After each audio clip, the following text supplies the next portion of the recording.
そして全世界で配信をご覧の皆さん、今年もカプコンカップが両国にやってきたぞ。 To the live audience, everyone here watching in the venue, and the thousands watching all around the world, welcome, because the Capcom Cup is here once more.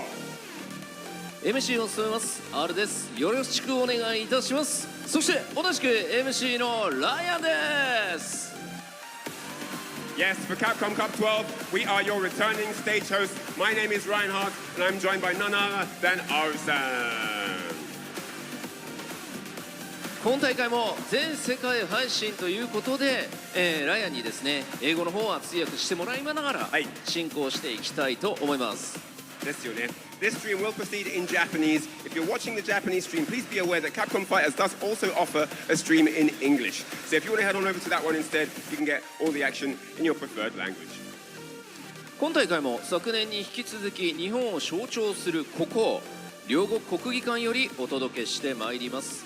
これまで数々の名勝負が繰り広げられてきたこの両国国技館でストリートファイターの世界一を決める戦いをお届けしてまいります。 Yes, we bring you the action from a venue symbolizing Japan, the Ryogoku Kokugikan, in the place where countless legendary battles have unfolded and concluded. The fight to determine the world's greatest Street Fighter player will take place. それではカプコンカップ12についてご説明してまいります。 Now, moving on, let's explain what Capcom Cup 12 is all about. カプコンカップ12とはストリートファイターシーのリヤードで開催される世界最大の e スポーツイベント e スポーツワールドカップ2026の出場。太陽ホールディングスは e スポーツに欠かせないスマートフォンやパソコンに使用 To everyday life. Through our collaboration with Street Fighter, we'll keep adding fun and energy to your daily moments. 説明させていただきます。 So for those of you wondering what all this is all about and how the rules are breaking down, it's time to go over to the details of Capcom Cup 12. カプコンカップ12は本日から14日土曜日までの4日間の開催。本日から13日金曜日までは総勢48名のプレイヤーによるグループ予選となります。 Capcom Cup 12 runs for 4 days starting from today, Saturday the 14th. From today through Friday the 13th, we will be streaming the group stage featuring a total of 48 players. グループ予選は2つのフェーズに分かれます。3月11日水曜、3月12日木曜に行われるフェーズ1では4名12グループで3試合選手のダブルエリミネーショントーナメントを実施。 The group stage consists of 2 phases. Phase 1, held on Wednesday, March 11th and Thursday, March 12th, features 12 groups of 4 players each competing in a double elimination tournament with best of 5 sets. ウィナーズブラケットで突破した12名が3月14日土曜のトップ16からファイナルへ。ルーザーズブラケットで突破した12名が3月13日金曜のフェーズ2へ進出となります。 How do they qualify for winners? I'm glad you asked. The 12 players who advance through the winners bracket will proceed to the top 16 tournament on Saturday, March 14th. The 12 players who advance through the losers bracket will proceed to phase 2 on Friday, March the 13th.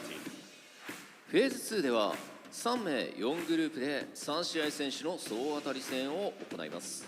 各グループ1位の選手4名がトップ16からファイナルへ進出となります。 In phase 2, the groups of 3 players will each compete in a round-robin format in best of 5. The top 1 player from each group, 4 players total, will advance to the top 16 finals.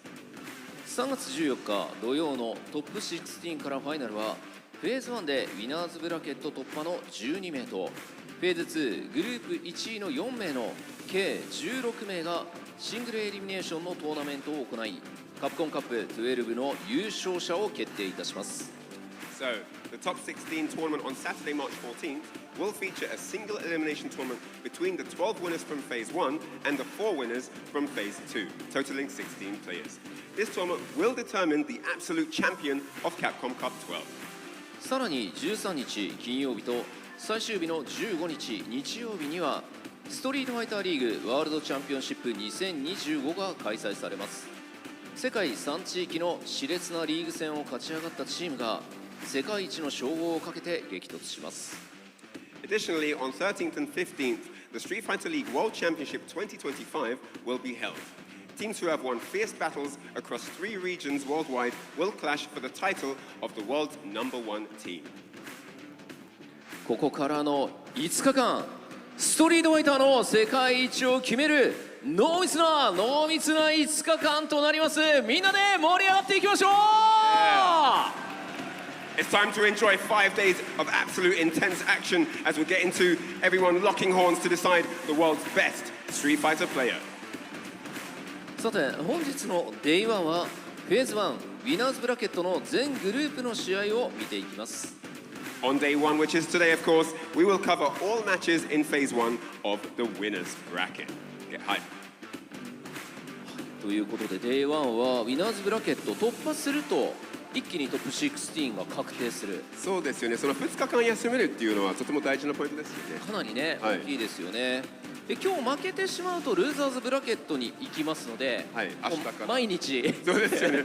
大変です、ね、試合をやるっていうことになる。でも逆にそれで成功したら多分決勝までもう万全、準備は万全ですよね。でもみんな強いから実力者すごいですね。ルーザーズブラケットでもね、はい、総当たり戦は苦しいよね。ですよね。間違いない。はい、ということで、このフェーズ1そしてフェーズ2総当たりもございます。長い戦いとなりますが、皆様よろしくお願いいたします。 So winning today in the winners bracket secures a spot in the top 16. Losing today does send you to the losers bracket, leading to a long gauntlet as you battle through phase 2's round robin stage.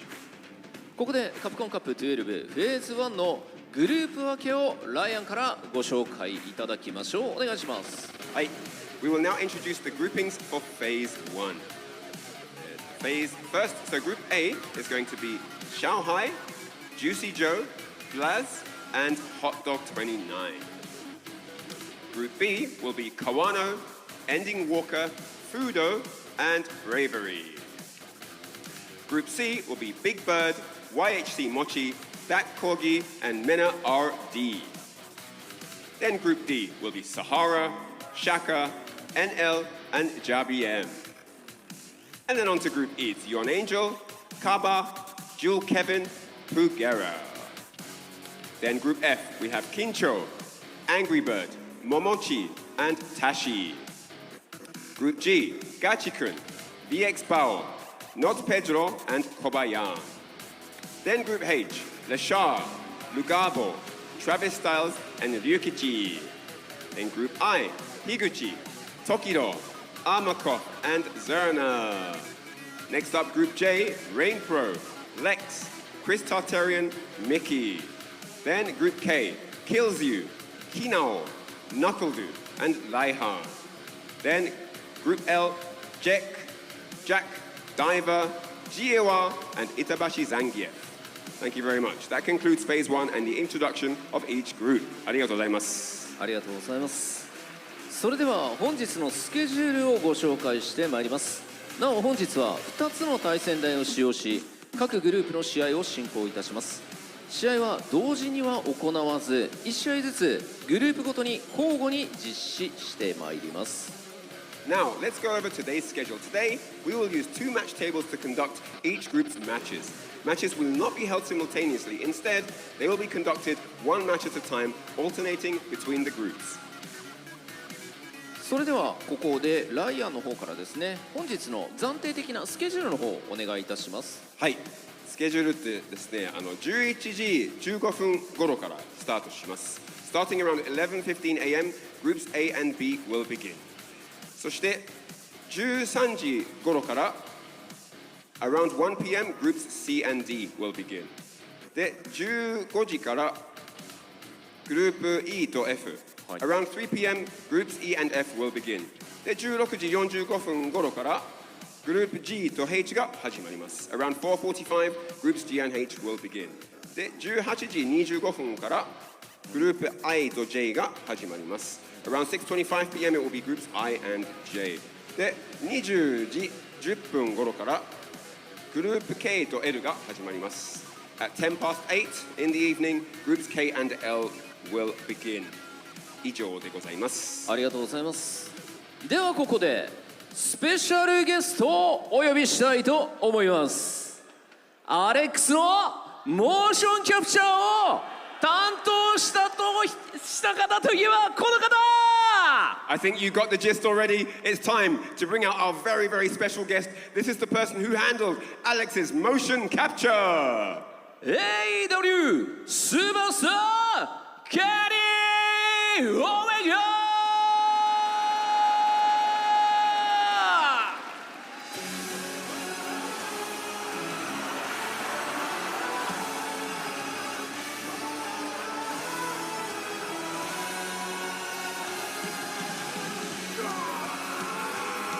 The man himself, you see him there in all his glory, none other than Alex, gracing us with his presence in the form of Kenny Omega. Look at the detail on that costume. Phenomenal work there by the makeup artist. Absolutely insane stuff. There he is. Alex greets the crowds here in the Ryogoku Kokugikan Arena. Kenny Omega, a man who has much history with this historical venue. It's going to be extremely nostalgic for him to be here in this capacity at Capcom Cup 12. もう本物だよね。モーションキャプチャーもしてるから。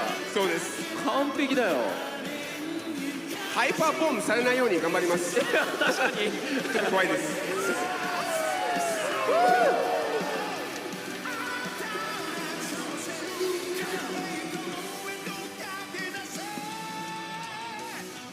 はい、ということでこちらスペシャルゲストケニー・オメガに来ていただきました。よろしくお願いします。はい、ということでケニー、両国国技館どう？まあそうですよね。もちろん私はプロレスラーとしては何度もこの両国国技館で戦ってきたし、自分のたくさん素晴らしい思い出作ってきた。なんだけどそれは俺の大会ではないですね。今回は参戦するプレイヤーたちの素晴らしい思い出を作るチャンスなんですよ。そうです。だからプレイヤー、スタッフさん、そして格闘技ゲームのファンの皆さんのおかげでここまで来ました。はい。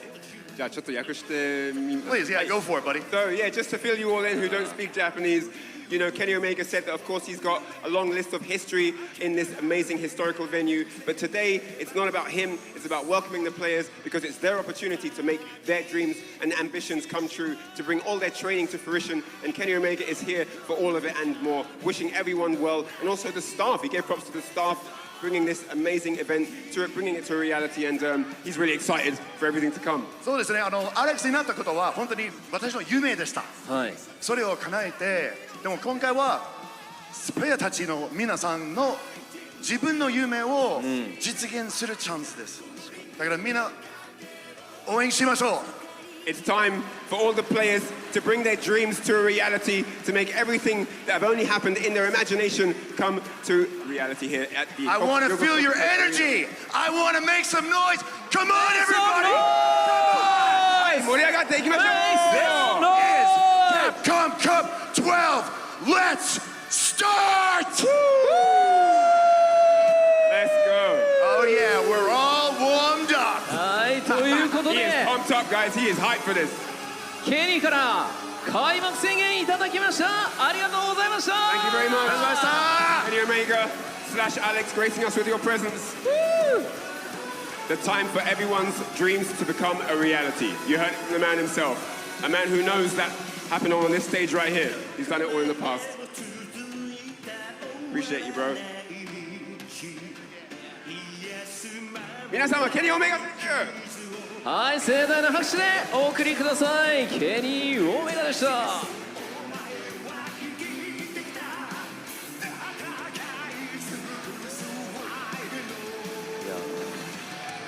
ケニー、ありがとうございます。ありがとうございます。いいことを聞きましたね。ねえ、いいこと言いましたね。はい。私やっぱりプロレスでケニーのことを知ってる方多いと思うんですけど、そうです。本当に格闘ゲームがめちゃくちゃ好きで、今回もね新キャラクターアレックスのそうですよね。ケニーさんすごい格ゲーにも情熱入れてますからね。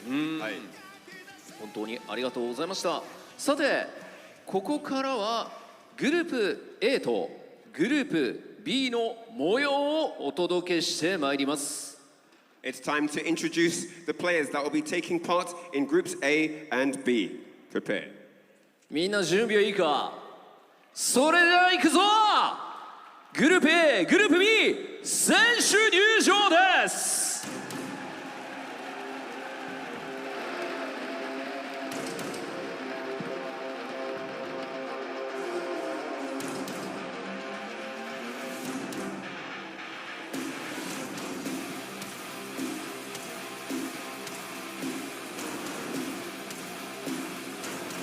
グループ A、1人目は中国14億分の1、シャオファイ。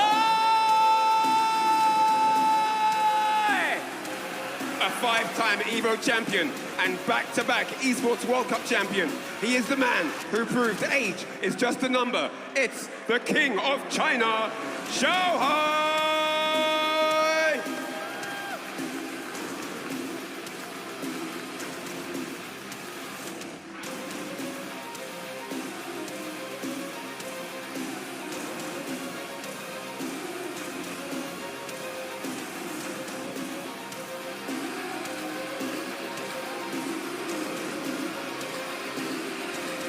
続いて2人目、白夜のマンション駐車場。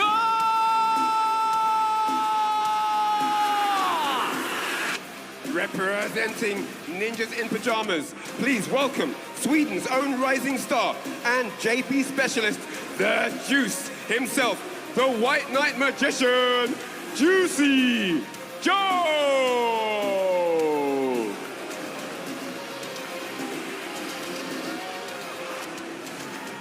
続いてはベストキッド from シリベラ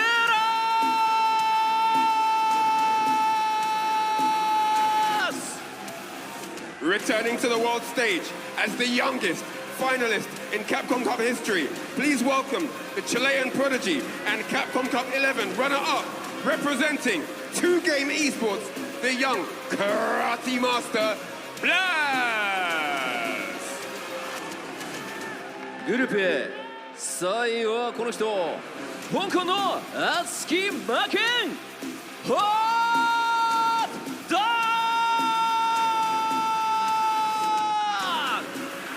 グ。 Representing Hong Kong, the World Warrior Asia East Regional Final Champion and the master of the Psycho Power.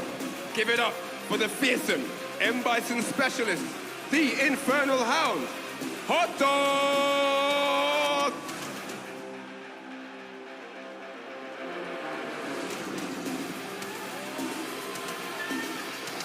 そしてグループ B、 1人目は新世代の得意点カワール。 The accomplished pro, a former Evo champion and the reigning 2024 SFL World Champion. Please welcome Japan's defensive master, the Singularity. Give it up for Kawano!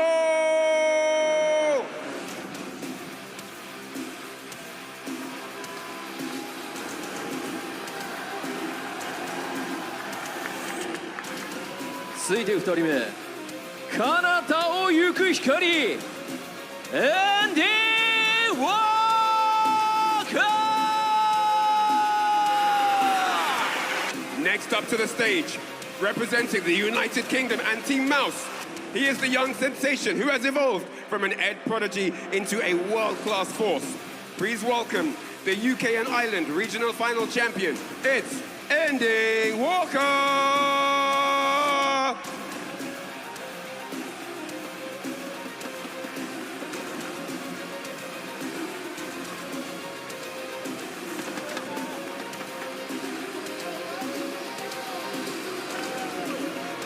続く3人目はこの人、進撃の重戦車フード。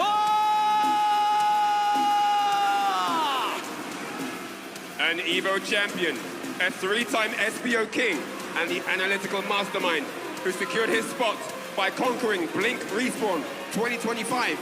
Please welcome Japanese legend, Reject, Uno!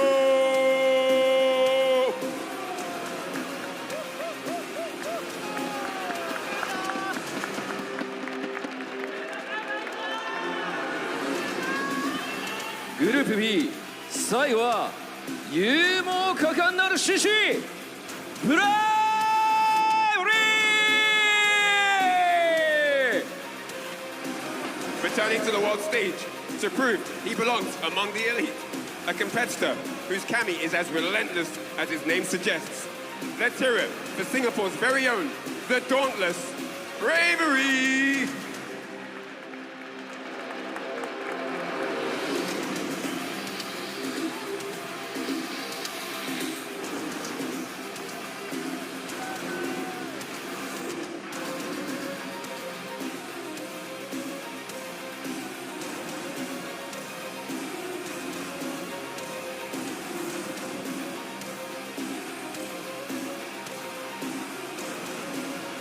以上選手入場でした。果たして誰がトップ16に進むのか、選手たちに今一度盛大な拍手をお願いいたします。 So that are all the players that are going to be taking part in Group A and B. It's going to be absolutely exciting, thrilling matches to come. I can't wait to get it all underway. ここで大会進行に関して大切なお知らせです。本日3月11日は15年前の2011年に東日本大震災が発生した日です。 An important announcement regarding the event schedule. Today, March 11th, marks the 15th year since the Great East Japan earthquake that occurred in 2011. 地震発生時刻の14時46分になりましたら、両国国技館全体で黙祷を捧げる時間を設けさせていただきます。皆様も可能な方はそのお時間になりましたらお立ちいただき、共に黙祷をお願いできればと思います。 At 2:46 p.m., the earthquake struck. We will observe a moment of silence throughout the entire Ryogoku Kokugikan. We kindly ask everyone who can at that time to join us in observing this moment of silence. Thank you. なお、この時間に合わせて試合進行を調整させていただく可能性がございます。あらかじめご了承くださいますようお願いいたします。 Please note that we may need to adjust the game schedule accordingly. We appreciate your understanding in advance. Thank you. それでは選手の皆さんはスタンバイをお願いいたします。 All right, with that said, all players, please get ready for the game to start and be ready and prepared on standby. さあここからは試合を熱く盛り上げる実況席にお渡ししたいと思います。 With that said, let's hand it over to the broadcast booth where the commentators will heat up the excitement and get the matches started.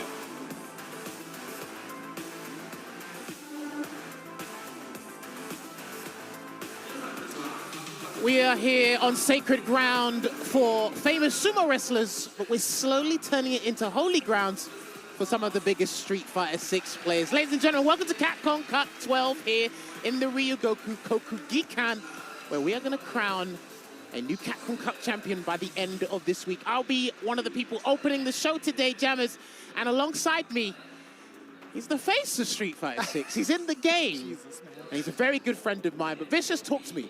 How are we feeling? You know, absolutely excited, right? That's a question that doesn't really need an answer because you could feel the energy even before we started here. As soon as we hit the land of Japan, we saw fellow commentators, fellow staff members, fellow players all getting ready for this right here, the culmination of their hard work. And this is quite the spectacle, right? We talked about the comparisons between last year up until this year at the Ryogoku Kokugikan. This is a phenomenal amount of energy coming in from the fans already, and I'm sure they are just as excited as we are going into these matches.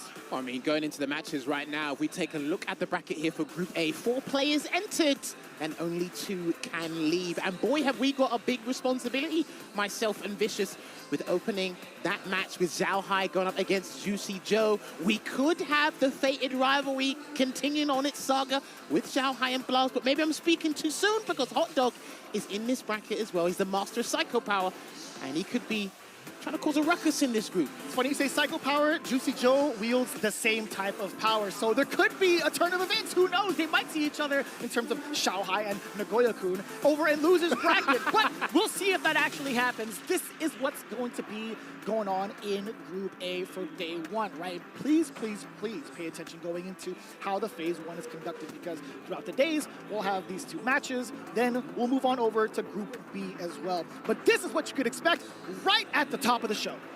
Yeah, it's crazy to see, and like I said, just to reiterate, only 2 players will emerge victorious out of the group in totality, which will happen throughout the week. We should be doing winners' side matches throughout the day, not just Group A and Group B, but it will go all the way down to Group J. And you've seen all the killers in all of these groups, and it's very hard to call who's actually going to perform well today. One of the players did tell me earlier that, listen, I might not be feeling good, but everybody here has the capacity to win. And boy, was he right by those standards, because they need to bring their A game. Heck, maybe even their S tier game, right? Because again, there's going to be a lot of money on the line here. We're transitioning over to Group B. Vicious, talk to what we got. Well, we got Kawano and Ending Walker to start things off. That one is going to be an absolute banger because of the fact that there's a lot of character history, character knowledge that's going to be pretty much exploited going into that matchup. However, Fudo and Bravery, I'm actually quite curious to see how that pacing is going to be and who's actually going to take it between those two. But yeah, that is going to be the entirety of Group B going into it. Honestly, Jammers, I have no idea how this is going to pan out. I mean, when we actually did the seeding stream on Valentine's Day, I was well shocked looking at this. You wouldn't think this is a group you had to spotlight, but then reading the names, reading the history there, you're like, hang on a minute. We've got the UK Shining Prospect, we've got the Singularity, we've got Attack on Heavy Tank, we've got the Dauntless. And listen, I'm looking at Fudo's game there. Bravery is not someone anybody wants to fight first thing in the morning. Absolutely so, not. Especially with that playstyle. But again, it's all to play for. These guys have been doing their due diligence, but only they'll find out when maybe a perfect parry works, maybe the DI doesn't work, something like that. But they'll find out today. I'm super excited as to what's going to come today. And again, these are all best of 5 matches. First to 3, right? So there is going to be a little bit more leeway than your standard tournament going into like a top 16 or a top 32 or even a top 8 scenario. You get a little bit more going into what group phase, the phase 1 of the group stages, phase 2 into the round robin, and ultimately into the top 16, right? There's going to be so many different formats being combined into this year's Capcom Cup. Yes, and obviously with that extra wiggle room, which allowed them to obviously strategize a little bit more, maybe experiment with a new strategy where they might not have had more time. And again, because sometimes in the first 2, you have to pocket a strategy because it's just a coin flip at this point. But now there's an extended period of time, maybe a little bit more deliberation with their teammates or even friends that are around here as well, because there's a lot of supporters here that we have seen for these guys. But I tell you what, I'm looking forward to each and every one of these matches. They could be bone-breaking, hair-raising, whatever you want to call it. One of them, at least for me. It's gonna cause goosebumps regardless. I wasn't even trying to make a joke, but it's one of those things we're really looking forward to. So we are getting these matches set up underway right now. We've got EVO champions, EWC defending champions, Premier winning titles, SFL MVPs. We could just list the accolades all day, Vicious. Yeah, we really can, and we talk about some of the times we've seen them up on the Capcom Cup stage, right? Just reverting back to what we saw in Group A, right? We have one of them just making the big waves over in 2024, obviously Blas, being the runner-up, the youngest runner-up that we could expect, making it back into the seed. Hot Dog, multi-time Capcom Cup competitor. And the other two, we've seen them time and time again in other accolades. I mean, Juicy Joe, that was his first time last year as well, if I'm not mistaken. But him still kind of keeping up with everybody, not even just keeping up, I should say. He's been dominating, especially in the realm of Street Fighter League Europe, and consistently doing so. Then you have Xiaohai. What other accolades can we talk about with Xiaohai? Back-to-back EWC. He could have gotten the third one if he wanted to. That is He true. could have gotten a third one, technically. But EWC champion, back-to-back, multi-time Capcom Cup competitor. This is so stacked all the way through. And the thing is, you see a lot of these players, right? One of the greatest things that are about each and every one of them is their ability to maintain and stick with the meta, as well as keep on improving on defense, because defensive choices are imperative in Street Fighter 6. And just going back to Xiaohai real quick, they don't call him the King of China for no reason. You are crowned the king, and you must maintain that status for as long as can be. And one of the most important things for each and every one of these players is they're having fun. And last time I checked, you can't beat someone that's having fun, because there is life-changing money on the line here. Some people really enjoy winning. Others are just happy to be here and relish in that moment, just as we can see the crowd. You'll get to see it throughout the week as well. We've got tons of camera footage that you guys can see throughout it, so I'm really enjoying it. I actually can't wait to hear just the fans roar for their favorite players. No, I think we're in the same exact boat. Although we are the commentary desk, we are fans through and through. We have that same exact energy being matched by the fans here in day one. A big difference in comparison to the previous year. But going into it right now, we've had the chance to take you through all the players. It's time to get started. The first game, head-to-head, Xiaohai versus Juicy Joe to start us off. We couldn't ask for more. What a way to set precedents for the day. This is the opening act for Capcom Cup 12. This will be setting the tone for each and every match for Phase 1 throughout the day to come. So the King of China, as we said, just to reiterate, Ryan Hart said it on the stage, he is the defending EWC champion. He's going up against one of Scandinavia's shining prospects in Street Fighter. Joe loves to think about this game a lot, and he's got plenty of situational awareness, great movement, especially against characters who don't really have a strong aerial approach. Mai is one of them, but we are actually looking at two of the best characters in the game, in my personal opinion. I will share that opinion as well. I've had that type of conversation over in California, throughout the States. I've had that here in Japan. I will say to you that JP is still such a strong force within the meta. I think he's got one of the most versatile and also unusual toolkits in a Street Fighter game. With that in mind, Mai coming in as a guest character, she can also turn the tides on a lot of the, I'm gonna say, for traditional characters. She's got so much presence in so many places around the screen. I feel like the Fireball game is just ever so important in a lot of these matchups. However, when you have somebody who could reach just as fast and just as far as you can, but a little bit quicker, it might be a little bit dicey. My question to you is, the way that Xiaohai's been playing lately, will he be the aggressor to turn things up, or will Juicy Joe be the one to kind of prevent him from moving with a ton of projectiles, possibly the spikes, possibly the ghosts? Maybe set up a portal in between just for a threat. How do you feel like this is going to play out? This is interesting because the biggest stat I can give you guys now, and Ambitious, you'll probably remember this as well. Last year at Capcom Cup 11, I believe they were in Group G when they did face in the group stages. It was 2-1 to Xiaohai. It's extended period now, and Xiaohai, he's got very good defensive choices in pivotal moments. So if he gets his perfect parries on point, knocks Joe's down, maybe galvanize him into doing an OD amnesia very early on, that might shake him up. Because again, Joe, It's the Bison pick right out the gate. Going up against JP. Interesting. The perfect parry decision still stands. He's just not going to be using Kaitosen as much. And Joe does play Bison as well, so he's got a little bit of insight on the character. Trying to find the range as Xiaohai does so with the scissor kick. It was a punish counter a little bit too far out. To get a continuation, Juicy Joe testing the waters with a couple of fake ghosts. Brush scissor kick. Xiaohai on the defensive end. Juicy Joe trying to check a walk back, still managing a counter hit to get the first knockdown against Xiaohai. Over in the corner already. Here comes that pressure. We get the knockdown off the sweep. Important tech for Xiaohai to create that space. There you go. Gonna get a conversion here. Not close enough for the forward heavy kick. That will be punished. That should have been punished there from Joe. That could have been the round. But he just mistimed it. But he will make amends and go into the EX strike ball to close out that round one. Zhao had a very good opening with that punish counter scissor kick, but then it started to slow things down and turn the tide in Joe's favor. What a whiff punish there, and he's going to set up a departure from this Vicious. Yeah, he absolutely has to, right? Prevent Xiaohai from moving. The objective here is to try to complete as much drive gauge as possible. Xiaohai realized that that's exactly why he went for that drive rush. The pressure's on against Joe. We do have that bomb waiting to explode. Actually, back-to-back throws, not too bad. Let's take another one. What's the options here? Good blocks there from Joe, waiting for a perfectly opportune moment to get out. And we did talk about if Xiaohai can galvanize him into an OD amnesia, this might shake things up. But it's only the first game. He tested the waters there. And what a way to end that round there, Vicious. Using your own defensive tactics against you, read you like a book in that second round. Very competitive between the two. Drive rush scissors. Talk to me, Jammers. Because he knows that Joe likes to do crouch and beating punch with the drive rush check, but he will activate Labushka here, and he does get an opening. So he will have to send him full screen and set up a departure again. No Ghostbusters available for Xiaohai. The defense just was not there. Very hard to contest. But the jump in, as simple as it may seem, really well timed against Juicy Joe. The burnout is here. Excellent block on the target combo. Finds a way out. However, still going to get continued blown up as well. We get to apply the bomb yet again. Forward throw.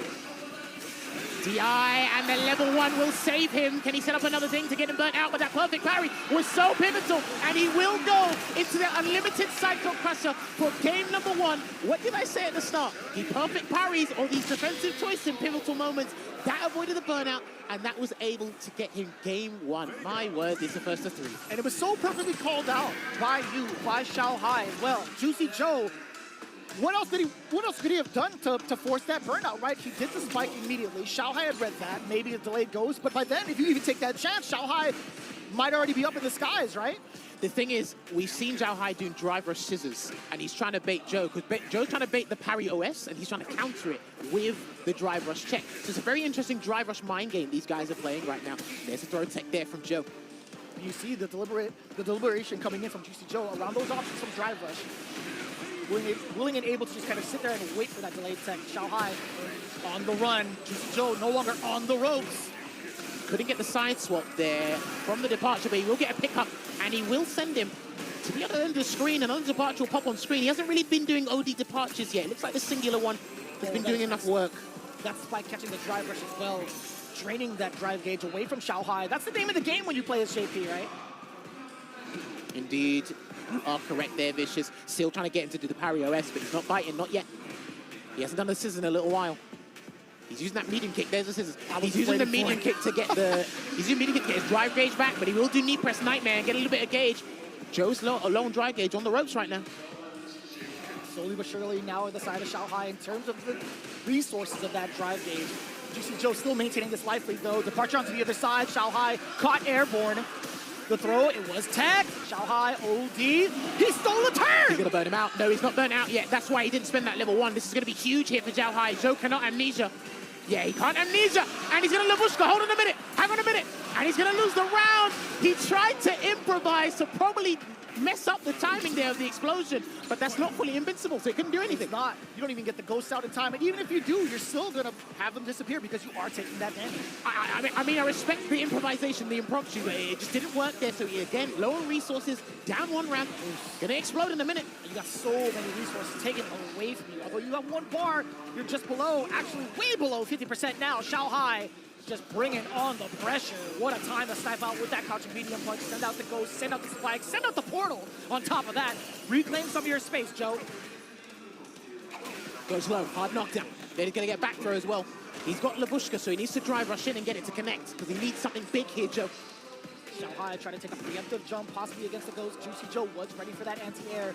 Slowly encroaching on that space is Xiaohai, fully loaded on that drive gauge, hence the drive rush. Juicy Joe now activated while Xiaohai's in parry, and the drive reversal takes out all of the ghosts. Punish counter, 1 more touch, and it burns out. There's nothing else you can do. He's locked down for game number 2. 2-0 down very early on, and it looks like he's just going to take a breather here and kind of rethink the strategy in his mind right now. So far, the plan's actually going according to what Xiaohai has expected, at least from what I can see.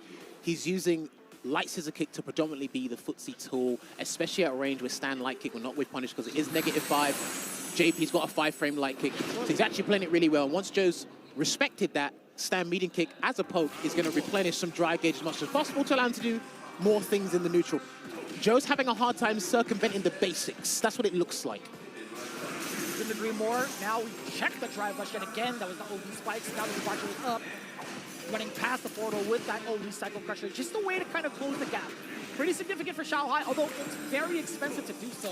With double departures up, Juicy Joe is able to double dash forward. The tech is there. What a whiff punch. Goes empty low there as well. Good block from Joe. I don't think he thought that was a safe jump. Like I said, he does play a little bit of Bison himself. There's a whiff punish. There you go. He might need to goad him into doing more light scissors and just like doing an audacious backdash or something here. This is why it's first to 3.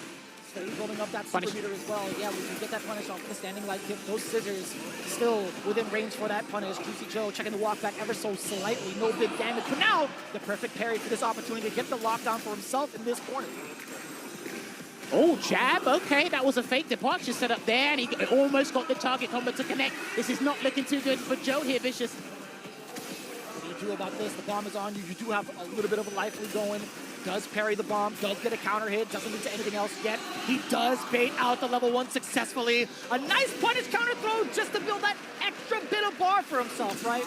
I do respect Joe blocking because he needs the rounds now. That's why that level 1 came out. I think Zhao Hai sensed a little bit of desperation from Joe, but it's a good indicator to see how desperate he is. Punish. Does get it successfully. Drive rush with that roundhouse. Checking the overhead ghost. What a stop to the drive rush. Juicy Joe is starting to put the game plan together, Jammers. Yes, anti-air with that crouching heavy punch, and then get Zhao Hai to move away. He's got to be careful of a drive rush afterwards. You knew about the Zhao Hai. He's been checking all of your approaches thus far. He's locked you down in the corner once before. How do you get to open up with your offense? Oh, we'll try to get him detected. It worked. There's going to be a massive punish here into the back fist combo. We're going to lay a bomb. Let it go, let it go. Bomb is still intact. That drive game's looking rather low, and he does put himself into burnout after the attempt with that parry. Zhao Hai laying down the pressure, laying down the chip damage. Juicy Joe still in the realm of Zhao Hai's domain expansion. Shout out there to the reference, and he does wake up with level 1, and he's trying to get a Labushka to save him, and it didn't work. He's really trying to get out of this here, but it is match point here for Zhao Hai to progress into the winner's final of this first group.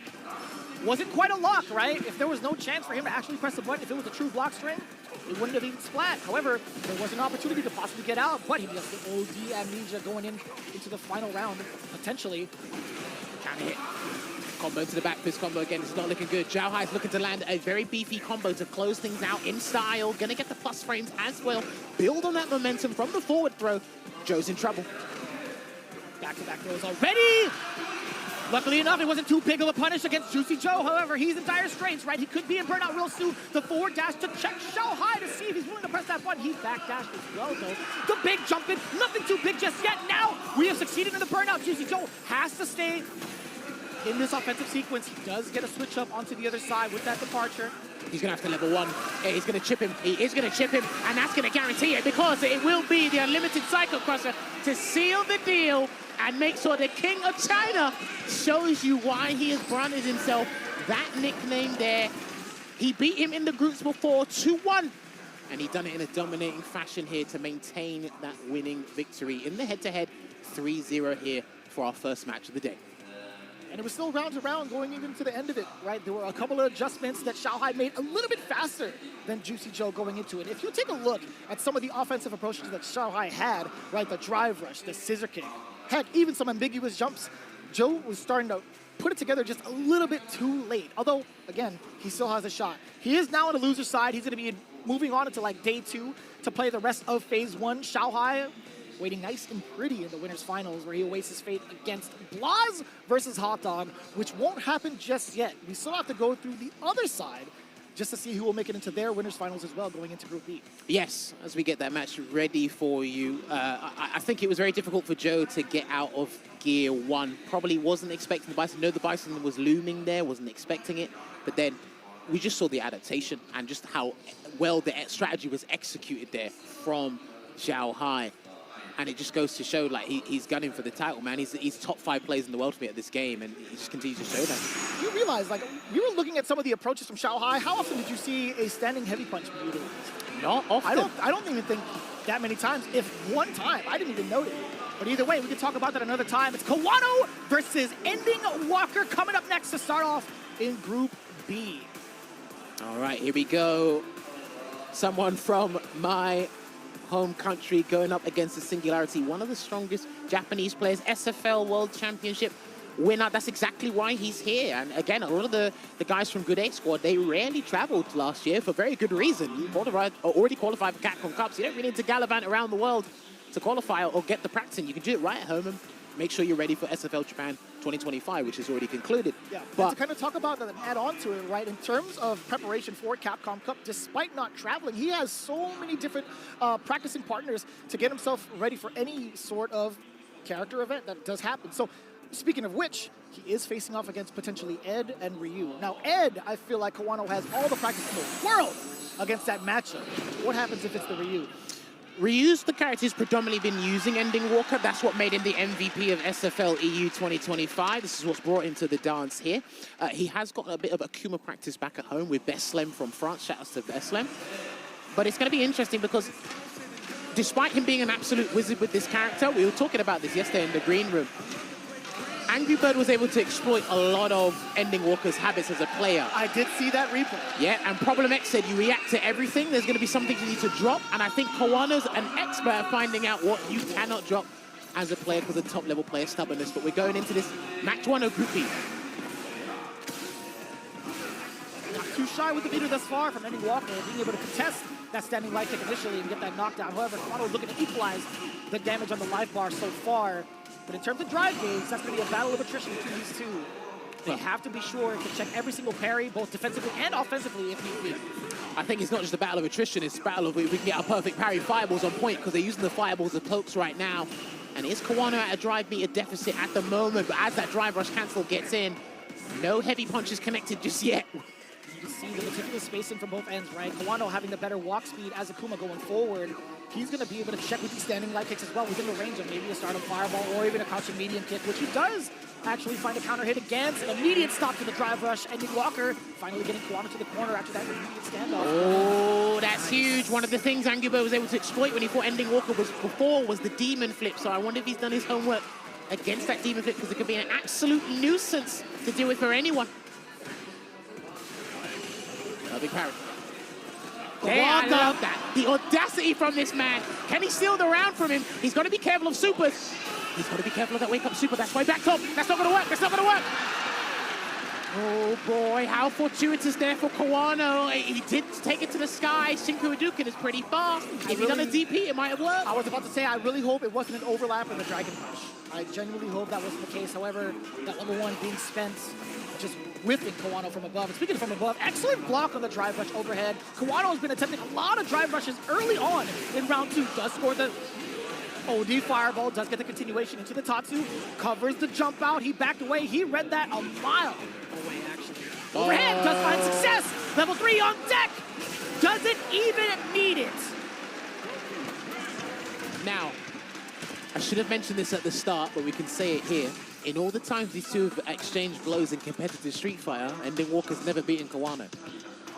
He's never beaten him. The closest he got was Evo France, and I believe Kawano came 7th place at the Evo France last year. It was an amazing event, but hopefully Ending Walker can change that. That's the thing, right? I feel like that brings on a little bit more pressure. You could be confident in your wins. You do have that kind of track record, but eventually there's going to be a time where somebody might sneak up, claim that title away from you, claim that W away from you as the underdog.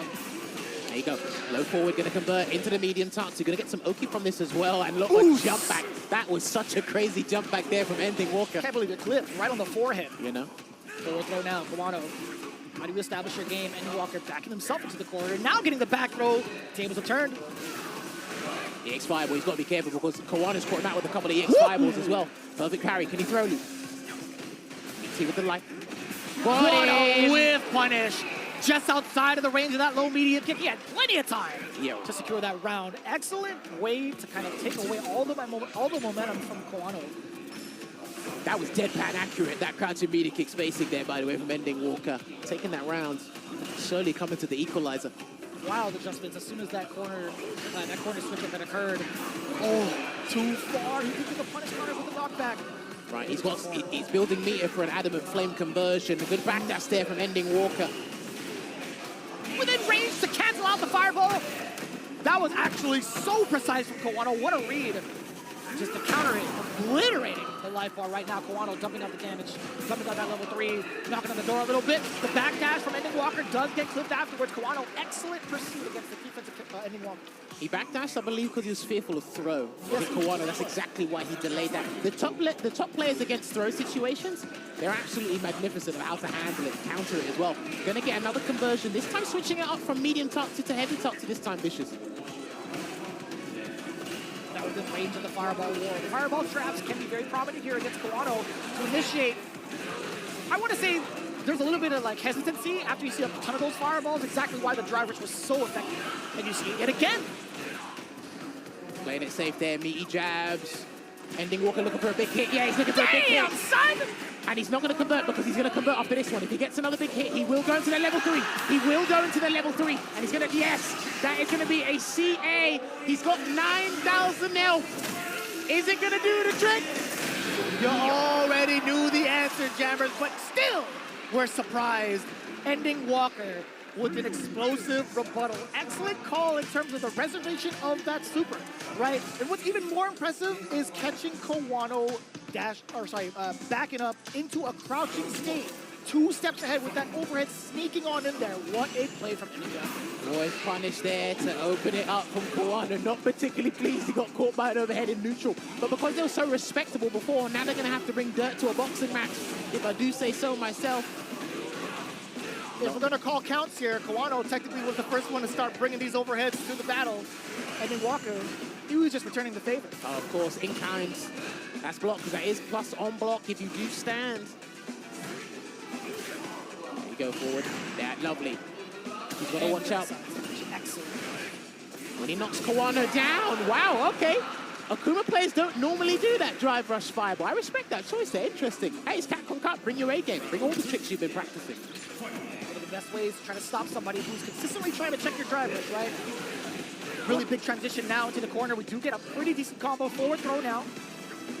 Forward throw again. One of the best corner situations in Street Fighter 6 here, and he's actually illustrating that to you in kind. He done this last year. Missed timing at this, though. Hold on a minute. Low forward. Yeah, you know what? And that's it. This is what I mean. Kawano instills such fear against top players. When they show respect, he knows when and where they're going to show the respect, and he's not afraid to kind of go for the gusto here. Which exactly what puts him in the lead right now, 2-1. So how's Ending Walker going to return the favor here? That's very difficult to call. That's something you have to continuously guess on, right? You're going for that coin flip, back-to-back throw loops. It's hard to even make an adjustment off of that. How much data did you really get off of that? That's true. He's got to stop being a little bit more respectful. He tried to do the Kawano special, but it didn't work, so he gets clipped once again. Ending Walker's weaknesses against Akuma are starting to show themselves. Oh, what a check against the charged fireball. Ending Walker not afraid to press that button this time in this round. Perfect parry to the sweep. Does beat up Kawano with a knee-jerk reaction, thinking he had time to punish. Playing a very respectful, large amount of drive gauge here to work with for Kawano at the moment. And what a jump in there from Ending Walker.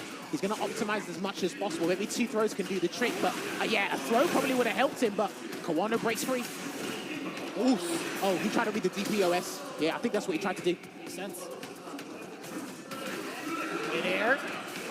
He chipped with. Hold on a minute. Oh, okay. He respected it. He burnt himself out in the process to try and do that, because crouch medium punch, Hashigeki, 2 block string. If you've got an abundance of drive gauge, you can turn that into one of the most horrid block strings in the game. Good call out too from Kawano, reserving his meter as well. He could have had a little bit of desperation and used that level 1 in moments where there was a pause. However, Ending Walker still being able to seal that round. Now advancing again. Not too afraid of these fireballs. Parry's on deck. Looking for an opportunity for a perfect parry, but as soon as Kawano sees him, nice call out. Gonna go for the DPOS. What a timing to do it, and that was one of the problems he had against Akuma before in the past. He's trying to anti a demon hero at these weird ranges, but fortuitously, he's still in the match here, Vicious. Slowly trying to creep up within the low-medium range. Does check the jump in this time. Delay on the crouch heavy. Shogeki, the burnout plus hella damage. Baits it out. No, I thought it was. I thought he was going to recover off of that jab. Hold on a minute. This might be a good scenario for Kawano. If he can slip his way out of here with a demon flip. He's out. Yeah, he's out. Hold on a minute. Respect the throw. Hey, yo! Respect the what now? Respect the what now, jammers? Kawano read you like a book. He was hungry. He was desperate. Kawano just does smell blood in the water, man. He smelled that desperation. I'm very surprised Ending Walker went for that DP there, but it is Capcom Cup, your first game of the day. Kawano looking at match point now. Backing away from Ending Walker is Kawano right now. He's going to see when Ending Walker is going to try to drive rush, and he hasn't really gone to that as much, right? No, because look at how respectable the gameplay is. A good call. Well, asking you shall receive. The stand light kicks, the fireball, the low forward drive rush. He's actually got completely dominated and has been first place in all departments on the ground here. Kawano, another drive reversal here as well. He's frustrating Ending Walker very slowly but surely. That's fun. Burnout is Kawano. Totally fine with that sweep from that distance. Does get the whip punish against the standing light kick. Kawano's trying to test the waters. We do get another game to play, ladies and gentlemen. Ending Walker tying it up 2-2. All right, looking good here. And 2-2 is the scores on the doors at the moment. I think we're going to take a short intermission here just to see something that Kawano needs. But it's interesting because how these guys establish the ground game and how they're able to keep up with each other. You mentioned at the top of the hour, it's matching the pace, whether it's sped up past the speed limit or we're slowing it down and we're on cruise control. The guys are able to do that, and we are actually seeing Ending Walker able to kill that. One of the things that scared me, and I had to double check with the Angry Bird set he had in SFL, was the demon flips. It's you really want to shoryuken them, but it's like we have a light demon flip, and we can go into a heavy version of a dive kick. We can empty demon flip. We can do the guillotine. We mix it up. That's what the demon flip is for. It's one of the best aerial threats we've ever seen in the fighting game. And we haven't seen it as prominent just yet. He's had success maybe 3 or 4 times with it, but it hasn't been like a continuous factor coming in from Kawano. So now I'm thinking about it with this final set, this final game of the set, I should say. Will that be problematic for Ending Walker? Will Kawano even resort to doing those more often than not? Well, we've seen a dominating ground game from Zhao Hai against Juicy Joe, and now Kawano as well with his Akuma. But again, for one game, shaking things up. I don't mind doing that first to 3 as well. Like I said, this is the time to actually bring out that extra strategy, that secondary strategy from your back pocket there as well. And I actually was talking with Ending Walker before, and he said, if I'm looking at my trajectory in Capcom Cup to make it to finals day, he did say it's like the paths are pretty flexible. So if he does lose against Kawano now, he said, I can still make it to the final day. Obviously, preferably, everybody wants to win. Of course, yeah. But the players know better than us. It's like, okay, maybe it might be strategic to go through a different route. I don't know. It does make sense in this particular format because when it comes to top 16, everything's reset, right? It turns into a single element format. You have the players pretty much refreshed going up against potentially brand new opponents. So there is some strategic value in that. I will agree. Yeah, it's interesting because it's like they have to really hone in and snipe their bracket paths. They have to do that. We can obviously theorize, hypothesize, and keep going on with it, but these guys know best. And of course, they have to prepare for each and every matchup. But then obviously you delve deeper into it. You've heard it from the players themselves as well. It's the meter management. It's just how they're handling not only my drive gauge resources, but your drive gauge resources. Yeah, that's it. It's super imperative how you see that. And one thing I noticed with Ending Walker as well, it's his meter management or handling how he uses his meter against Akuma is probably not up to the par he can do with other characters. But then going up against one of the strongest Akumas around, I'm starting to see a couple of loopholes in there. But again, he's been able to make it 2 apiece here.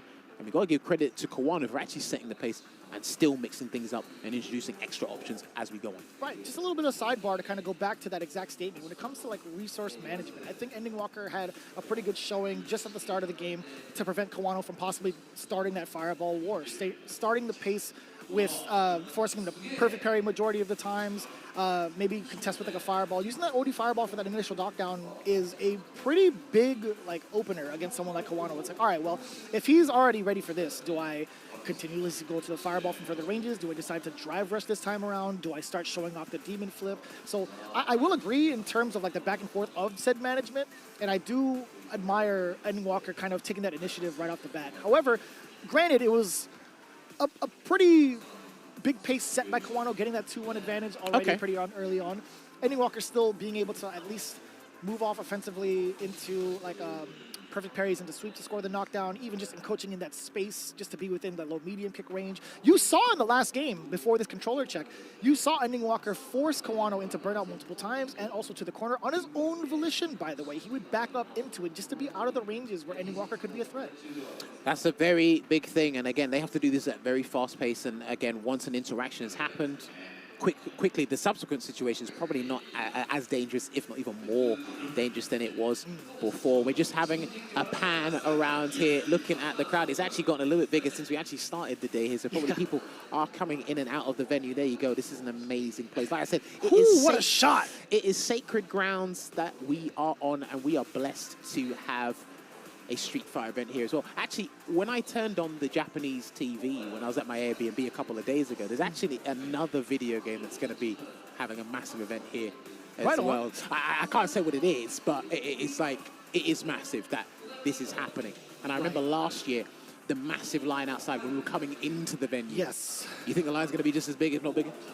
That is an insane question. I feel like as we get closer to the weekend, best believe there's going to be people lining up all over the venue itself outdoors. And we got here rather early, right? Right at the crack of dawn. We had to show up, get to scout the arena, talk to the players as well. And we had some diehard fans already up and ready, in line and queue and just waiting. So there's no doubt in my mind that we'll get maybe double that tomorrow, triple that even. But as soon as the weekend hits, I guarantee you every seat here will be filled. That's the aim of the game when it comes to these events of this magnitude, whether it's for video games or anything outside of video games that you're actually interested in as well. But yes, ladies and gentlemen, thank you very much for your patience. We will be coming back to the match very shortly. Just to reiterate a couple of things, we are in first to 3 territory right now. It is 2-2 between Kawano and Ending Walker. We did do a match before in Group A, which set the precedence of the day, Zhao Hai versus Yuji Zhou. We will be going back to Group A to watch Blaz versus Hot Dog. And then we're going to transition back to this group to watch Fudo versus Bravery. So it's going to be non-stop electric matches. And I think the other groups watching this as well, it's like, okay, that's what they're doing first game of the day. It's like, okay, I've got to live up to that. Remember, this is life-changing money, a life-changing scenario. Let's take a step back from financial means here. It's just a life-changing scenario in general for these players. No doubt. No matter what you place at, you're still in the Hall of Champions right now, right? Whether it's Street Fighter, whether it's small, you still have the opportunity to play in such a prestigious fashion. And I think it's pretty cool, man. Even outside of the event itself, just thinking about the times when we were in like a competitive spotlight, we were thinking about it, it's like, man, we would love to be in any sort of variance of Capcom Cup, right? Being able to see that consistently with these players, I feel like is just such a magical thing, right? Being able to compete. Obviously, they want to do their best, and the nature of competition, there has to be a couple of losers here. I just hope that they still hold their heads high and are proud of themselves for the amount of work they've put in to get to this point, because this is not even close to anywhere easy. Yeah, with a lot of sports, it's a zero-sum game. There can only be one winner. I remember Fudo said that in an interview. He said, regardless of where you finish, there can only be one winner. You have to keep improving on your performances and trying to stay consistent. And we do have some of the world's most consistent players under this one roof. That's a blessing, even to be able to say that itself. We were in the back watching these guys practice. And you will be seeing these guys not only in the Cup, there will be some of the players in Capcom Cup that you'll see in the SFL Worlds that are going to be happening from Friday. Yeah, Friday onwards. That's right. Yeah, and that's going to be the finale over on Sunday, the 15th, if I'm not mistaken. Man, that is going to be one wild ride. US, EU, Japan going up against each other with how much on the line as well. When we talk about that announcement of what happens for the winners, right, they're automatically going into Capcom Cup again. Yes. Right? And then they're also going to get a spot in EWC. That's huge. Right, already just being here, having your EWC secured. And that's the thing, a lot of these invitationals or big events, they're kind of like, you know, hooking onto each other, right? And it's like, okay, if you get in here, automatic qualification to fill the spots. And it's like, right, if you do win this, now you're going to qualify for Capcom Cup 13. And that's huge. You'll get your qualification 12 months done in advance. That is insane. Gotch-kun was so happy about that, by the way. I do have the opportunity to talk to some of the Japanese players on their stream. And they're like, you know what, like, how much pressure do you feel like going to this Capcom Cup? He's like, you know what, not too much. Like, I'm confident in my preparations, but the fact that I didn't have to go anywhere for it feels even better. Could be nervous with excitement, could be antsy. He didn't get lazy. At least from what I saw and how he's playing, he didn't get lazy. And that's very easy to do when you've qualified very, very prematurely. Oh, of course. I mean, like, he had to go through EWC, he had to go through Street Fighter League as well, right? There's no opportunities, or sorry, I want to say, there's no opportunities wasted with people who have already pre-qualified. No rest for the wicked, as we say. It looks like we do have Kawano, who returns to the pilot seat here. And they're just making sure, shout-outs to our tech team on stage, making sure these players are playing in pristine conditions because, again, this is huge. Sidebar. If there's anybody I trust with any sort of controller check, it's these guys. Yeah. When we were going through our rehearsal, we had these guys playing. Oh, yeah. My man, one of them was doing the dream combo consistently. Yeah. And he switched over to Rashid and did the one frame link twice in a row to burn himself out into super. I was like, yo, this guy is it. And like the rest of the tech guys were like, we can do that too. And they started doing it. No, you know what? I promise you, I was walking by and I heard EX Psycho Blitz into level 2, and I know the sound effect now Yes. for the dream, and I was like, hold on a minute, who's doing that? And I was like, no shot, the cameraman or the organizer, someone's doing this on the slide. I said, hold on a minute, hang on a minute. These guys are gamers. These And guys I are like indeed that. gamers, which is great. I mean, like now you have like a fully fledged team to be able to like ensure your hardware is correct, to hot fix anything that needs to be done at a moment's notice. Again, we do apologize for this slight standoff, but we obviously want to ensure that the integrity of the competition is fully in check. Kawano was the one to kind of initiate this timeout and make sure that his peripherals are working correctly to his standards. So we do apologize for that and appreciate everybody's patience going into it. As much as we love to yap with each other, and you as well, we obviously want to get to the games as much as you do. I'll never forget, a friend of mine said, you talk too much, and I said, it's almost as if they pay me to do it. So, on that note, I will continue to do so. But this is a first to one now, because it is 2 apiece. Tale of Two Cities up here is what it is. Between you and I. It's not about us, though. It's about the players. We move on and continue into the final game for these two competitors. Kawano versus Ending Walker. Let's turn the page on this chapter. Let's see it. And I don't think they're going to slow down anytime soon. Charge Fireball this time round. Normally he's changing the speeds of the light and the heavy one, but this time he opens things up with a Charge Fireball. EX Fireball might come from someone very soon, though, if they keep this spacing up. There it is. There it is. Being able to slide in a little bit more, and Walker off of that OD Fireball is trying to encroach on Kawano's space within the medium range. You see standing light kick deterring that exact effort. However, Ending Walker does find it clipping Kawano on the side of his crouching medium kick as a counter hit. We do get the corner control now. That could have been a big punish. He went for medium, a little bit too short against the whiff throw from Kawano. Stand heavy punch would have done the trick there for Ending Walker, but just slight miscalculation on that spacing there. But he does have Kawano. Yeah, he got him to react to something. That's what he likes to do against top players there, that drive rush into adamant flank. Got him. Yeah, he got him. And he's burnt out as well. Drive gauge offline for Ending Walker at the moment. Can he survive the wave? He tried to escape. This is going to be huge. Massive. You spend the bar for desperation. You do not. Kawano thought the same thing, though.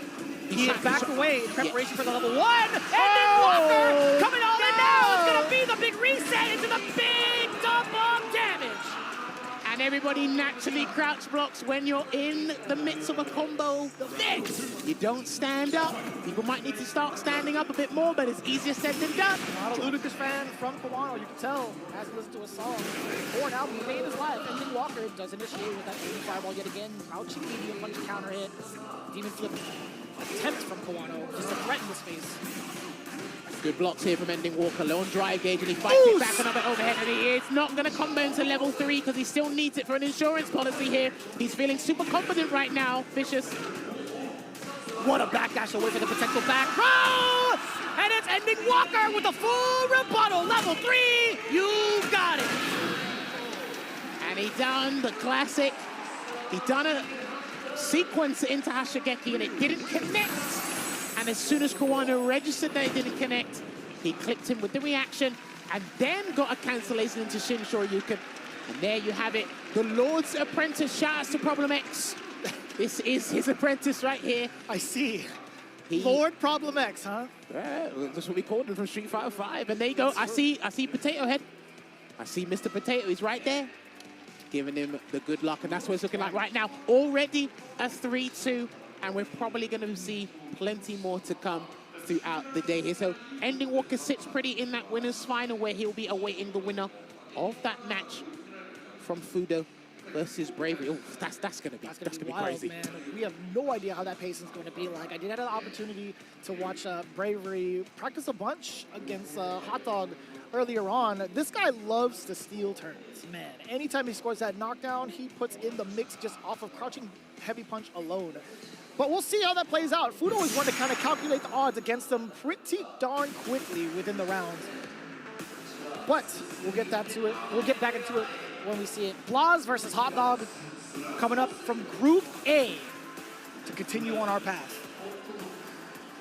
20-year age gap between these two gentlemen. Good Lord. Right here. Now, I actually said this in an interview not too long ago. Blaz, to me, is an artist of this game. You give him a blank canvas, he paints a picture. And he shows you the real strengths of every character he plays. He did make the transition to Sagat, which at first it was a bit weird because you were dominating with Ryu for so long. And then he probably started to move in the right direction as to what to do with Sagat. I know a lot of players were optimizing him at the time, but he really started to come up with these really cool strategies. He reinvented the optimization, if you ask me. That's probably the best way to put it. This guy was the one that was a trendsetter for this character. And as soon as the buff came in, boy, did he skyrocket even further. He was already on Cloud 9. Now he's out of orbit. Well, I'll tell you someone who is in a separate stratosphere himself. It is Hot Dog with this Bison. One of the best in the world. Tiger Knee, that was poorly spaced, but it's just about hit. You are very lucky that hit. There's an interruption. We saw the crouching jab ring out.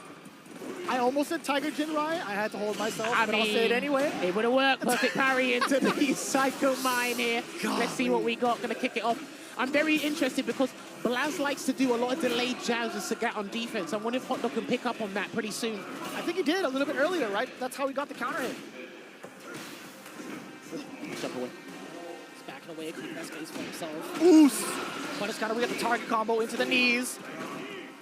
Good blocks there as well, and that is one of the best pressure tools. That will be game number one. Uppercut. God. He's having too much fun, man. I said you can't beat people that are having fun. What a way to set the pace. Some of the best juggle potential, some of the strongest pressure in the game with Sagat. And boy, is he going to show us this throughout the day. I could feel Yipes yelling, Optimal! Off of that entire sequence of flying. But now it's Hot Dog's turn. Let's see if he can cook. Blaz now into the corner. No fear in his heart. OD, Tiger uppercut. Kind of hit. He's going to go into the Psycho Crusher for the Oak here as well, and he is not afraid. He's young. He don't pay taxes. Got it. Oh, we don't even pay rent. And you know what? When you have a target combo, let's get the burnout here. When you have a target combo that ends in heavy, if you try and DI, the target combo is going to finish. That's why the drive impact connected there for Hot Dog. Got it. He's done. Absolutely done deal to Hot Dog. Threading the needle against Blaz. Whatever choice he had tried to make, it was going to be chip regardless, so he had to press the button. So now Blaz returning the favor immediately into round 3. Jumps away at the moment, trying to perfect parry. And he gets another whip punish into the EX Nexus. That's not the first time it's happened. Same exact sequence we saw in round 1, by the way. Dumping out the level 3 to get a massive life lead. Not only that, apply pressure on his corner positioning, while below 50% on drive gauge.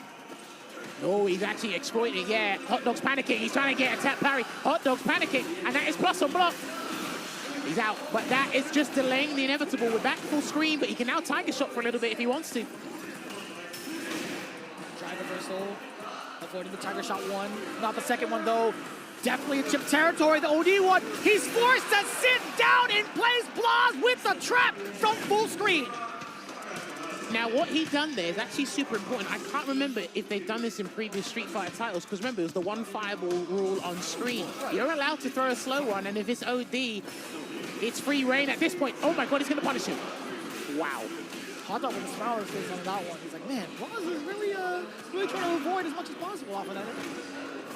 It's pretty impressive. Good block on the overhead there. Not many people get out of that alive.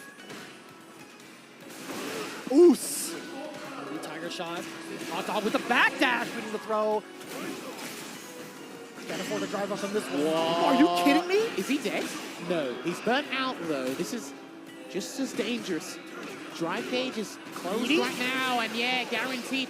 He's putting himself in these situations where Blaz can just send in full screen, and the Tiger Shot will seal the deal there. The target combo yet again. Drive rush forward with the knees. Sorry, the elbows, excuse me. The knees will come later. That's right, yeah. I always think both with Muay Thai, so that's just how it goes. It's very hard for Bison to navigate this space here, especially with the pulse, the Tiger Shots, all the big buttons here, especially when Blaz gets a much bigger reward than Bison does in neutral. Punish. Yeah, it's a punish. There's the Nexus. Full throw. He's got level 3. He's going to build it anyway. What a time to draw that OD. The delay! Counter hit! Off the medium punch, draining the rest of it. Doesn't even need to spend any super. It was all OD Tiger Shots. Hot Dog not able to find his footing against the young man. One of the things I noted down when watching these two practices leading up to this is how is Hot Dog going to maintain momentum if he does get it against Blaz? It's been difficult to do that because he's been doing Tiger Uppercut on defense. And the other thing was Hot Dog would need to be try to aim not to get cornered too quickly, but it's easier said than done when you're going up against a character, one of the best corner carry combos in the game, and that's the bread and butter. So this is what's the difficult aspect of it. I don't know if he has to be more audacious, more brazen with his tactics in neutral, or is he just going to have to keep sticking to this game plan, Hot Dog? And still within range to get that link off of the counter hit, standing medium. Stand heavy punch. Yeah, he's going to have to force something out of him here. Delay. Testing after the knees. Multiple elbows being thrown. Hot Dog trying to back away. The whiff punish is there yet again. We haven't talked about the whiff punish aspect just yet either. Blas has been trapping Hot Dog plenty of times with some of the spacing choices, some of the spacing of the normal, some of the spacing of his movement. We do get the anti-air, nice and proper, checking the lows as well. Hot Dog trying to readjust with that backdash.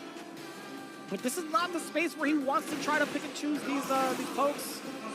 Blocked. Why close it in? Take the rounds. He's got to take the round here. Spend everything you can, my friend, because you need this round. And it will be knee press nightmare to get it. And this is it. Because his back's against the wall, he's going to have to crack open the piggy bank. He's going to have to get all the cash out and spend it accordingly. He's trying to find a load right now. He's on a bison box, man. Oh, boy. Can he get an advance in Japan? Maybe. From the Bank of Chile. Balls. Oh, that worked, yeah, that worked, that intentional. worked. Absolutely intentional from Hot Dog. I'll take a happy accident any day of the week. There's the Nexus. There you go, Nova Tiger. And we're going to cancel into the Vanquisher here. And we're going to make sure it's going to be a bone-breaking combo. And I think he has to respect the step kick meaty unless Hot Dog wakes up with level 1. And he done a Tiger shot instead, just in case. Genius. Chips. Yeah. And that was so smart too because you highlighted the threat of level 1. Blas 2 steps ahead with the OD Tiger shot. He had the meter, he had enough to kind of let that rip. Oh my lordy. What drive rush check? What are you talking about, Hot Dog? Blas again.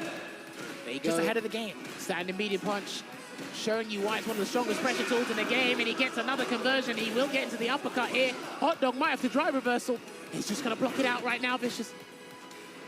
A little bit low on the drive gauge. Punish. There's a punish. There's the greedy Tiger. Hot Dog is just shaking his head, right?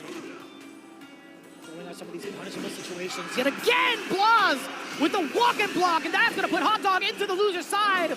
2 back-to-back 3-0s coming in from Group A. We do get the dream match. Shanghai versus Blas in the winners finals in this group. It looked a bit difficult on paper for both the players, but this is why these guys were in the EWC Grand Finals. This is why these guys are some of the best of the best there. I've got to give credit to Blas, man. That meticulous spacing, just strategizing things like you said, 10 steps ahead, where some of the things that Hot Dog may have done might have been actually planned in advance for him to actually be comfortable throwing out so many Tiger shots. That's so wild. Yeah, even the whip like, punishes as well that you were talking about. Even the amount of times that Hot Dog decided to go for maybe like the scissor kicks to kind of close the gap. Why was it all of a sudden Blas was trying to walk up intentionally within that space to punish? Right? He has been reading Hot Dog the entirety of these games, and it's quite impressive to see when somebody's going to initiate a plan and actually be like, you know what, I've already had the counter. I know when you're going to do this.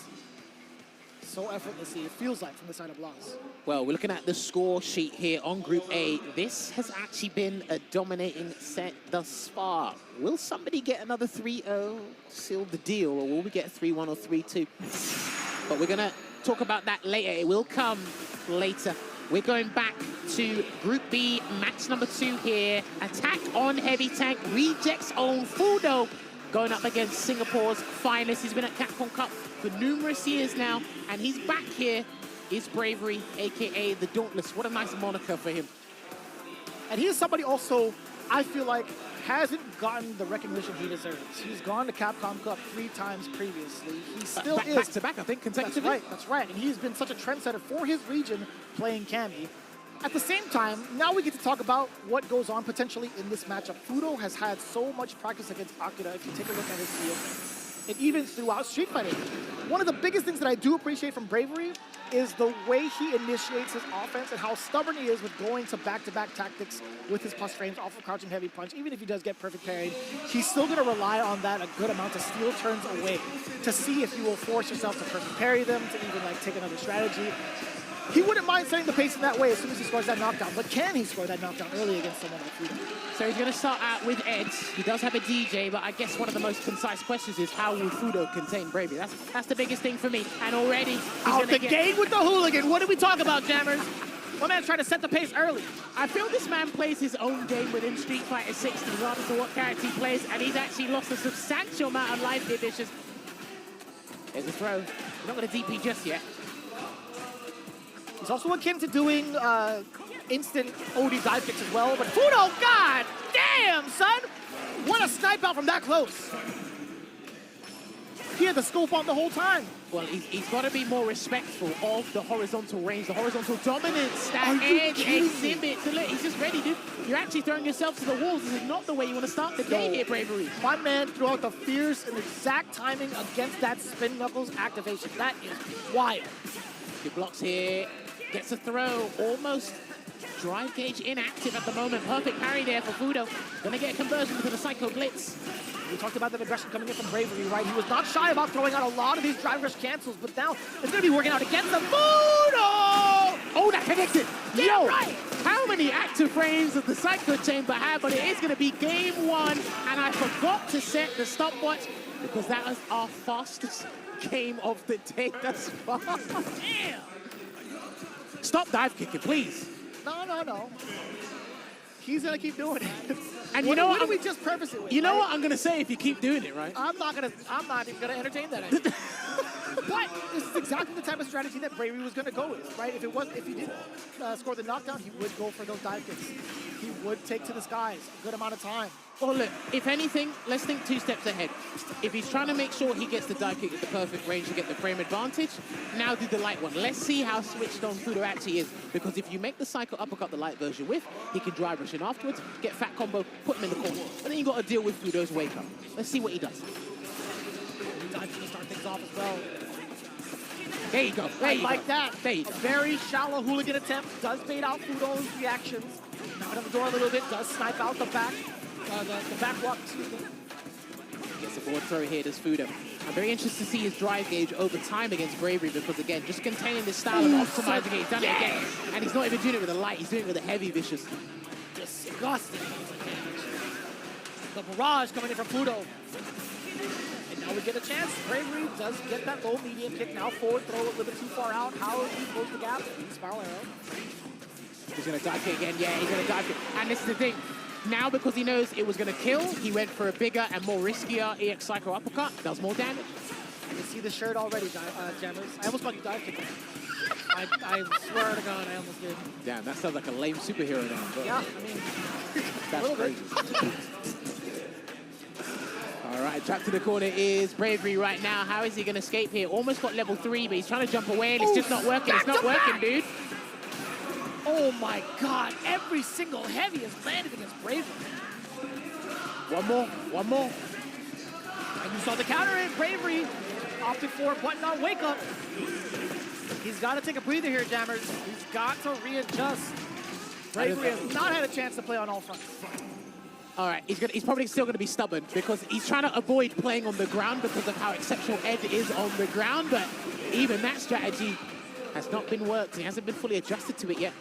Terry Ward found a solution preemptively against Bravery on every single attempt to try to attack. Bravery's not going to get a chance.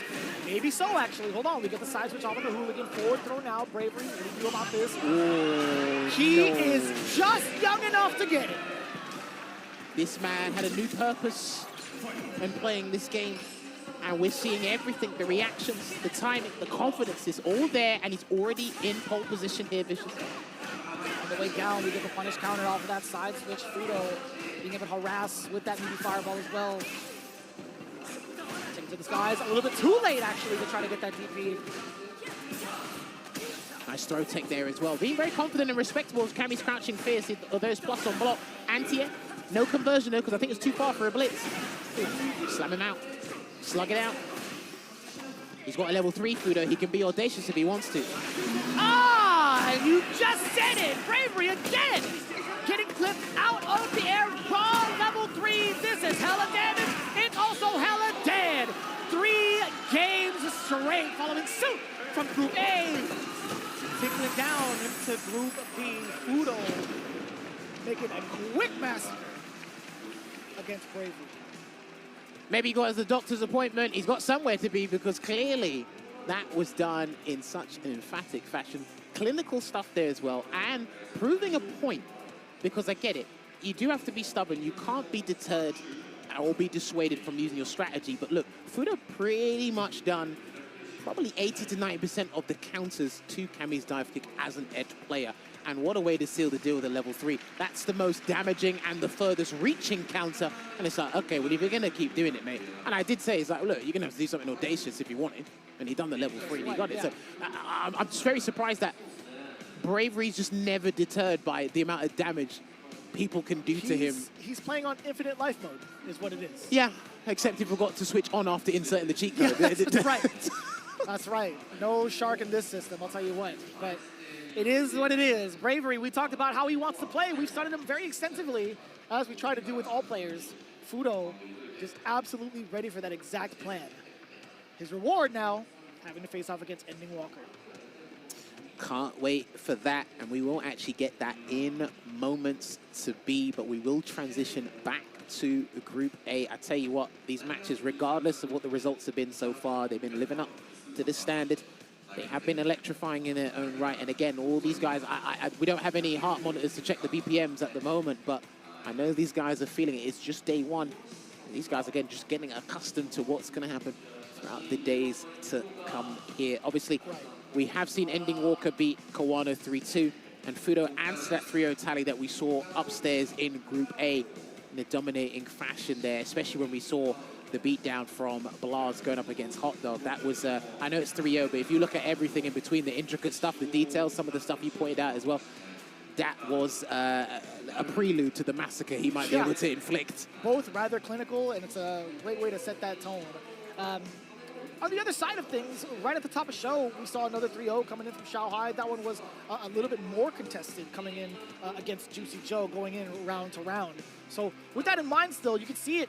What happens to the loser side, you can take a look. Kawano versus Bravery moving on into day 2, where one of them will get eliminated and the other moving on into phase 2.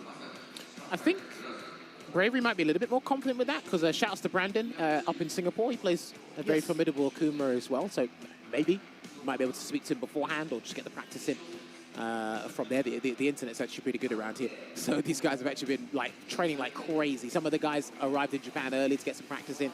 A lot of these guys have been conversing, because again, outside of a high-octane environment and a super competitive environment, it's a time for a lot of these guys to meet each other at least once a year, because a lot of these guys haven't seen each other for a while. So it does feel like a family reunion of sorts. Either way, this is the run back. This is exactly what a lot of the fans have been looking forward to as soon as the groups were decided. Shanghai going up against Nagoya-kun, a.k.a. Blaz. Look, man, they say in a marriage you got to bicker every now and then to develop and build the relationship. These two, in terms of their rivalry in Street Fighter 6, they've been bickering back and forward, and I tell you what, the results are keeping things high.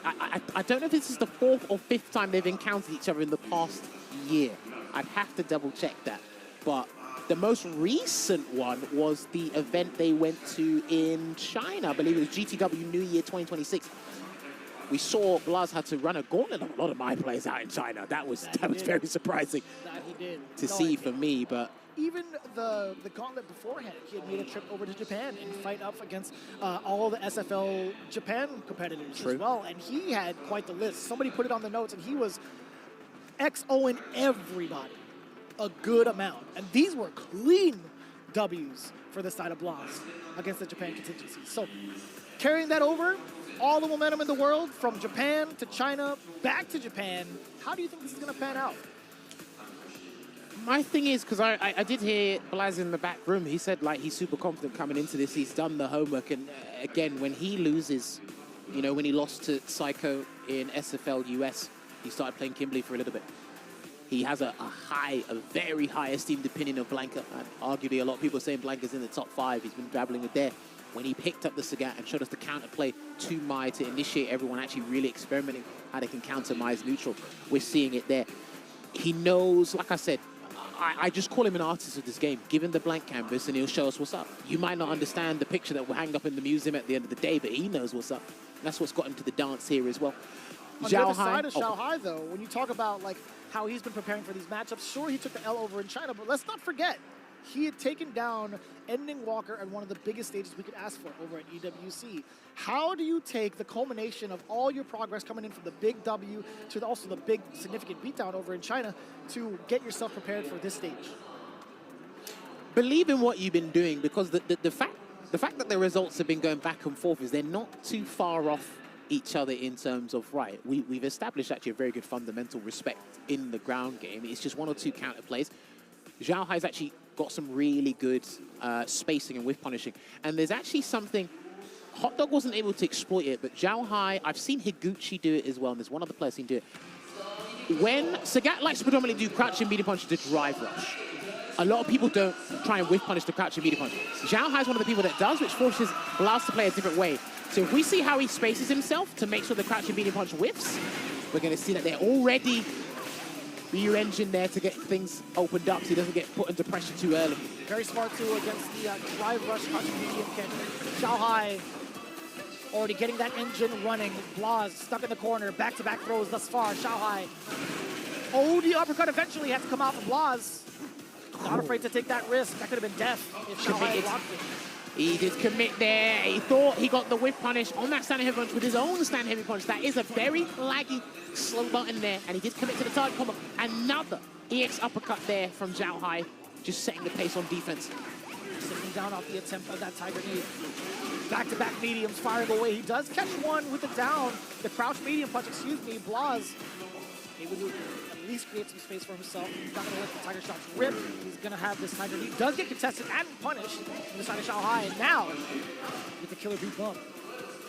There you go, and the stand medium kick did dissipate the fan there, but Zhao Hai trying to encroach back in on the space that is actually lethal for Sagat in case he can't whiff punish correctly. Gets the block on the over. That was a last-minute block there as well. Anti-air from Zhao Hai. Can he throw loop him to death? Will he commit? One more touch from Xiao Hai. Same with Blaz, technically. You are in critical art territory. Keep it tight. There's a back throw. Heavy. He delayed that as well. I saw it on the crouching heavy punch. And there's going to be a Vanquisher coming out. It is the CA version as well. I don't think I need a question mark because this should do the trick. Oh, most definitely. The king coming in with the damage. Blaz holding himself pretty well. Getting that side switch. Xiao Hai at that moment, you saw that back up.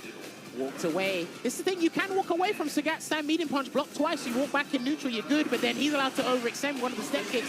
He will activate level 1. He will get the amplified fans. Let's see how he handles it. There's another throw there from Zhao Hai. Oh, the audacity to wake up jab. I see it. We'll definitely take that. Not too big on the punish counter for the side of Xiao Hai. In fact, it's now on the side of Blaz, catching that parry attempt. New engine, forcing Xiao Hai into the burnout. The enhanced fans slowly dwindling down.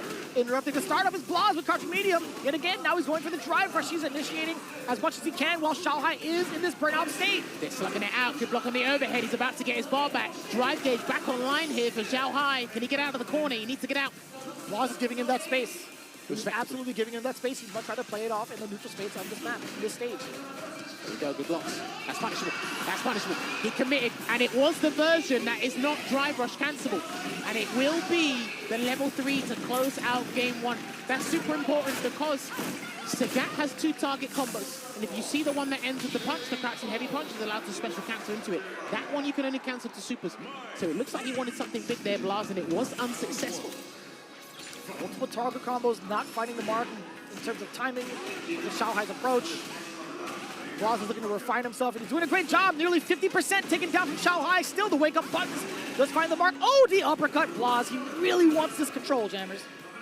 That's the thing there, but as you want the control and put him in the corner as soon as possible. And there is a counterplay straight into the uppercut, and he will close out the round with another Tiger uppercut here. How this man is able to keep up with anyone blow for blow, bar for bar is sensational. What a whiff punish. Just the animation of it all. The way he charges up, That big fist. Oh yeah, the wind up. It is just so well animated. Even the sound design is nasty. Either way, taking a look at all the plus frames, medium punch just harassing Xiaohai's drive gauge with it. There you go. Now, one of the changes was good anti-air fireball trap there for Xiaohai.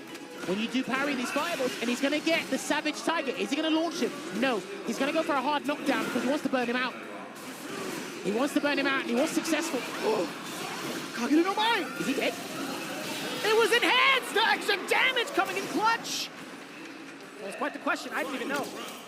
I'm surprised he went for the hard knockdown, the Tiger Pendulum, I think it's called, but... I think it is. I'll check later. All right, gonna get the conversion straight to the corner. And there's a forward throw. How are we gonna build on this? Is Xiaohai gonna break away? This is the first time we've seen control from Blas over in the corner. Oh, he missed! Oh, no! He missed it! Oh, dude, that sucks. But he's gonna go back to the mid-screen. He's still got a huge life lead here, Vicious. Gets the medium kick target combo, and that should be the round because he has got another Savage Tiger on deck, and he is going to use it. There you go. Into the Tiger Raid. Tying it up, 1-1. A slight mishap could have been destruction for the side of Blas, but he's recovered quite well. Dude, listen, I think this was going to go the distance, regardless of how we're looking at it now and the stats leading up to it. We were going to see things go the distance there. Blocking that drive rush crouching medium punch. That is +2 on block, leaves him in throw range as well. So that is a lethal thing from Blas. And it's a true block string if he doesn't run crouching medium punch on the drive rush cancel. Yeah, that's why also Blas is starting to steal turns a lot more with that standing medium punch because of the fear of pressing any sort of button against that particular normal. Blocks it. That's -3, so you can't punish that Nexus. That's punishable though, but I think Mai's buttons are too far, yeah. That's probably why he's abusing it. Oof! Punish counter off with a crouching medium punch. Blas on the way to possibly getting another round. And the timing of it all as well. Sniping Xiaohai's buttons will get another crouching medium punch. It's so daunting to face up against that normal from further ranges where you think you're allowed to press a button. It comes up quite fast too. But still, it doesn't look like Xiaohai's dissuaded by what's happening, and Blas is slowly creeping into a comfortable position in this first to 3. I like that he didn't move after the perfect parry, because Blas got the crouching medium punch into the uppercut before. Xiaohai's watching the fan pan out. There's another Kagura no Mai. Some of the traps. Forcing the burnout for himself as long as he gets that knockdown, that drive reversal. There you go. Pressure being applied. No Tiger knee just yet. Oh! Yeah, he got it. Can he side switch? He's going to side switch. That's the pendulum jammers. He packs away. One end to the other. Great block on the overhead and also avoiding the throw. Oi, interrupted. The charge fan can get it in the corner carry once again. Still has options on wake up here. There's Xiaohai. The trade! You can't, dude. We're playing elongated sets now. You cannot, you just have to respect that button. I hate it, but you have to respect it because he's allowed to get the crouching medium punch and just drive rush cancel into oblivion. What did we talk about earlier? How often Blas was going into standing medium punch over and over again, max 3, and even like a little stutter step and back into another plus scenario. Xiaohai thought to himself, I feel a little bit confident that he's going to go into it again. The one time, jammers, that he went for the proper frame trap, destroyed it. Here's the thing for me. One of the things that makes Sagat the strongest, or one of the strongest characters in the game, is obviously stand medium punch. 6 frames +2 enables the trade combo. But how many ways can he set up the stand medium punch, set up the trade? Nova Tiger, drive rush crouch medium kick, space Tiger knees. Right. There's many ways he can do that. And where you pick to challenge, that's the problem. Oh, too far. Too far out. It was a punish counter though, right? That sucks. Feels a little bit bad. Blas, he's happy with it. Another set of corner control, medium punch, a little micro walk too to get those 2 extras within range. But look how much drive gauge that was eating away at those stand medium punches. That's the problem. Gets the sweep on the high Tiger. OD uppercut. Xiaohai contained. Tiger knee. The screen didn't shake. He was going to be plus. Back throw. Nice delay back throw there from Xiaohai. Here comes the Tiger shots. He might need to do an EX fan soon here, Xiaohai, but he's looking to save that drive gauge for a conversion. A pretty big one at that. There it is. Level 2. He's going to get level 2. And he needs to spend the level 2. No, he can't do it. He doesn't even need it. Kagura no Mai. Yes. Because he was at the corner, he went for a different version with the crouching heavy punch into that target combo from the back heavy kick. So good situational awareness and optimization there from Xiaohai as well. observe that bar going into this next round. Overhead does get blocked. Immediately going into the jabs. Blas with the backdash away. Finding success, finding the punish counter. With the uppercut. Dry rush on in there. A little bit of a stutter step. Xiaohai not being baited by that. Does get a proper punish though. Kageru no Mai yet again. He's enhanced. There you go. Beating out the regular Tiger shots there with the enhanced fan, but 3 stocks left, 2 stocks left. Savage Tiger, what's he going to do? Is he going to launch him? No, he's going to do the Tiger Stomp again. There he is. Nice, good frame advantage there as well. Some of the low Tiger shots. Low drive gauge for the side of Xiaohai. The jump in does get corrected. Xiaohai! No, it's too far. Or it might have been the wrong frame advantage, I'm not sure. It did say counter hit on that back heavy kick. That's right. Delay on the back roundhouse again. Forward throw. Careful of the parry. He tried to disrupt the timing on that parry, but Blas just held it. He committed to the parry regardless. Blocks it away, and a level 2. That's going to burn him out. I think that's just about burn him out. If he goes for the raid, it could kill. It's not just dead yet. No, level 2. Careful of the level 2. He needs that OD bar. He needs that OD bar. Oh, he tried to commit. He thought Xiaohai might challenge, because when you do the Nexus into the Nova Tiger, or sorry, the Mighty Tiger, it is a frame trap.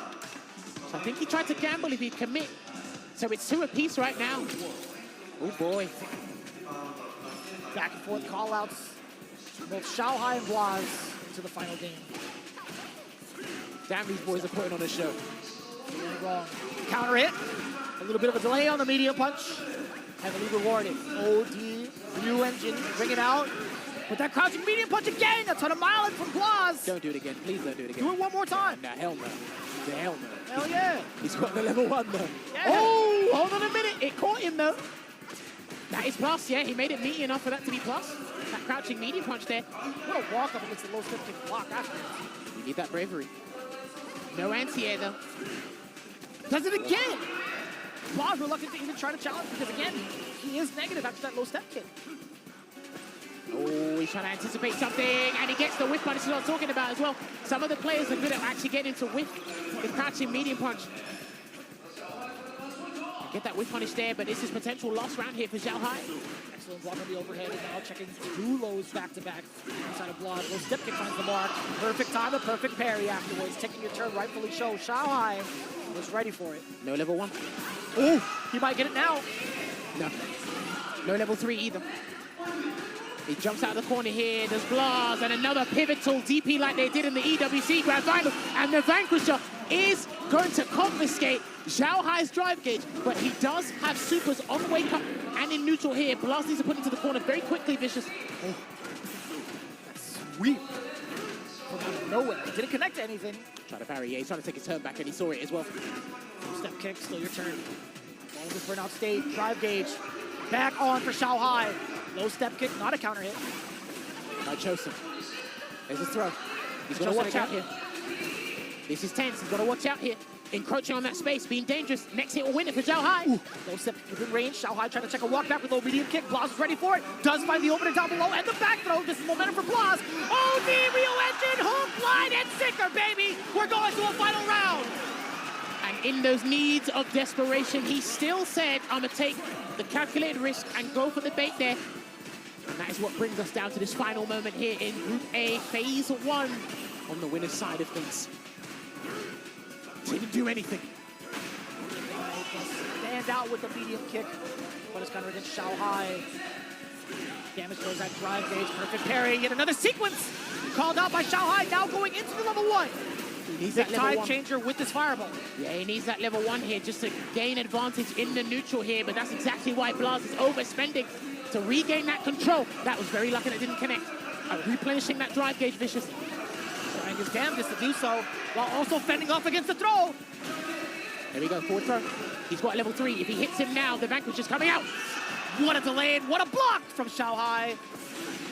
Oh my God. He's burnt The out. burnout is there. No level 3 though. He's not going to delay the process. This is huge. This is huge because he's delayed the recovery process on Blas's end. It's not going to be thrown to kill, but he can inflict a lot of pressure. But he still has to respect Vanquisher. Ooh. He still has to respect Vanquisher. He's not done yet. He's not done yet. That's plus. He's about to get cage back. He's about to get cage back. Jammers! Oh, no. Are we gonna go from screen to screen? Oh, DP! wait. It didn't come out. It It didn't come out. Hold on a minute. One more throw. He's going to respect it. That's chip. That's chip. Oh, He's wow. not dead yet! Hold on a minute. He's got to respect the uppercut as well. Anything can come out now. Chipped again. Wow, he got him. He got him. Yo! Bronze genius! What a call out. No fear in his heart. Dashing up the big green against the Kachosen. And you can see the devastation from the side of Shanghai. You thought there was no time from the king to get the dash into the Savage Tiger. He thought he was able to snatch that victory because of the burnout. He turned pale, but listen, in those dire moments, it put the move anyway, and you let the game play its part. You can see how much this means to Zhao Hai, because that was big. That was big. That was a straight ticket to top 16. That was such a finely played moment from Xiao Hai. The moment where he thought he could get the chip, the moment where he thought he could catch Ross slacking. It just wasn't enough time. The Kachosen just a little bit too slow. Slow enough for Sagat to dash up into Fireball and vulnerability off of that level 2. Insane. You can see it, how much that means to him. The tournament's not over, but you can see how much that means to him. A 3-2 down to the wire. And in this game, one of the most crushing moments is when, hold on a minute, victory is literally behind the glass cabinet, but it's transparent for a reason. You can see it, but you can't touch it until everything is done. But boy, I hope we did that match justice, because those guys on stage played the part. The saga continues. This game is sick. This game is sick, Jammers. Oh my God, this game is sick. Dude, I might have to go back and look at a lot of stuff, because a lot of low step kicks hit. Zhao Hai got a lot of perfect parries. We saw Blaz introduce and mix up different answers from perfect parry on the Kai Chosen. We actually saw a lot of discipline from Zhao Hai not to do a lot of Kai Chosens as well, just to kind of be something that can skip neutral. The skedaddle skadoodle, as I like to say. Okay, I've never heard you say that in your life. He was working towards it. Have you not heard skedaddle skadoodle? I control neutral. You not heard that? Yeah, I've heard it, but I've never heard you say it. I've said it a few times. Well, you know, No, you know what? I stand Another round of applause from the crowd, because you know what? They got a lot of stuff to do. And we're not even done for the day yet, because we go back to another head-to-head on the winners' final here.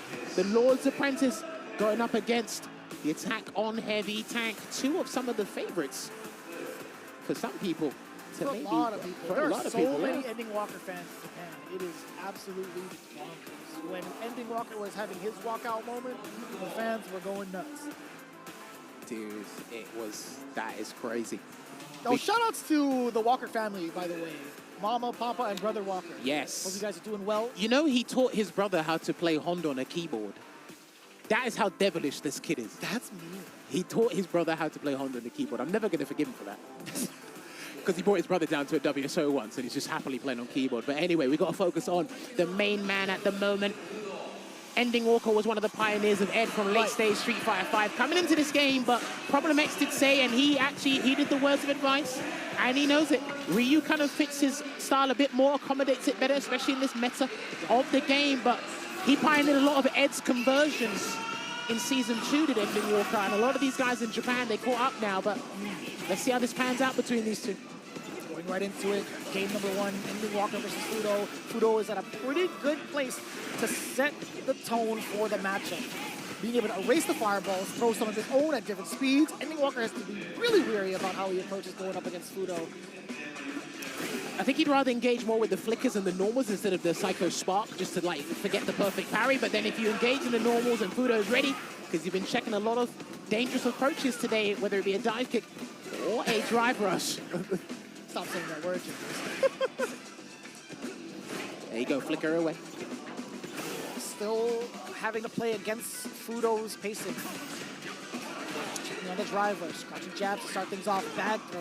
He's been starting a lot of lights into drive rush checks from the guys today, Ending Walker. I like that he's been such observant towards that, and that will get the conversion into the standing heavy kick to close that round out there, Vicious. Let's see if Fudo can do it again, or if Ending Walker's going to be the aggressor. From out of nowhere, he would walk it up a pretty good amount into that drive impact. Fudo fell susceptible to it. Oh, Dashing up, excuse me? well, luckily that's safe on block. There we go, pushes him away. Low on drive gauge is ending Walker again, so he actually needs to, yeah, he's going to hold it. They're going to play chicken. Yeah, he's going to hold it. Can't commit to the forward. Fudo being ready for that as well. He's going to snipe out midair. Level 2 being able to get the juggle. One flicker, one upper, kill rush, excuse me. Look at the damage on that, dude. Damn. Kind of insane. Plus you're in burnout, plus you get the chip.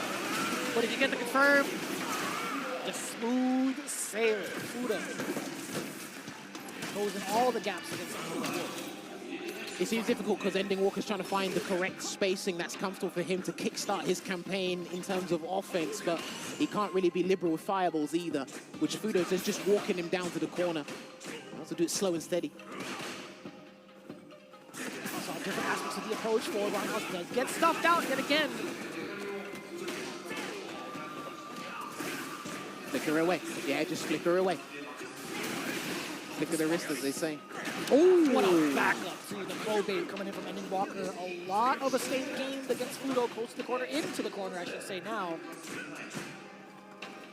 And so, yeah, he saw that coming. That was a late stage psycho uppercut there, and he will close out the round.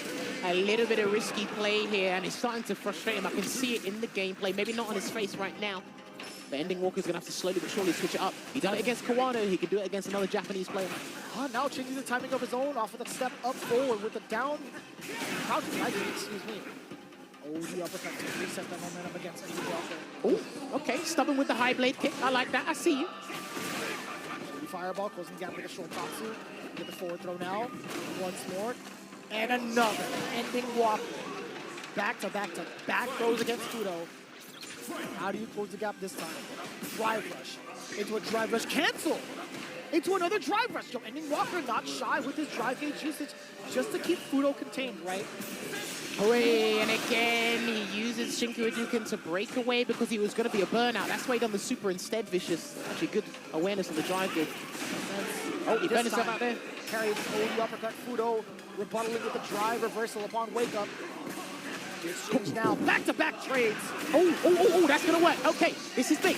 He's going to replenish 2 bars of drive stock here, and he's actually in such a beneficial position here to close out this game because he can just flicker away, I think. He's ready to do it. And you saw it in Walker. There was an attempt to possibly jump. Either way, Fudo absolutely ready for it. Okay, he's sticking with the Ryu in the game plan here, so it looks like he believes in what he does, but Fudo's ready, man. He's ready. Into the fireball from their range. Oh, the uppercut, we already know. It's be coming out. Fudo, frame kill with the spark. Rather deceptive to line up that throw. He's been second best in a lot of departments here, and he's starting to jump out of fear. In the corner is Ending Walker. That was not the medium kick he needed there, Fudo. The medium kick now is in favor of Ending Walker. Off of that crouch, Fudo getting caught. Having to back away. Sweet. Ow! Counter Jesus! Okay. Catching a delayed button, perhaps. Is he dead? Oh, he's hella dead. He's hella dead. And he told me Ryu's fine. That's what he told me. What was the context of the conversation? He hit me with that combo. He said Ryu's fine. Oh, Lord.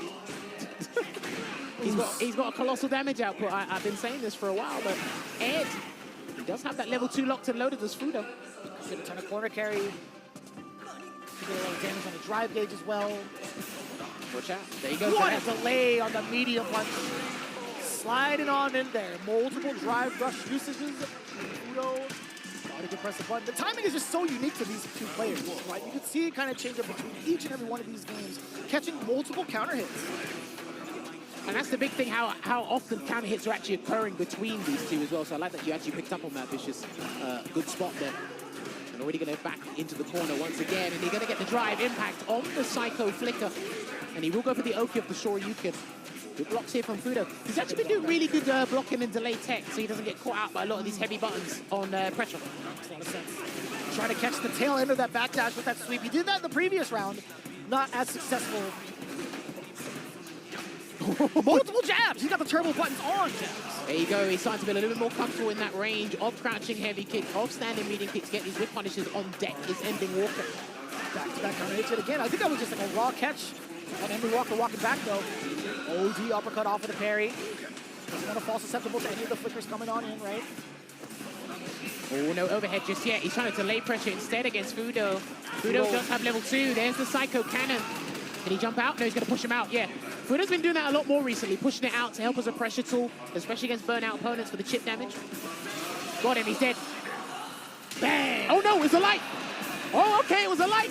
Oh, he tried something very, very risky there, but because it was a light, he was able to block in time. I didn't see that. I thought he was going to be able to catch. Yeah. Good spot there from Fudo. That's why he's in the seat and we're not. You know, I meant bang for Fudo, you know?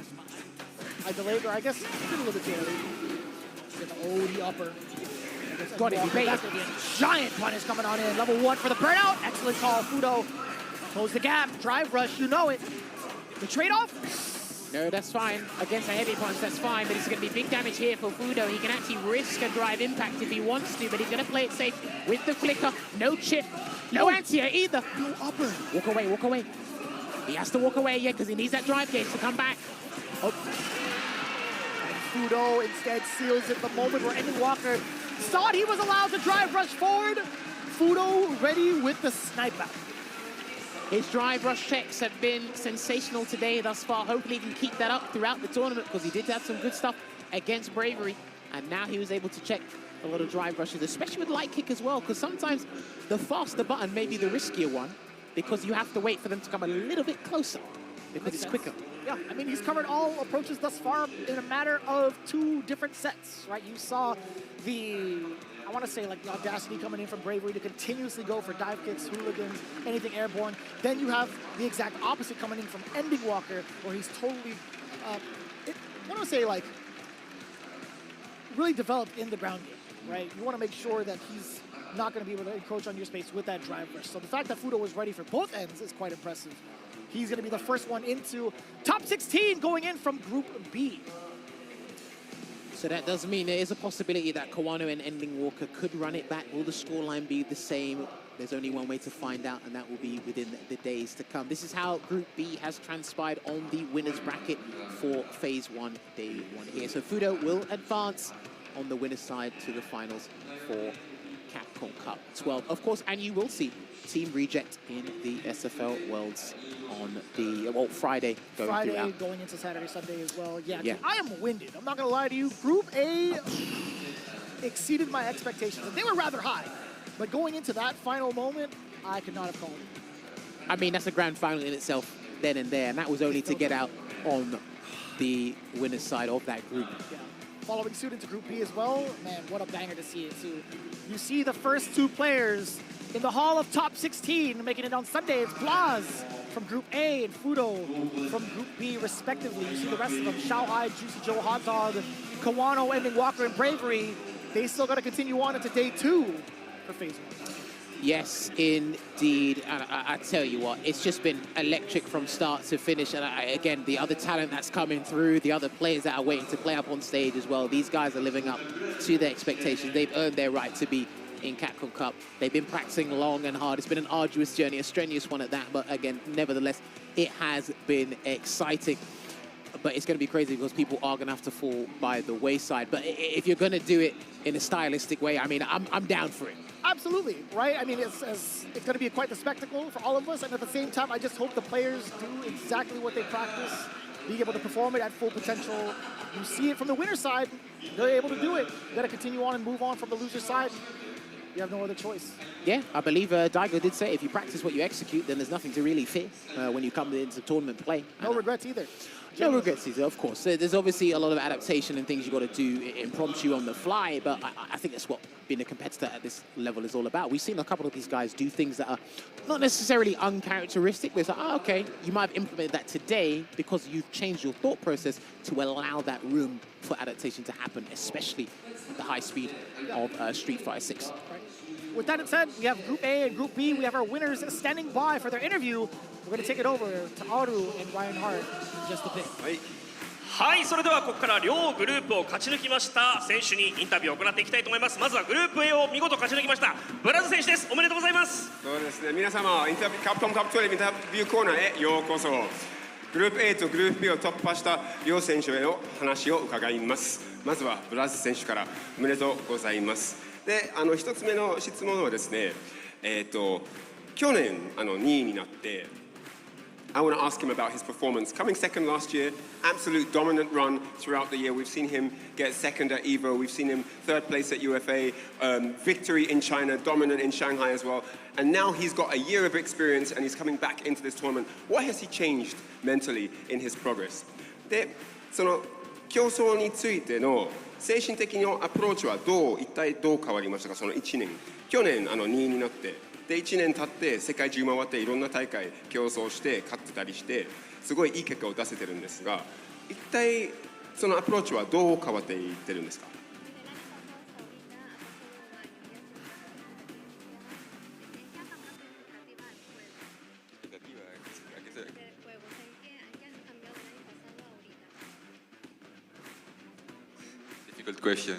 ごめんなさい、難しくて皆さんがすごい知りたがる情報なので。そうだね。はい。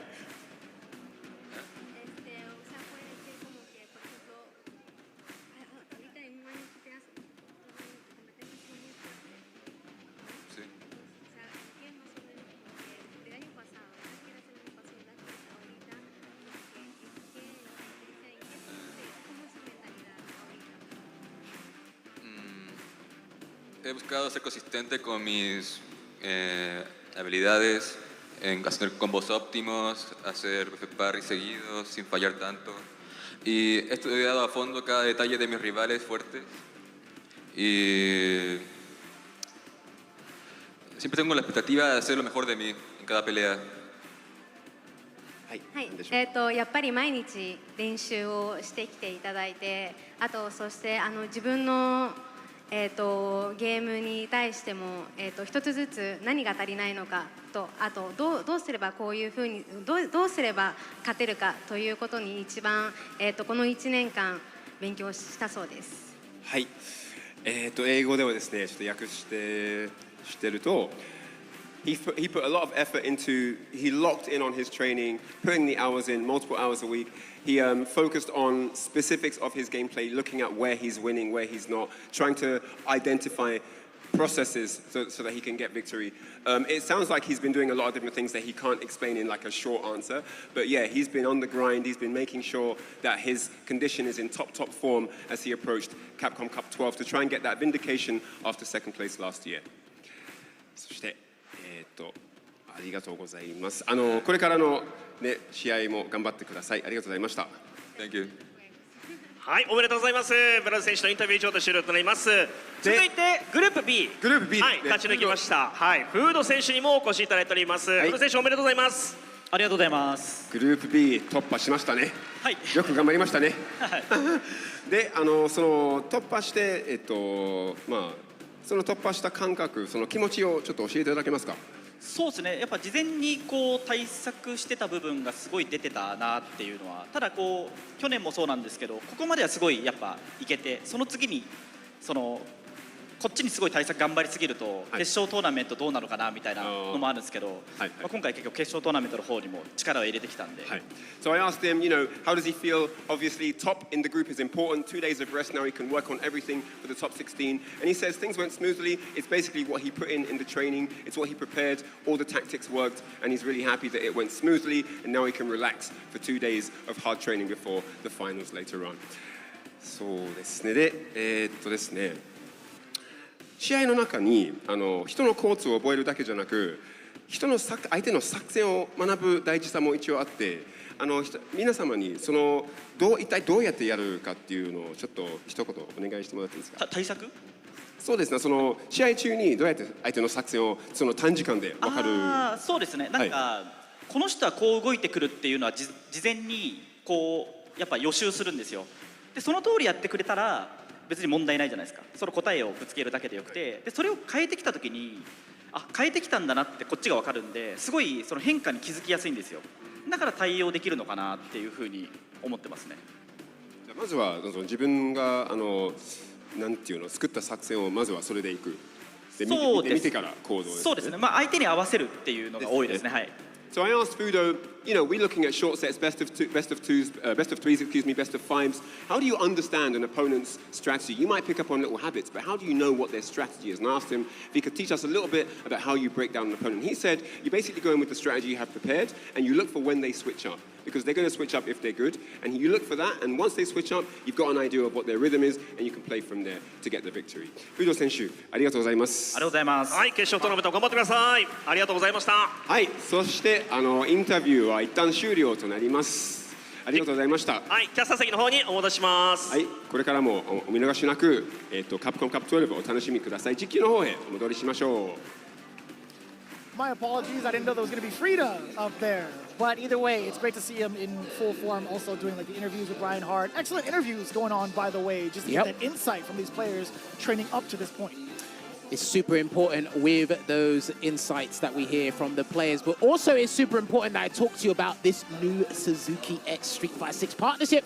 The Collab Bike Volume 2 is here with a collaborative effort between Jury and the Suzuki Ultimate Sports Bike. The legendary Hayabusa has come true. During Capcom Cup 12, the Collab Bike will be on display at the Suzuki booth on the first floor of the Ryugoku Kokugikan. Sit on it and get a special postcard featuring an original illustration by Kangyaku, well known for his comic series You've Got This, Jury! Exclamation mark. You will also get another collaboration giveaway in the Suzuki booth, so be sure to stop by the booth. Well, excellent choices there, Jammers, I will say. You know, I did have the opportunity to check out that bike a little bit earlier on. And that you went without me? No, I just passed by it. I didn't even get to take a picture.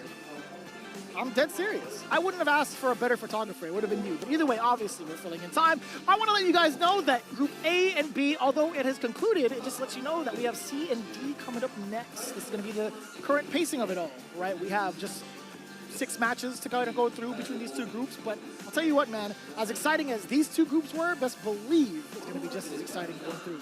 I mean, you saw the introduction video with all the groups there, and I tell you what, if you're going to make some mixtape or some hip-hop albums, I need some of those guys on the front cover of each of them with the way they're posed. They get more comfortable and more lax with it as well. But I mean, look, with this next group, we got Big Bird, White Mochi, Sahara, Shaka, Dak Corgi, Mena RD, NL, Jarby M. They're all there. It is actually insane to see here. So we can see it right now. This is the day 1 schedule. Like Vicious said, we have concluded Group A and B, and we are actually, I believe, we are kind of ahead of schedule. So, okay, I'm surprised, actually. I mean, I'm surprised that it went in that fashion because we saw so many 3-0s that occurred between Group A and then followed suit with Group B. But either way, like, nonetheless, it's still going to be, there's going to be a way for it to kind of all catch up in terms of the timing. You never know what happens on the grand stage of Capcom Cup, but one thing's for sure, it's going to be hectic. Yeah, you always have to accommodate for time, whether it's going to be a 3-0 or it goes to the extended period or to the 3-2 final game final, which we witnessed numerous times throughout the first 2 groups here. But like we said, there are several stages of this phase 1, and you don't want to miss an ounce of it. We set the tone with Group A and Group B, but we are going to get some great talent coming up next on the camera. I'm not going to spoil the surprise as to who it is. It's probably one of 7 you can guess, so your chances are good. But this is what's going to be interesting to see here as well. Well, Ryan's on the stage, but I mean, Ryan could jump on and commentate a little bit, but as could I, man. It's hard to not want to do that when you see the matches coming up next. You guys do not want to miss it. In fact, when we come back, we have the rest of our groups with C and D in just a bit. Jammers, it's been an absolute pleasure, and we'll see you in just a little bit, and I will see all of you as well going into these matches. Until then, get yourself some refreshments. We'll be right back with more Capcom Cup. See you soon.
The match. Capcom Cup 12, let's start! For everyone's dreams to become approved, age is just a number. Keeping up, I should say. He's been going up against James to stay in this offensive sequence. He does get a switch up onto the other side with that departure.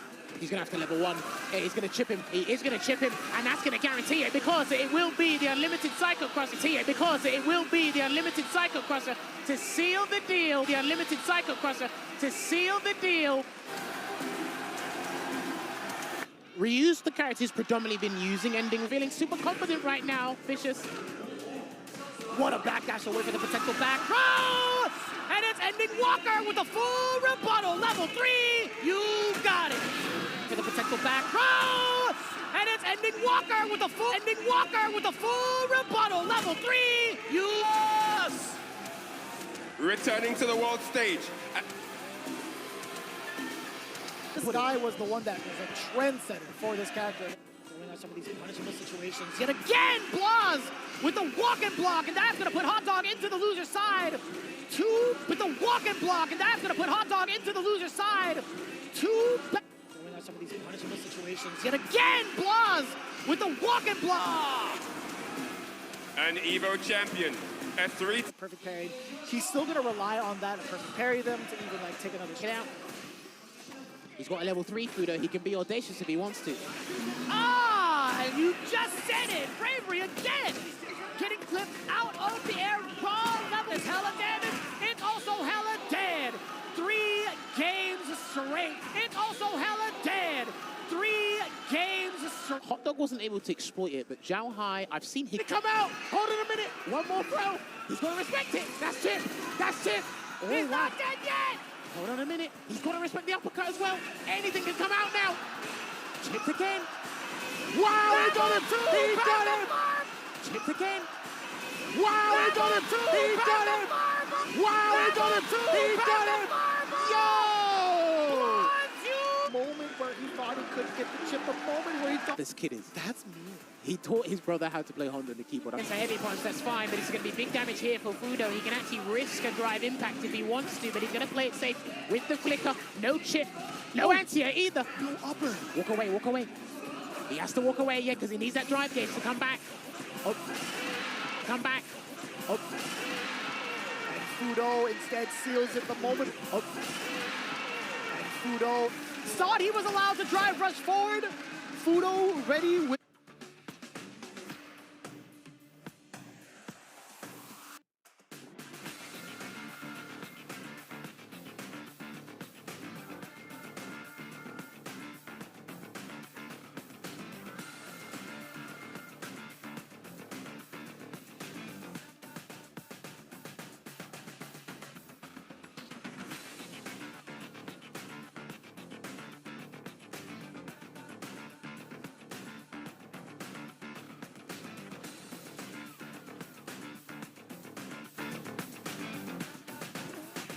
Red Bull gives you wings.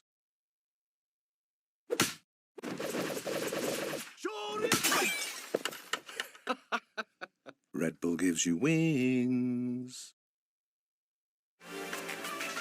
'Cause I got what it takes to be on top. I'm #1 'cause I don't stop. Hard gas, no brakes, high stakes. I don't act tough till I tussle, let them phone drop. Non-stop, you ready or not? When it's all said and done, I'ma be on the top. 3, 2, 1. I'm ahead of the game, they'll remember my name.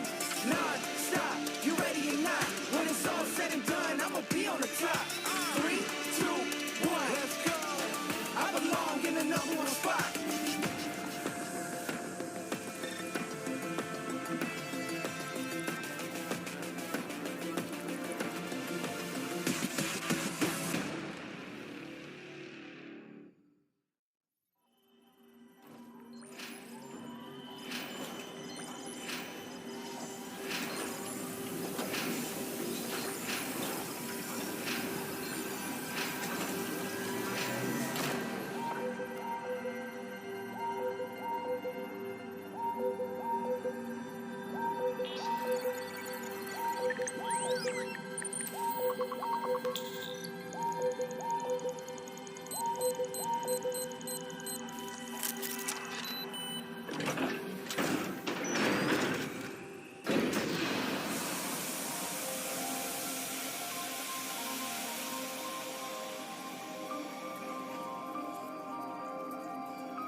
Is this Arkveld manifesting guardian powers?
皆さんお待たせいたしました。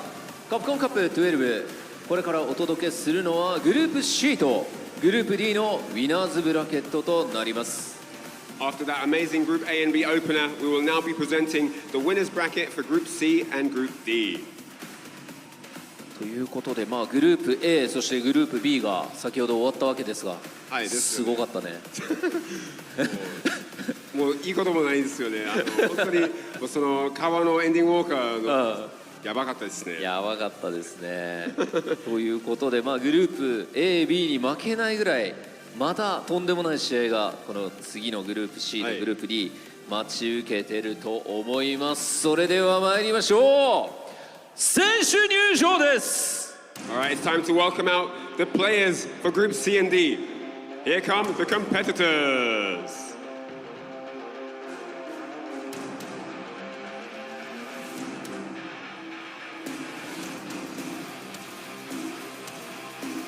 Group C 一人目はアブダビの巨匠ビッグバン Making his way to the stage, he is the two-time Red Bull Kumite champion and the pride of the UAE, the surgical master of Rashid. Put your hands together for the biggest bird, Big Bird! 続いて2人目、島根の背に YC マーチェ Next to the stage, the unrivaled master of Dalsim and Japan's legendary final boss of Shimane. Please welcome, representing Team Varel, the yoga monk, YHC Mochi!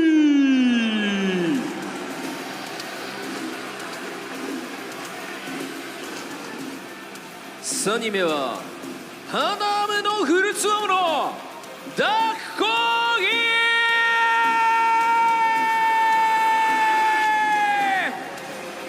Representing South Korea and making his first ever Capcom Cup appearance after conquering the World Warrior Circuit. Please welcome the high-flying Sea Viper specialist and the bracket's ultimate unknown variable, the Hanam Iron Wall, Dakogi! グループ C 最後はザ・ストロンゲストブルメナ・アーディ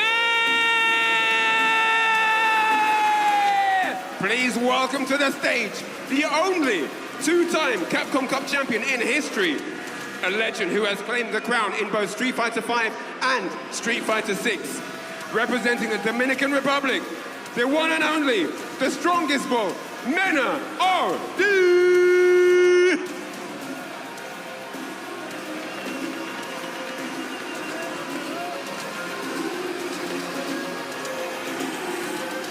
そしてグループ D 1人目は不敵な新潮流サハラ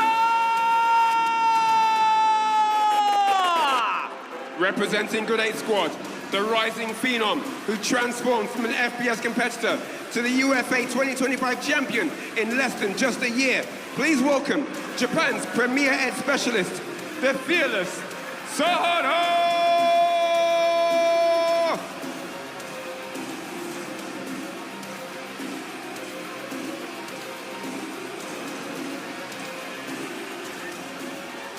続いて2人目はアルゼンチンの聖なる炎シャーカー Hailing from Argentina and representing 2Game Esports, please welcome the master of the flame and the world's most elusive Dalsim specialist, the Sacred Inferno, Shaka!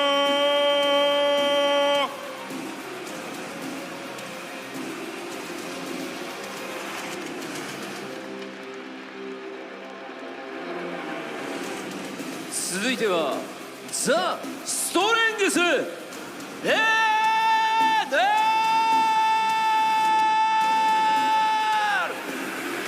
Next to the stage, representing South Korea and Team Falcons, a veteran whose high-pressure offense with Akuma has earned him a place among the world's elite. Please welcome the CEO 2025 runner-up and Capcom Cup X fourth place finisher, the Strength ML!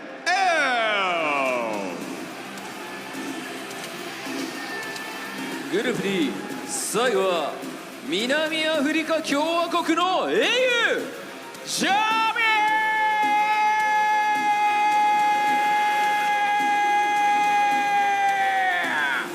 ー He made history as the first African player to reach the Capcom Cup finals, and now he's back to prove that Africa reigns supreme.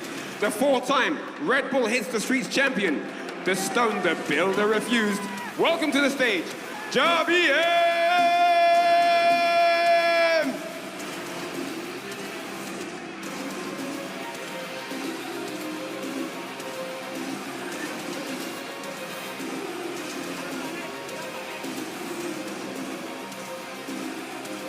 以上選手入場でした。果たして誰がトップ16に進むのか、選手たちに今一度盛大な拍手をお願いいたします。So with that said, those are all the players that are going to be taking part in Groups C and D. This is going to be absolutely exciting, a slobberlocker, no doubt, and I can't wait to get this underway. Now, the match begins. それでは選手の皆さんはスタンバイをお願いいたします。 All right, all players, please get ready for the matches about to commence and be prepared on standby. Thank you very much.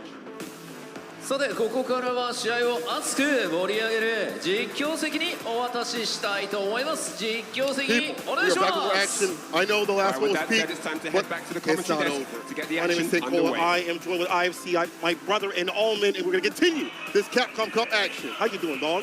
I'm having an exciting time. I'm feeling great, man. The fact that we get to finally see everybody work so hard for this very moment right here, it's all about seeing the challenges ahead at the end of the day. Who's going to be number one, we're going to find out in this excellent week of Street Fighter 6 action here at Capcom Cup 12. This is going to be exciting. You already know me. I got some of my favorites in group. By the way, we're doing Group C and D. You just saw that excellent introduction from Aru and Ryan Hart. Big shout outs to the host holding it down as always. But who's going to be holding it down, who's going to be the stars of the show is the players themselves. So I'm very excited to see this play out. And I'm definitely looking at Group C because not only do we have Mena RD in there, but we do have one of my favorite T-Vipers in there, Dat Corgi. We speak on that a little bit later on. But I do believe the first match will be Big Bird versus YAC Mochi. On paper, not so good for Sim.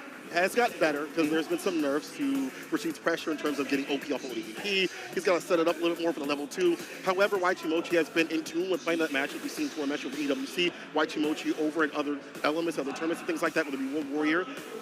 You know, I feel like it's not going to be what happens in that match. I think it's going to be a very close set regardless. After that, Doc Corgi, as you mentioned, in Mena or D.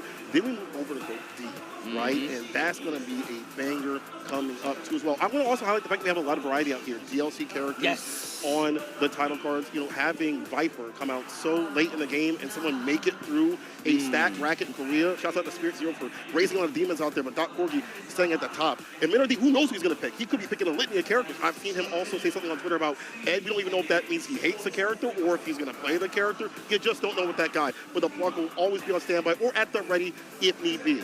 This is going to be interesting, man. Look, so Dat Corgi, just to touch up on him, this is obviously his first Capcom Cup, and like you said, fresh character Viper. That takes a lot of cojones to pick that character, try to optimize it in time to go up against some of these juggernauts right here.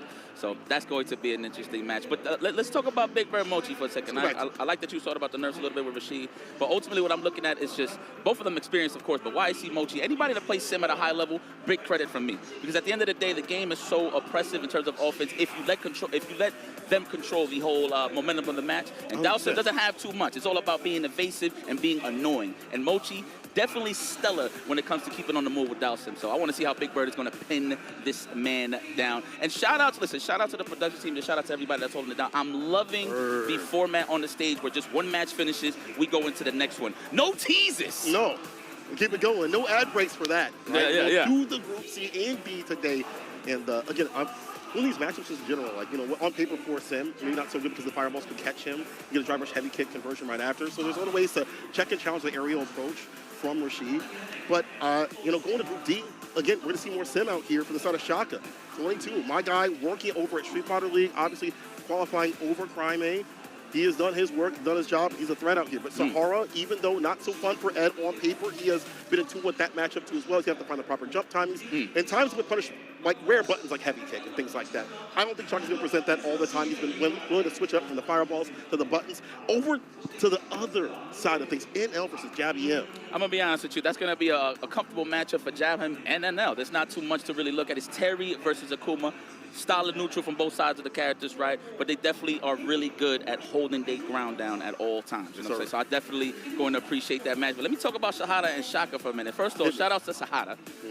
I first got to know this man at UFA 2025. That is where he qualified. Then I heard, you know what I'm saying, he's one of the fastest rising stars. I did not know that he came from the FPS side of things. Yes. So for him to go from that side of the world all the way to Street Fighter 6, that is definitely very impressive on my part, on his part for sure. And here it is. Let's start it off. Big Bird, of course, all smiles, but when we get to the stage, it's going to be all angry faces for sure. Versus YHC Mochi. Look at the age difference, but both of these guys are OGs in their own right in their respective games in their generation. So this is going to be interesting. Of course, the two-time Red Bull Kumite champion in the building. YHC Mochi, one of the most, if you will, respectfully when I say it, one of the most dustiest doubts out there, and I mean that in a good way. Yeah, since Street Fighter 4, been holding it down. And I like at this age, at this stage, that he is still playing and representing. And I know Japan is excited to see this match.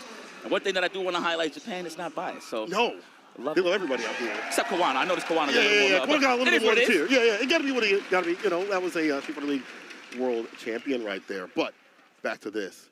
Big Bird versus Waichi Mochi.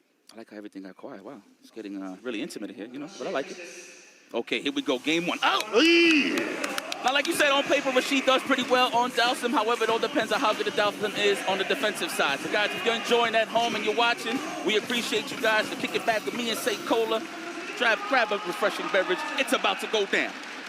First match, Group C. People, let's get it. See how Big Bird active is. I mean, I feel like he's a little bit more on the active side in terms of playing this character. Waichi Mochi, no strangers are fighting it out on the ground. I feel like there's other players a little bit more aerial, but the jumping, we're going to get an aerial right now. Have the wings on, Big Bird with a jump, and already has him up in the corner. Great information, and already Mochi gathered it, did not want to fall for the throw loop, and went for the drill. Very nice defensive tactics here from YC Mochi. I'm just going to have to say Mochi. Yeah, I mean, it's too much right there. Let's love go. Got the jump right after, too, as well, being able to convert and lead himself outside the corner. He's got a slight little lead right here with Galby taken away. Slide too far out, I get the attention. He's able to convert, though. Counter combo for the knockdown, gets Yoki. There it is, trying to go for the open up. There it is, trying to catch him, walking back, and of course respecting his toes, but didn't watch his dome. This is going to be a finish right here for Big Bird, and we got the meat of the spin. No, not yet. Oh, I'm about to say. Yeah. At the very end, though, Super Rashid kick to get the kill. Well built up for Big Bird, and he's got a bar in the pocket for another rainy day. So once again, once you put that pressure on, as you had notified, it's hard for Sim to stave that off. He's going for drill, which doesn't always lead to a lot. If he's not close enough for a jab on punish counter off the drill, he has to revive reverse with no EDP, but he does have the anti-air for the luck. Wow, level 1 to feel out that damage. That's the classic anti-air. Oh, got sniped out there from the wind shot. All right, here we go. We in that mixer range. That is, of course, we're going to apply that pressure here on the side of Big Bird. Nice parries to avoid. You know, that's even a wiser choice. You think taking the throw is bad, but I promise you it's the wiser choice to take, especially when you're low on the drive gauge side of things. Yes, sir. Always be worth it. Ashley out here. The fireball coming the approach. The jump in, blocked out. Worth that range to get the anti-airs off a little bit slower in the sniper Sim, comparatively to other characters. First base in there. Like the slide right there. The round previously, you saw Mochi actually backdash and caught the punish on that slide, but he didn't get the good punishment. So I like that from Big Bird, that he's not deterred from using that slide still some more to get up in there. Yeah. Oh, there it is. The category 5. Close your eyes. So when condition to teleport, we escape. Don't come out for the anti-air. Watch Mochi and do not let him get going with the light mixer. The heavy kick to stop and stuff him. Oh my God. The face. He's getting closed in. Are we going to pick that chance to teleport? Are we going to hit him with the teardrop, the fadeaway 5 on the anti-air? Climb that mountain. Good stuff there, Mochi. Keeping it solid with the anti-airs. Normally you would see the strong, but from certain ranges he'll throw off. It might whiff. So I like that he chose the roundhouse. The mountain to climb. Watching Mochi at his peak right now. Watching continue the fireball to cover that approach. The foot tool, that's been a thing for Rashid a lot, using that fireball to kind of inch your way in. You have the best normals with those drivers behind it, so fireballs also very effective. Don't fall in it though, Waichi Mochi. Get a conversion, Big Bird. Yeah, the wind shot definitely strong, just to kill that angle to float on Mochi's side. All right, early lead. Sorry, I don't know if you guys heard that. The anti-air, there it is. It was actually perfect. Thank you. All right, we in that range. No, I like that. The cross under. This is a little sticky here from a Mochi. Excuse me, Mochi. Mochi, pardon me. It's a side switch off of this and a double teleport to avoid some distance. Oh, nice. Wow, right under the roundhouse. Crouching medium punch of all things. Now the knockout for level 2. Let's go once again. Overhead is coming. Right when it gets close, he's going to do it. White as well. Oh, the shimmy. The back forth, and you fell for it. That's probably the only throw he's going to give Big Bird. He's not going to die off of this throw right here. Oh, nice challenge with the medium kick, the back medium kick. And that is definitely enough to secure the first round. First game, I should say, is YHC Mochi. With the back medium kick, the divine kick to do it. The blessed bunions. That's right. Don't shake him down. I like that level 3. Looks like my grandma mashing garlic. Gotta love it. Mochi, of course, stellar. It's important, man. In 3 out of 5 round, of course, 3 out of 5 setting, we do have enough games to actually, get acclimated, whatever the case is. However, I always do believe the first game is the most important. Because second game, third game, second game in this case, it's a little more tricky. You can be a little more aggressive, if you will.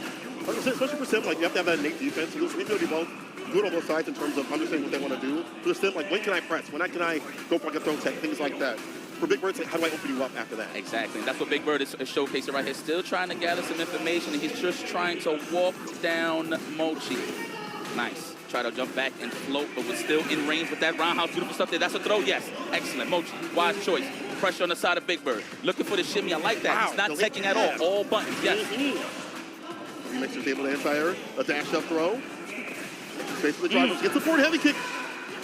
She'll be able to finish this. Get up in the corner. Yeah, super machine kick don't even need it to happen. Oh, I lied. Wow. I lied. And you in the corner. Wow. Wake up fireball to check the button. You're so smart, Big Bird. Don't tell him I said that, though. Big enough head. I actually don't think he had enough to absorb in the case that he did do the drive impact. So I wonder if that's why Big Bird just threw the wind shot, or he thought that Mochi was just going to retreat regardless. You're probably right. It's a possibility. I didn't see he had that much to absorb, but here we go. The back throw. Stand strong. That's annoying, and I like that. Big Bird knows that it's negative on block, right, to stand strong, to take the opportunity to dash back. You got to watch out for those back medium kicks and standing medium kicks from Mochi from that range. The fireball coming to the post once again gets that heavy kick that's been so problematic. Now the fake out for the fireball. A little bit of gotcha right there. The driver's overhead connects. The blessing from above. Put this man down to hell. There we go. I like that. The meaty stuff. Looks like he tried to challenge possibly with a throw tech there. All right. Even though he's in burnout, but he's in prime position right here to finish the job. Yes, level 3. Survey says, is it going to kill? DMCA, my bad. Burnout. No, it's not there. One button away for the burnout. Medium. Oh, he from the low forward into the Arabian Cyclone to seal the deal. Big Bird brings it back to the brink. Yeah, Big Bird stuck with the plan. He was just a little more careful in terms of his approach. He didn't see too much of the running slides, right? He didn't want to take those risks. He was just playing the date at that point, just slowly but surely inching in the machine to finish the job. Back medium kick for the check. Was that a whiff overhead? Yeah, trying to be a Kevin round star. I love it. Overhead. Like I said, when you got a game, you got a little risk to give, especially early on when you're healthy on the health ball. So why not do a drive rush overhead at the beginning? Get on Blue City. Plus, the shimmy off of that, but Stan Pierce, steady shimmy right now. Gonna cash out big. I don't think he's a level 1. Yeah, the heavy mixer gets it done. It's enough damage. I like that routing. Mochi's gonna have to figure this out, man. Do not let the foot on the pedal for hit for Big Bird. So hard in the smash, but again, it's hard to go to the air because the fireballs. If you're a grounded spin, you know, things like this, he's ready on the ground here. Big lead for that level 1. Nice back medium kick, nice. Wow, okay, read the offense, good perfect parry. I'm gonna say that was organic. I mean, that's the best ways. And you know they're going to just hit you with a lot of strings. You might as well, from certain ranges, go hit the back parry, right, just to get the perfect. Makes sense. Here we go, kick back and relax. Mochi got the lead. What you gonna do now? Looks like he's not even trying to take those risks for the anti-airs. He wants to stay in that stand roundhouse range and that float range from there. There you go. Able to avoid though, no jump in. Light makes a roll, gets the counter, so gets the jab right after it. Throw? No. See, Mochi thought so. He tried to escape the pressure. But there didn't fall the fireball, but that was according to plan. The heavy mix still able to hit. Yep. Another shitty, but this time he sniped with a divine kick.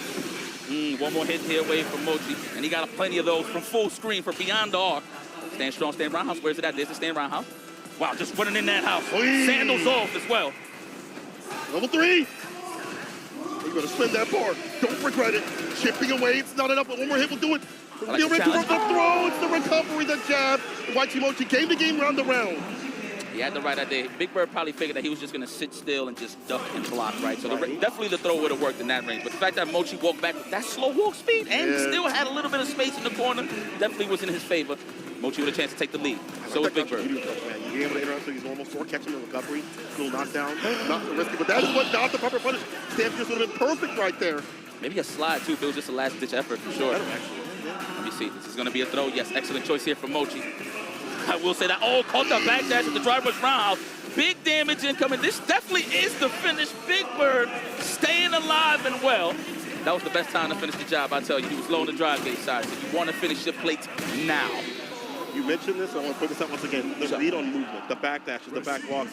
Big Bird has been reading them excellently. Either the crouching medium kick or the driver's foot heavy kick. That's the second time it's happened. This one leads him up 2 in total. Big Bird saying the precipice of moving on in winners.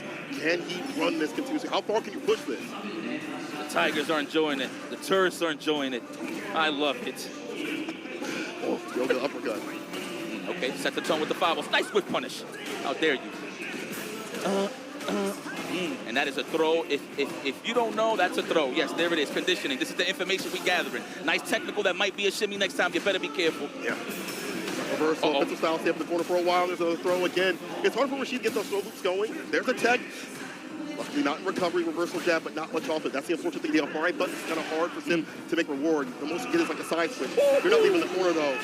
Cash up to level 1 after that pickup. Man, rush it. My man's running in that living room, in that kitchen. Mom's here talking about dinner is ready. Rashid, man, Big Bird is just doing an excellent job of just oppressing the defensive wall known as Mochi.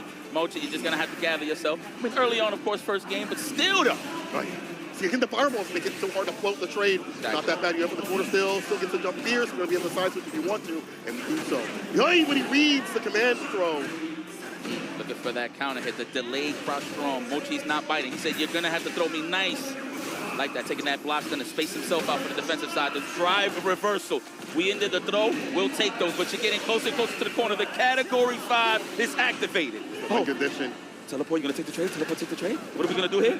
Press, take the throw. Oh my God, he got level 3 though, so he can react. Big Bird, are you going to be thirsty for it? Are you going to be patient for it? It's the question. Oh, the delay. He was in the DI right after. Caught him lacking. Yo, let's get cracking on that head. Jump there, stand there. Hold the Arabian Cyclone and the ODDP to finish. Big Bird takes over YT Mochi. Valiant effort from Mochi, but who was in full control.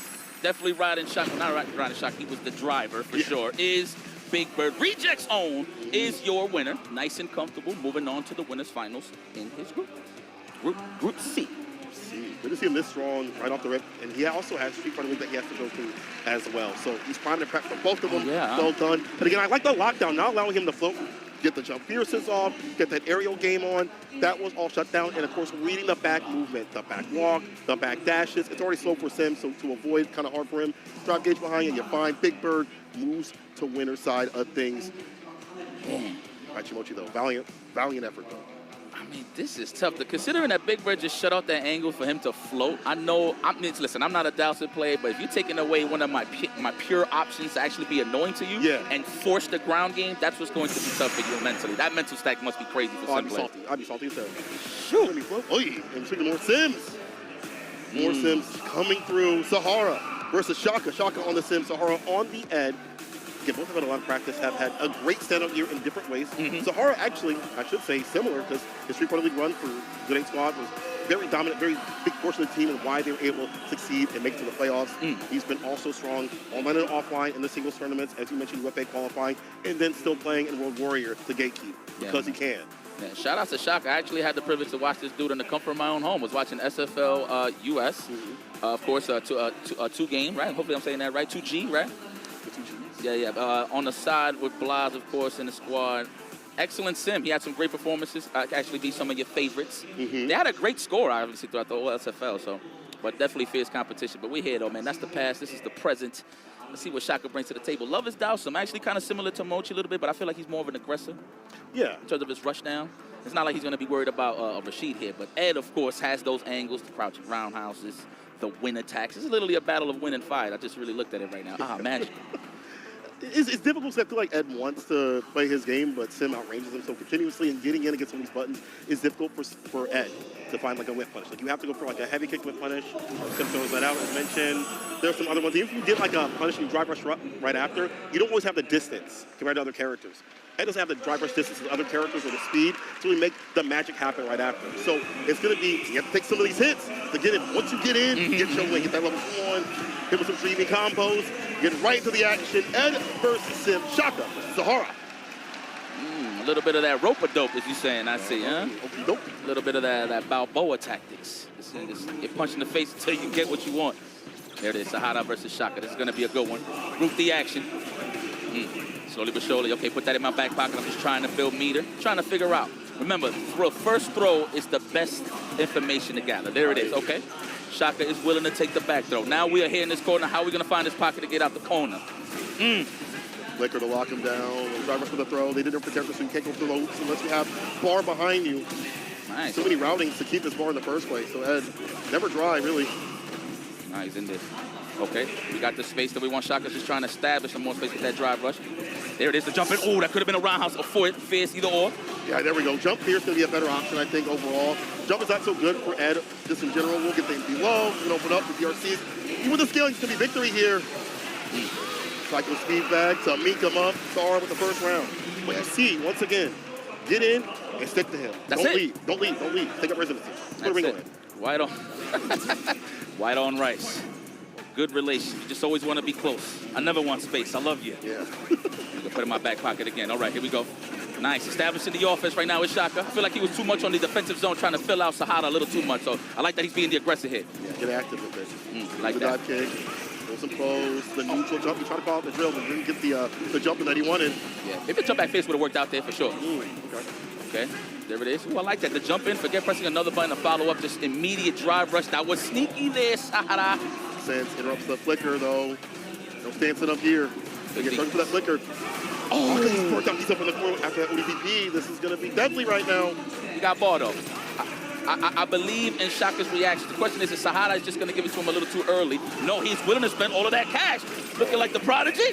Hold on now. Oh, my God. The Flashy flicker. as hell. Someone get these bits of aloe vera, please. The anti-air. Back throw. Sahara's the one still in burnout. Odie fireball. Chipping away. Spacing out so it's harder for him to head his super. But he can super to the fireball. Level 3 could come through. No. Chipping with the level 1. No, he's back. He's back. Yeah, he's good. He's good. He's in that good range. Oh, no! Oh, my gosh. Should have let him land a little more. It's okay. Nice. Wow. That was just all in at that point. Yeah. That was all in. When I see a drive rush like that, I usually assume that the player thinks the Dowson is just going to jump back and float. So you just want to get in there quickly as possible before he even thinks about doing it. Or maybe just interrupt the stand roundhouse, whatever the case it is, who knows. But Sahara, good stuff there. Staying the aggressive. Wow. Yeah, switch up the jumping button. Fierce is the way to go. Up in the corner now. Meaty with it. Tenderism. Wow. Knockdown. Keep the setup. Yes, no, the stagger. The delay to catch the back dash. Hard read from Shaka, thinking it was going to be a throw, but no. Sahara staying solid as ever. Oh man, you know, I give you Sims a lot of credit. I can't get a press this much. No. Well, I can, but not at this speed. Yeah. You know? I need something else. Yeah, I need a move. You know, walk speed, scissor kick or something like that. Something. Yeah. There it is, okay. Look like he tried to check with the Yoga Flame. No dice here. Sahara staying solid as ever. The ice block. From there, he can't take those in. All jabs. Look at that, just becoming the wall. He's not trying to get thirsty, no real jump ins here. He knows that slowly but surely he's going to inch Shaka into this corner. Shaka doing an incredible job though, fending off, but he's not really landing no clean hits to get something started. There hasn't been a lot of damage access, no lead into like level 1 as an ender to do so. Tar has him up in the corner, does get the anti-air. We see him backing up, so like no threat of like a back throw. Even avoids that one as well.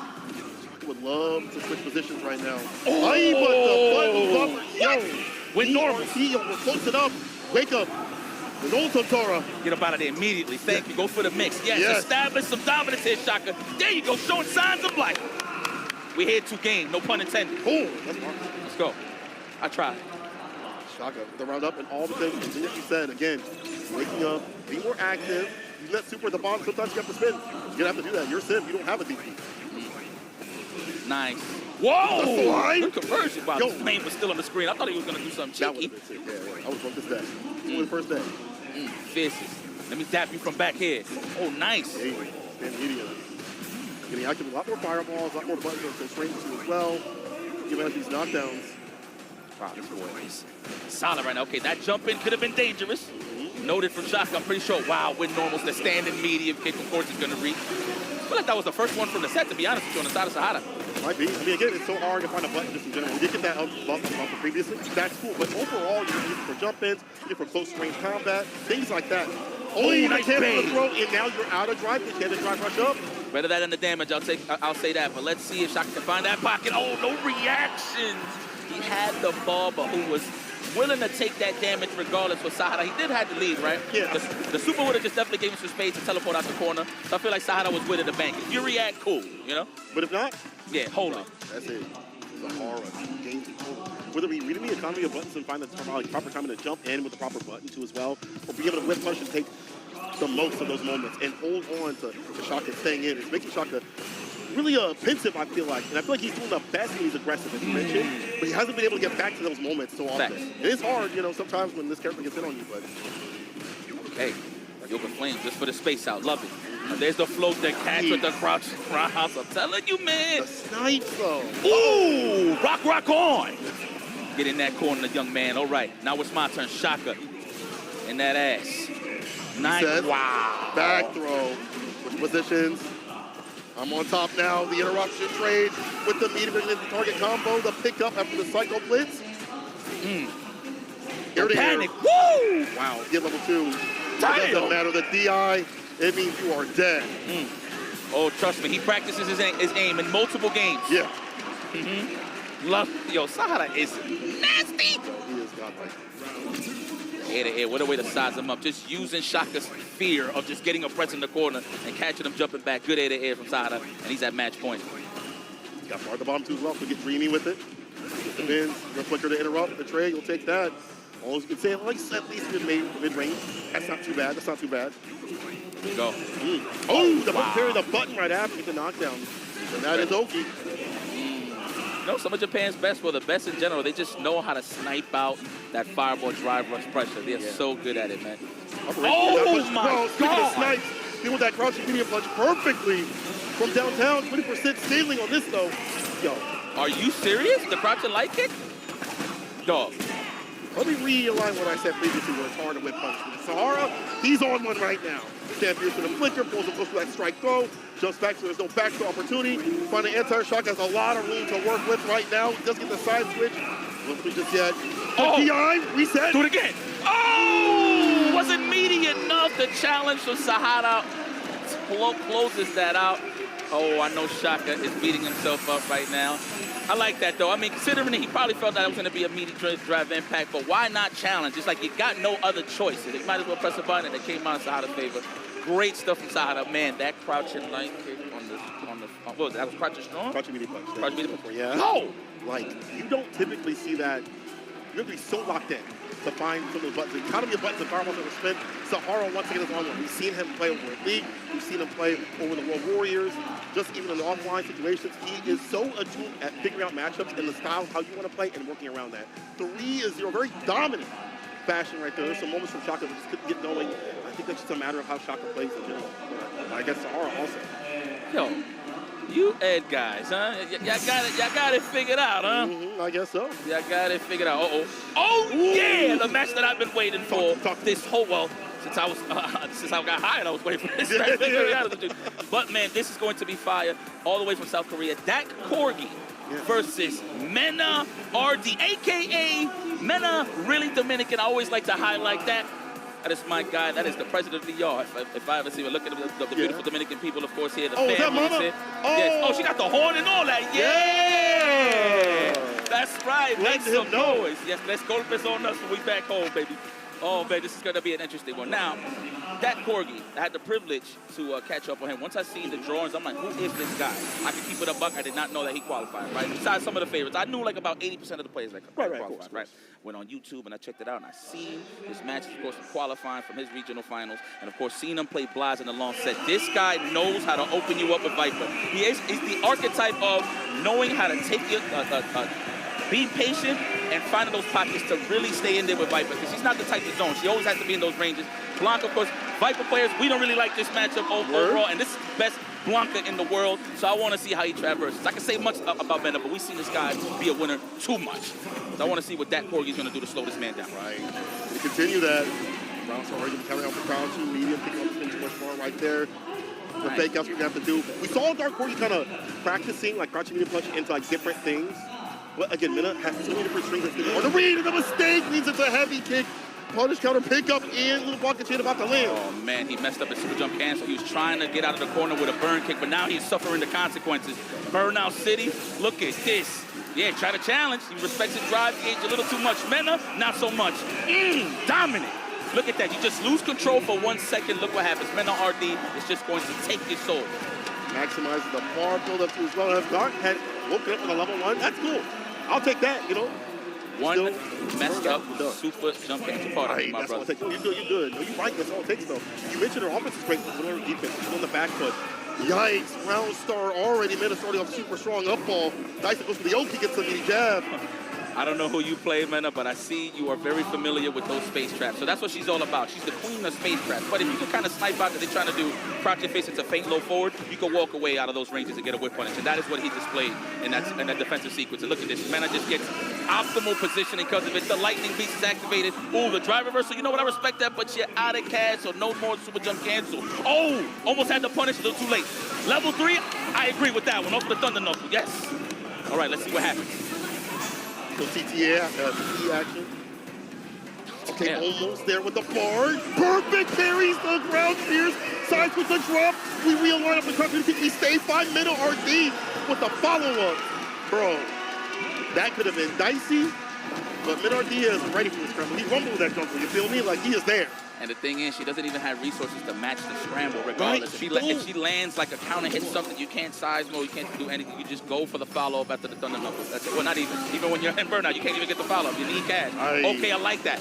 Mena RD, that was good information on the side of that Corgi. He saw that Mena RD was holding forward on the stand fierce burn kick crosser, but he stayed in the front. So he can play off of that to get the offense started. As long as that Corgi can get some meaty throws, he can establish some offense. So let's see what happens. The burn kick slips on these limbs.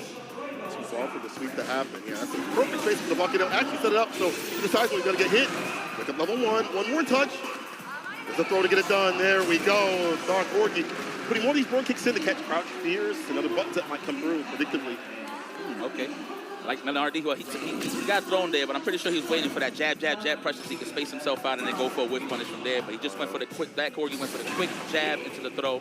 Just to close it out. Excellent stuff here. Nice. Okay, that's a meaty throw scenario here. No, goes to see if Mena likes to tech. But you always want to go for buttons early on Mena. He likes to jump back Blanca, bro, so you want to keep him grounded. Oh! Front heavy kick out and about. There it is. What's the good position here from NRG? So many options that Blanca has. The cancel. Got hit with the OD right after. He blocked the first move without the OD right after. That is so unfortunate. The drive gauge, he delayed just a little bit to catch him second, or try to block it out, but now he's in burnout. Dark Corgi up in the corner. This is rough. Do not level 1. Just take it. He's not going to kill you. Mena doesn't have that many resources, but Mena's trying to shave a little bit down on the light ball before he goes to drive impact. There it is. You're not going to die. I want to see what's the mix, though. Cross up? Cross for big damage. I swear, or the overhead. I swear on everything, St-Cola, he's going to go for it. Overhead. Overhead? No, go cross up. There it is. That was the action. Off the crouching medium kick. The pickup of the drive rush cancels. In level 1, bam. Not enough to kill, though. Dark Corgi still in this. Low forward super jump cancel. Side one. It's the option, but goes for the slide. What was he looking for from that range with the drive rush? Interesting. Maybe a crouch fear, super jump cancel, cross up, burn kick, possibly. I don't know, but man, that was a great check from Mena. There it is. Meaty throw scenario. What's it going to be?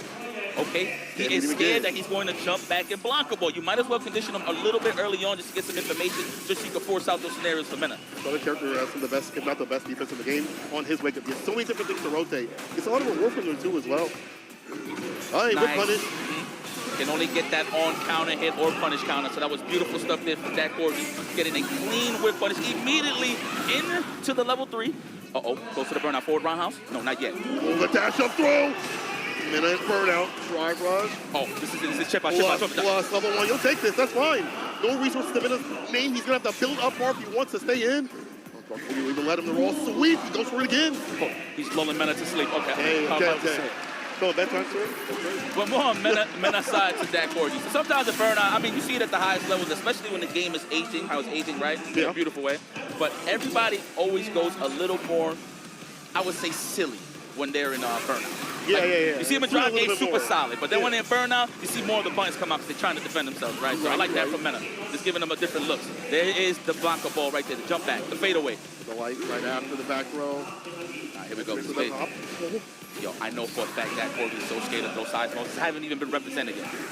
Nice Thunder Knuckle. Good reaction on the Blanca ball. And there it is. Jump back OG this time. Dan Pierce burns it out. Back switch to get to level 1. The sweep. The side switch again. Eat him up. Goes to the wall. We're going to react. You don't want to spend the meter is the question here. The flip out level 1 is there, but that's fine. Again, the same scenario, but this is going to be the win. Dark Corgi up around on Mena RD. Okay. Ooh, we got a match. This is real. No brain farts on the side of Dak Corgi. He knows how to finish his plate with Viper. There it is. Into the stand short. Meaty situation. Oh, the stagger. And the light this time. Nice challenges with the perfect parry. Menace not scared of no throw pressure. Overhead block. Dak Corgi. The burn kick. If it blocked, it was plus. The fact that you can side switch like that, she has so many ways to leave the corner. Defense might not be the best, but she can at least leave the corner. She got like 4 combos that do so.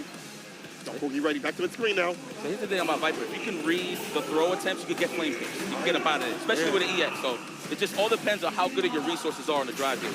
There it is, okay? Going for the plus frames. That's a level 2, and it's definitely enough. Survey says, yo, I swear, if Mena survives this, she's going high.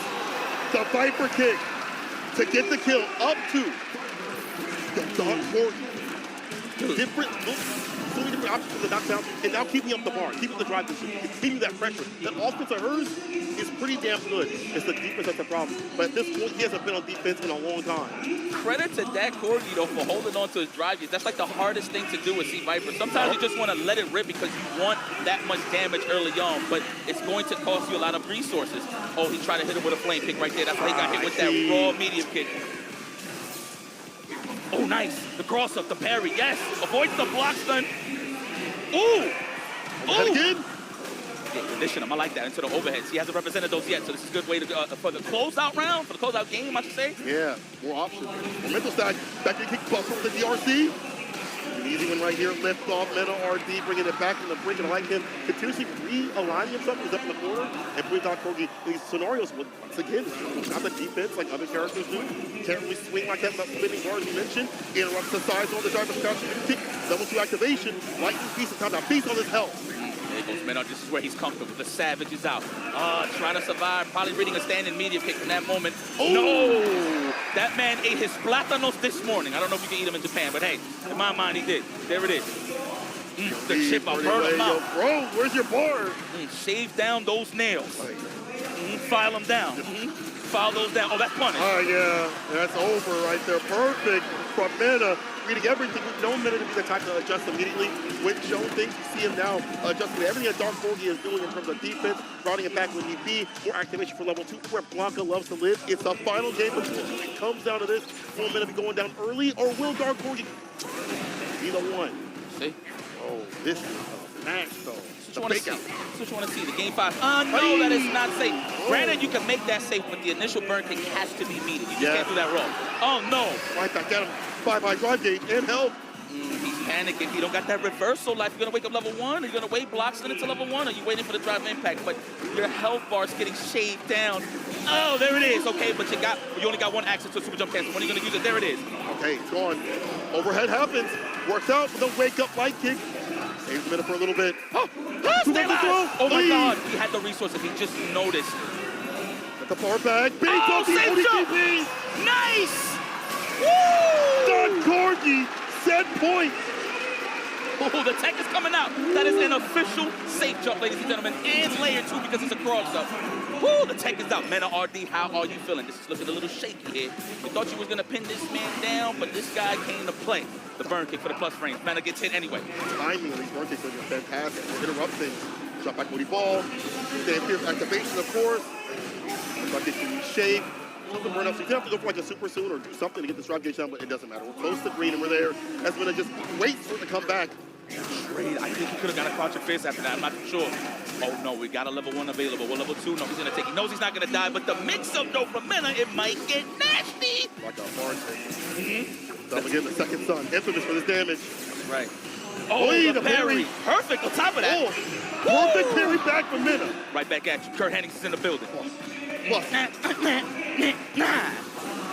Oh, okay, good block. That was on the walk back, too. I'll throw right after, though. It was. The drive rush Viking's going to do it. Final game, final round. He's the fastest button for the character to open him up. It comes down to this. Y'all can't see, but y'all can jitter. This is crazy. I love it. This is fire. I love fighting games, man. Me too, man. Me too. Oh, Lightning Beast early on. He ain't playing no games. He smells blood. Wow, he got a little bit of drive gauge there on that parry. Yup. You know, a lot of people don't like to parry on the Lightning Beast because it could be a feint, right, going down into the throw. But an early parry is the best way to play against that, though. True. I like that, just to fill it out. Yeah. Oh, sight. Hit him with the fadeaway, the hezzy. Oh, nice. Keep you in the corner. You ain't going nowhere. That's not dangerous. I like that. Trying to snipe out the space trap with the stand round. Yeah, it's basically the throw right after. Yo, check your health. Check your health. With one more interaction.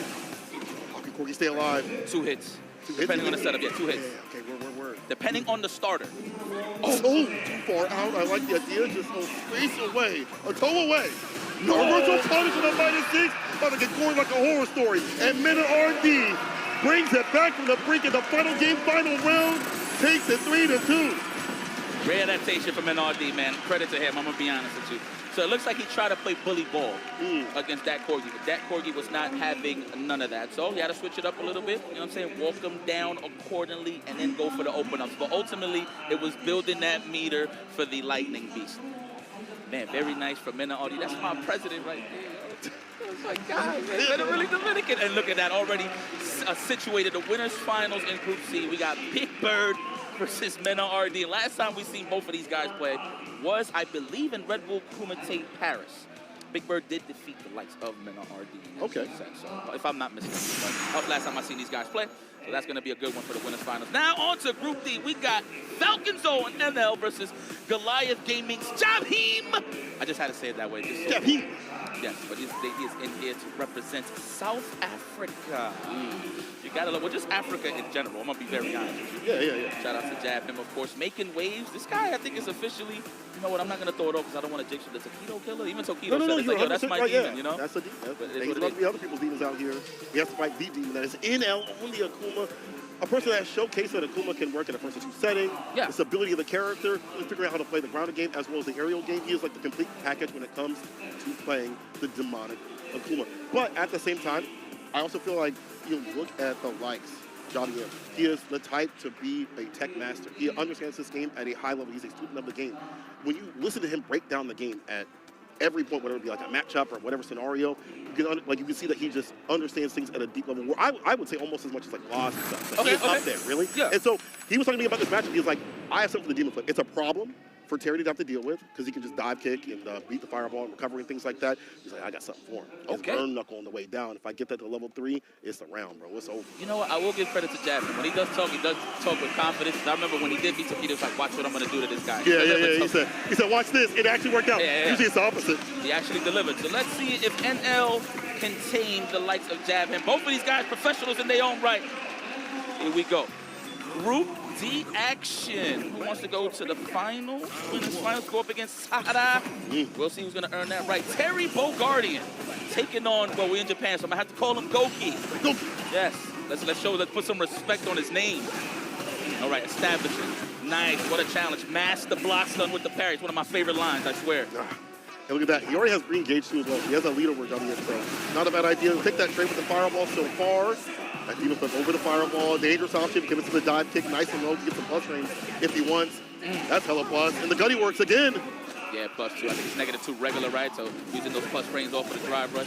There it goes. Hold that lead. You know, it's not even a lead, but the fact that he's winning the ground war here, he's drawing that line on the sand. Wow, right tops over the fireball. Yeah, he's got so many options. Johnny also mentioned this when we were talking to him.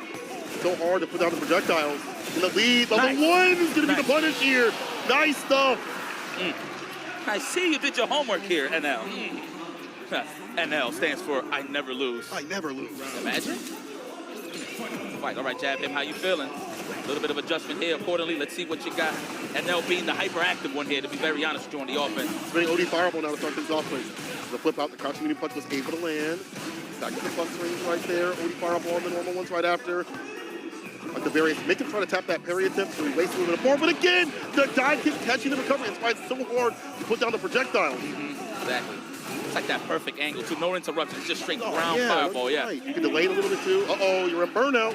He can fight in burnout. He's got level 2 behind him real soon here after the throw, so he's got options.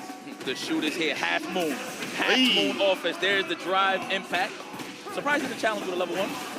But it's all right. We're going to have to save our resources for the closeout game, right? Okay, Jabheem. Okay, good adjustments. He got him where he wants him, especially in the burnout scenario. Too bad, not too bad. Never spend too much bar. You know, spending 2 bars usually is kind of bad for the characters, but you go up that level 2 once again to jump up the damage. All even right now. The hallways. I swear, every time I hear Chuck Plasma, he's saying hallways. Hallways. No, all day. Oh, all day. All day. Bing, bing. Uh-oh, we're losing ground here. Draw that line of the sand right here, Jabheem. Don't let Akuma walk you down. That warp speed is menacing. Oh, it's dangerous. That will throw pressure behind it too as well. And these buttons, there's the crushing. We think you'll be able to convert. We level 3 right now. Then we have to get Tatsu to maximize the damage at the moment. And baits out the only DP for free. Victory with a level 3. Like you need the cutscene to get the kill. Excuse me. My bad. It's Akuma up in the corner. Who got glass help? You got glass help. Looks like that's how you know NL got to jab him. He had enough resources in terms of health to just take at least 2 throws. So for him to just bust out on the DP early on, I'm not going to say it's questionable, but I feel like NL's getting the best of jab him right now. Yeah, he really is. It's like jab him can't get really nothing started. It's like the neutral is not initialized by like the fireballs, and already like I feel like this one does well. Perfect pair. Let me shut up right now because my man is getting cooked. The DI is killing the drive gauge. It's just so difficult. We have to hold this until we get level 1 to at least have an option, and NL's not going to let that happen. Sort of delay, no string. Yeah. yeah, no string, but it's flat. I see you, NL. Man, Okay. Fire. God, you know, he told me, he was like, I was playing all these Akuma players in rank, I've been beating all of them. He's like, oh, my luck doesn't run out. When I reach the stage, it might just set point, or getting close to that point, at least for NL, towards the game scenario. The way he's been playing right now has been nothing short of amazing. Nice, the buffer, but nothing behind it. And the jump in the aerial approach is just so difficult and dangerous. And the DP reach ain't the same as like his, so hard to anti-air. Oh man, dominant right here. Lord have mercy. Let him get some play, please. Looking like a one-player game. Unhand me. You got one more throw to take. Damn him, you're gonna have to take advantage of this space. Oh man, we back in there. Oh, just waiting for that roundhouse, the low forward. Yeah, you're right. Yo, the first parry, CI's able to land. It's a big chance here. I'll do it, Yeah, spin the cat. CA damage on the way. We need some drive gauge. We need to touch some grass. There's too much soil. I don't see the seeds. Yeah, go outside. Drive rush, stand fierce. Yeah, makes him tap that parry. Trying to find an opening, the toss. Churn butter? He's gonna churn butter. There it is. Close it up, it is! The Imperium's into your health. NL, as you mentioned, went for the level 2. Perfectly done with the distance. Yep, churn that butter. That's one of the ways I like to say when you see him buffering, that is churn that butter. You hit the button, if you see something that you can punish, bam, NL catches the fireball with the level 2. Beautiful stuff there. There we go. Finally, some more ground gameplay. Jab and crouch medium, but 3DC, another bust out. Hard to read these reversal options. There we go. That power wave is solid. There we go. And NL's up here with, oh yeah, make that count. What? Light punish? You left too much on your plate, sir. You don't like your veggies? Eat them. Nutrients. Yeah, man, there was a lot of damage left out of there, bro. He went straight to the veggies, no protein. I get it. Look for the fireball, something simple right there. Is he interested with that A-frame? Okay. Build some resources there, parrying the fireball. Same goes for NL. Yeah, he got the lead, staying in that range to establish his offense really quick. From that scenario is jab him. The overhead sniped out. That was delayed. It was a big-ass button. He was going to read from NL. Set point to use crouching in a 6 range. In 10 foot. You were delayed was coming through, as you mentioned. Yes. Set point for NL. Bomb building up at the bottom. That was good stuff from NL. Listen, if he would have went, jab him went for an immediate jab after the drive rush, he would have actually checked out, but NL would have blocked. The fact that he did a staggered, crouching strong to beat out the overhead, that was some great tech there. Beautiful stuff. NL already establishing dominance. We're going to take another one? No, the backdash. Yeah, we can't have some medium post. It's too good. It's just too good, and so is NL. Oh, the dropping was supposed to be OD fireball right there for the pickup. But it's still within his hands. Johnny's got a lot of power to utilize. Got to find an opening, but it's so hard to find an opening off his nose. OD fireball. There it is. Okay, straight for the super. Let's kill some of that drive gauge. Help get a lead. If you can, at least. Don't get thirsty for the burnout, jab him. Feel him out. Yeah. You got footing here. You got him close to the corner. There you go. Don't get thirsty. Wait it out. He got another option here. NL is up 2-0, so he's going to go with a super or something in the next offensive sequence here. Nice reaction. It does. NL with the snipe once again. Now get the win. Never lose. It's in the name. It's in the play. Oh, my goodness. Now, mind you, I'm not going to say he was stubborn, but in this scenario, a little bit, just from those ranges. You already saw in the previous game, so he reacted to those fireballs. So I know that he was in the burnout. He was like, okay, let me just chip him out. I'll bring him down a little bit before I go for the finish, but NL was at the ready. Even though you are burnt out, you still have a chance when you have Super CA. Any type of super in general can help you out in that scenario. NL just played that correctly. Very nice. And there you go, going to the winners finals, solidifying his spot in the winners finals to go up against Sahara. Long road for the losers, unfortunately, as they have to continue playing throughout these next couple of days. Sahara and NL next up. Now, on paper, man, I feel a lot of people have seen this matchup back and forth over Street Fighter League, and it feels like it should be for Akuma, but the M players play it so well, who knows? But we're going to go back to Group C before we get to that. We're going to go to Big Bird versus Mena RD. I was talking to Big Bird about this match. I was like, what happens? You have to fight Mena RD. It's like, it's not about getting my game plan going. It's stopping Mena from getting 100%. His game plan going and pulling me, taking away my drive gauge, getting the lead, putting me in a couple of scenarios where I can't really fight it out. It's a 5-5 on paper in terms of characters, but Mena is a different beast. I mean, though, the thing about Mena, see, I like that you pointed that out about Big Bird, is how you slow down Mena. Mena plays too fast. He's too active. He's not the type to turtle too much. Obviously, in certain scenarios, he got no choice. But when it comes to establishing a dominant game plan, Mena RD knows how to deliver. And he's always at that range too, especially at that crouch strong range. But the thing is, he buffers, of course, sure, but most of the time he's reacting with the whip punishes. So he's just so ready in terms of a lot of the scenarios. He's a student of the game. Same thing for Big Bird. So I like that you told me that, because that is definitely the question to ask. How am I going to slow down Mena RD? But if anybody's capable, it's definitely Big Bird. I think so. Watching them play just recently on some CFN matches, things like that, you see that Big Bird can keep up pace with Mena for the most part. There are definitely moments where he's doing reversal jabs, things like that. They were very active on defense overall on the wake up, and that might also be just like a player-to-player kind of read. They play each other a lot over the years, so that also could be like, oh, I know you're just going to block it out. So here we go, Big Bird, Mena RD. How is it going to happen now? We've seen them play previously. It's a different game right now. These players are different too. Respect. They dap it up, they sip the bull, and they get right into the action. I forgot. They're both Red Bull. Yeah. I like that. Cheers. Cheers. Cheers. I've been kicking your ass for many years. But it could go anywhere. It could go either or, though. I'm going to be very honest with you. It could go either or. But it could. Like I said, the last time I seen them play was at Red Bull Kumite. Right. So let's see what's the different answer. Let's see if Mena has an answer here. Big Bird versus Mena, really Dominican. Really Dominican? That's what it stands for? Nice. Shout out to Chunk. He pointed it out. True. Shout out to the boy. Shout out to the boy. Hope he's good. You know when he said that, I said, oh, yeah. So that makes sense. Yeah, that's what it means. Makes sense. República Dominicana. Shout out to my beautiful people watching. I'm pretty sure at home, de lo mío. Oh, hey, the bait to start things off. Brown to stand fierce towards the corner with the Oki. Damn, that was your first action?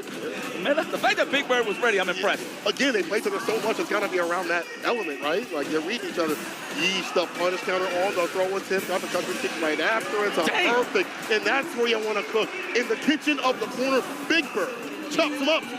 That was the best way. I never seen that option before. That was the best way to slow Mena RD, not letting him play. Yeah, that's a simple answer right there. How do I beat Mena? Just don't let him play. Oh, that, the crouch fierce.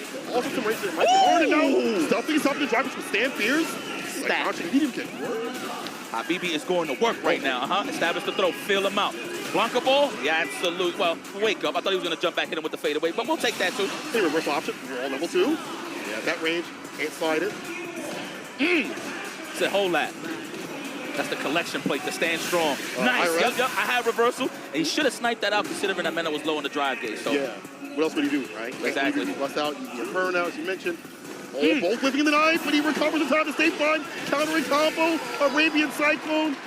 Big Bird has been making Mena RD take up residency here for this one. You can't leave, bro. You on lease. Mena tried to take his turn, walk up and back throw, but ready for the snipe was Big Bird. This guy is feeling himself right now. Well, that was game 1. Yeah. Let's see the adjustment here for Mena RD. I feel like it was more so there was a lot of whipping involved. You know, usually the playbook is the stand jab, fill it out, right? I mean, the crouch jab to fill it out. That way he can space out, space back to the crouch strong or the stand roundhouse, right?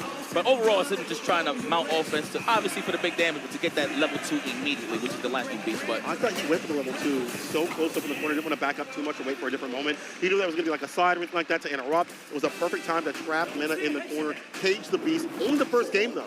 Sure. I don't know what's in that Red Bull. Big Bird is energized. Let me tell you something. Let's see how Mena RD applies his strategy here. Okay, the slide just to fill it out. Big Bird, of course, playing the left-right game, staying solid. You don't want to crouch too much against Blanc, considering that'll keep you still, and you get exposed more to the throws if Mena RD is close, right? So you always want to stay solid. The left-rights. That's what I like to call it. The left-right. Makes sense. Dash up. Okay, baits out the OD ball. Interrupted there. Too close for comfort for that drive rush to be interrupted. Deep for the bust out. Big Bird. Yeah, don't get no open, so we're just going to dash up, no drive rush up. Tapping, parry, 5-5 drive gauge. Ooh. Gotta go for the overhead. The throw was there. Ooh, Big Bird. We was on the ready, excuse me. Okay, crouch fierce. Just establish a little offense. Nice anti-air to trade. Uh-oh. Let me kick. We blocked that out. Oh, really poked at that. Fill in the level 2 if you wanted to, make it safer. But at that range, maybe not even a problem.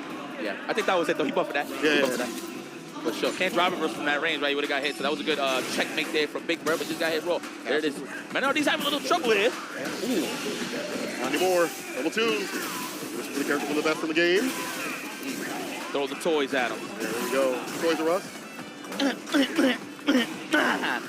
Another one. Hey, the crouching mini butt catching the throw. This time, Big Bird, the one caught. Back immediately to the second one.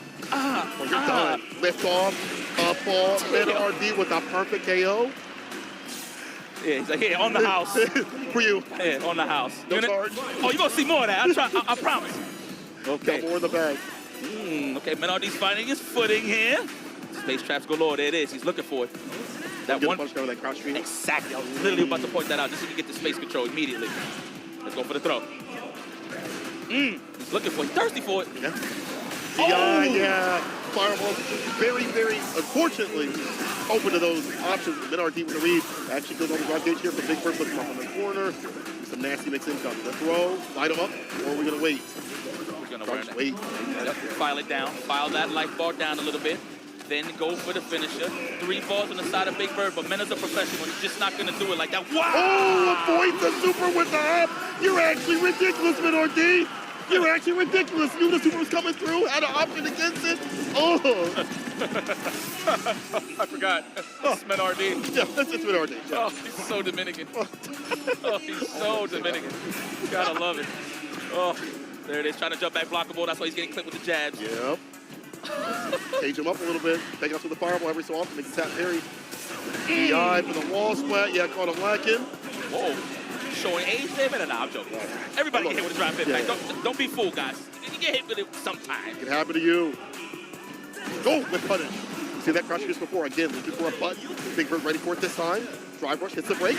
Gets the answer. Heavy mixer working out as a cross-up to one of the best to do so. Just not a good anti-answer. So it looks like that. That counter hit right now with Big Bird. Nice reversal. Menardi not scared to be like, get the hell up off of me. Ooh, slapped across the face. Throw. Oh my God, the whipping, but now the punish. Spears burns him out with that sequence. Love that for Menardi created those whip punish scenarios. Oh, the overhead. It's been a while since he represented it. It was probably from game 1 mostly. But bringing it back out, representing that mix-up is Menardi, putting a lot more of that mental stack on Big Bird on the defensive end. That is a tough cookie to deal with. Man, are you angry or you happy? I'm not sure. All right, block. Can't tell which one. Yeah. Turn there, but he took it. Light kick right after. Fireball can get some space in his place. Been playing that big-ass button, crouch spears. Sweet, hard knockdown, throw. That's an amazing confirm there for Big Bird. Woo! Like that. A little bit of a shimmy there. Go for the little heavy, then go for the low forward. Menardi does like to walk back a lot, then go for the crouch strong whip punish. That was a good snipe out there for Big Bird. Oh! Nice. Wall button, that heavy kick. Yellow active. That medium kick, double dashes up. Flex against the throw. Odie sky high. There it is, the pressure flies. Thirsty as ever. Right on the money with the burnout and a fresh lightning beast. Oh, I respect that. Nice. Yeah. Double one. Gonna kill just yet. One more touch. You don't want to spend the resources. Wow. Waiting. Back throw. Big Bird is confident. You don't want to put the level 2 out there. Oh, okay. Good defense. Good space in that trade. Woo, was needed. It was necessary for sure to side of Big Bird. Okay, now he got some meter to play with going into this next set. Can you take the lead against Menardi? Vice versa. There's the activation point. There it is off the knockdown. Deep spike. Rip. Gets the Canadian kick on the combo. Kick push coast. Make sure you want the follow-up. I understand. The meaty stuff, playing with the plus range. Nothing but positive vibes with the button. Menardi finds the answer. The fadeaway Blanca ball to get out of harm's way. Pressure still being applied here. Big Bird. Ooh. I like the assumption there. I actually would have got the perfect parry there, but he was out of range. Okay, I like that sequence there. The drive gauge, once again, Menardi aiming for that. That's why Big Bird's walking back. Got the punish counter, so gets the super right after this. Nice stuff. Ooh. That's a big lead, and again, the stand medium kick into the sweep. Big Bird. All right, that guy came to play. That's right, I see you, Big Bird.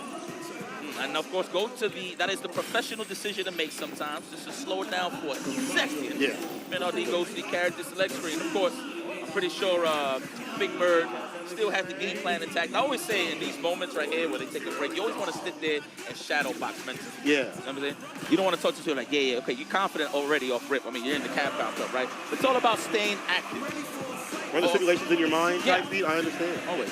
I mean, this is tough as hell. You think Big Bird looked stoic right now, if he will, but I know in the back of his mind, like, okay, man, that's about to turn it on right now. What the hell is he going to do? How do I deal with this? Yeah. The costume changed too as well? Yeah. He went blue. Winning, of course, but the mental stack is still there. Yeah. So we'll see. Menardi at the verge of getting sent to the losers by Big Bird. Already with the whiff punish. I like that. Mena RD acknowledges. Beautiful whiff punish. That's a throw if I ever felt one. Oh, yeah. Worried about the Blanco ball, the fadeaway. That's why he's not going for the throws too much. I like that decision there, Big Bird. See read on some of these walk-back opportunities, you know. The fact that you have to worry about that on Mena's wake-up would be something that can help him out, get him some space. Walking pressure, you could possibly on a knockdown. Anti-air heavy kick will take that trade any day of the week. The lead. Remino D in the crowd for back because he used me the DRC back after it. Oh, meaty stuff. Damn. What Man, tech though? Homicide on the frame. Just killing frames? Yeah, murder she wrote. No? Okay. One shot. Just to see, just to test the waters. If Mena RD want to jump, something like that, make a fidget a little bit. Okay, and there is the Category 5. Level 2 activated. Mena RD trying to stay out of harm's way. That's a combo and a half. This definitely is the finish. Oh, yeah. Big Bird. Set point. Uh-oh. Man, I look like he's about to activate right now. He's going to need it.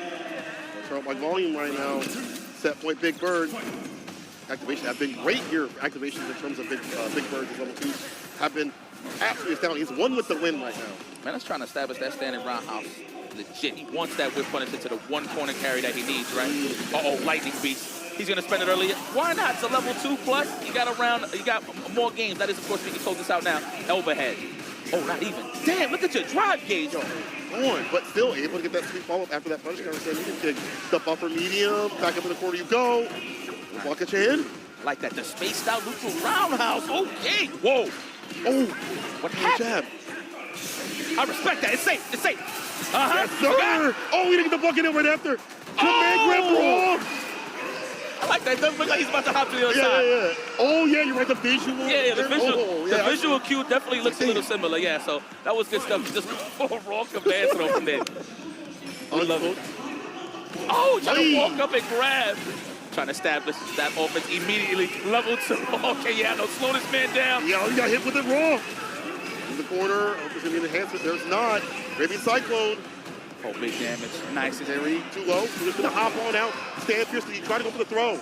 That was so smart there from Mena RD, knowing that he was going to get the technical, right? If he went for the throw, so he went for the hop instead, just to establish some dominance. Switching sides, of course, into the lightning beast. Don't try reversal. Oh. All right, next interaction. That's a burnout. Mena RD, are you thirsty for it? Oh, my God, he's looking like a rabid dog. Oh, the jumping.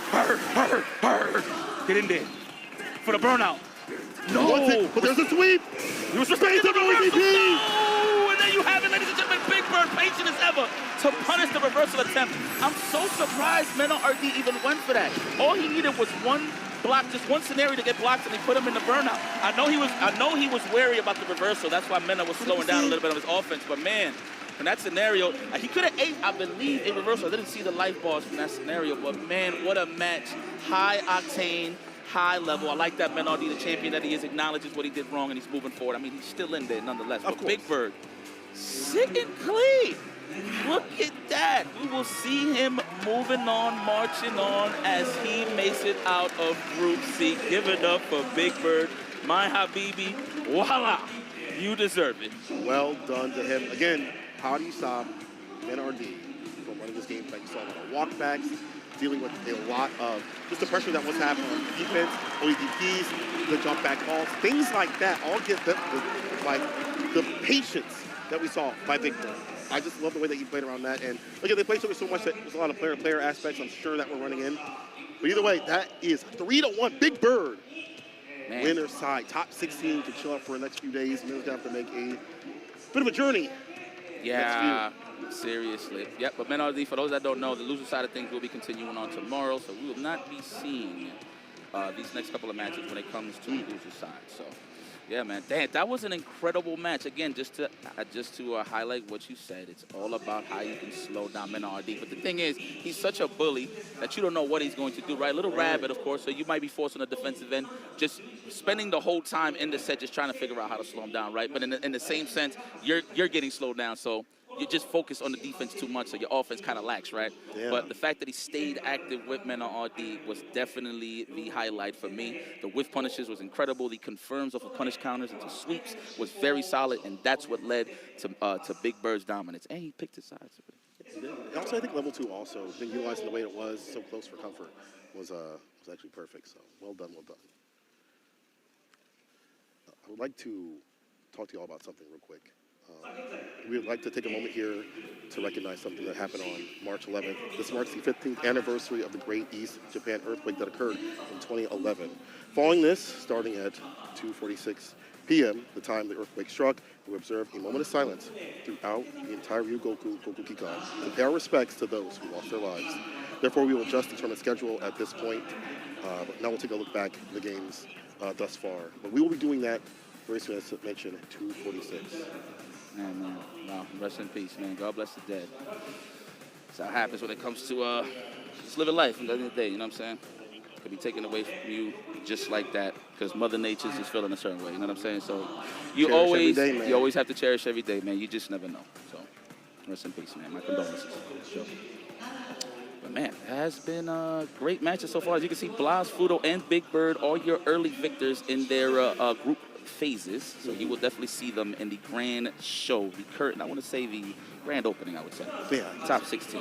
That's going to be an epic match. Damn, I did not see this result. I'm not going to be honest, but if there was a person that could beat Menardi, it is Big Bird. Yeah. However, it was a little tough going up against Dat Corgi as well. So, I mean, the fact that we get to see more Dat Corgi, regardless, you know, even though he didn't win. You're a little biased, you know. You know what? That's a girl. You see Viper's your girl. I wouldn't say bias. It's just more so, man, you fought the wrong guy for me to truly cheer for you. You know what I'm saying? It would have been anybody else, but it was Mina. Though it was a close set. I'm glad that it went down to the wire like that. I think a lot of people going in probably expected Mina to just kind of wash whoever was coming his way. That wasn't like a super established name, but it wasn't the case at all. Definitely came with his homework done, a lot of good oppression, but Mina is Mina. But then Big Bird, as you mentioned, going up to fight the likes of Big Bird. They played each other so much. There was a lot of back and forth that you could tell that Big Bird understood his timings, his speed, and how to keep, as you mentioned, how to keep him down, but also keep up in his own speed too as well. I must say, Menardi, there was a lot of whiff scenarios. So, you know, he always likes to establish the stand roundhouse just to make you scared on whiffing because obviously he gets the big punish counter to Blanca ball, you know what I mean, for the early corner carry. That's what sets up the meaty throw, and that's when Menardi gets the party started, right? Consider the fact that he spaced that out a couple of times just to get a whiff punish with just a regular sweep or crouching fierce even just to get the party started. Big Bird definitely did his homework. I don't know who he played in terms of a Blanca, I'm going to be honest. But he is part of the reject gang, right? So I don't know if maybe they got like Nishikin or something in the back. And hey, man, stop on over to the office. Play Big Bird also like the young Blanca player that's out there.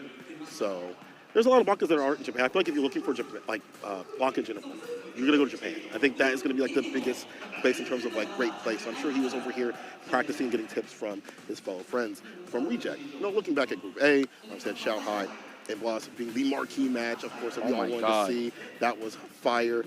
Juicy Joe just had some moments that we could have maybe capitalized a little bit more towards the end against Shanghai, but just didn't really happen. He'll have to fight Hot Dog, who lost to Blas.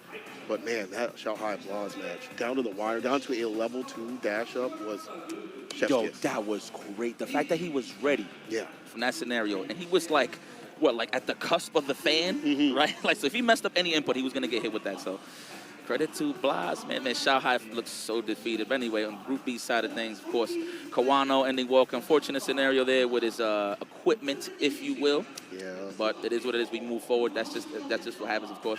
Fudo versus Bravery. I didn't even watch that. I was actually in the back trying to get ready for this. So that looked like it was a wash, unfortunately, for Bravery. But it's no surprise going up against a guy like Fudo. So winners finals, of course, Ending Walker, Fudo. Fudo with the 3-1. That was an amazing match as well. A couple of errors on Ending Walker's side. Yeah. But it is what it is. That's the name of the game. Fudo finishes off strong. Of course, we just finished Group C. Big Bird defeating Mochi, of course.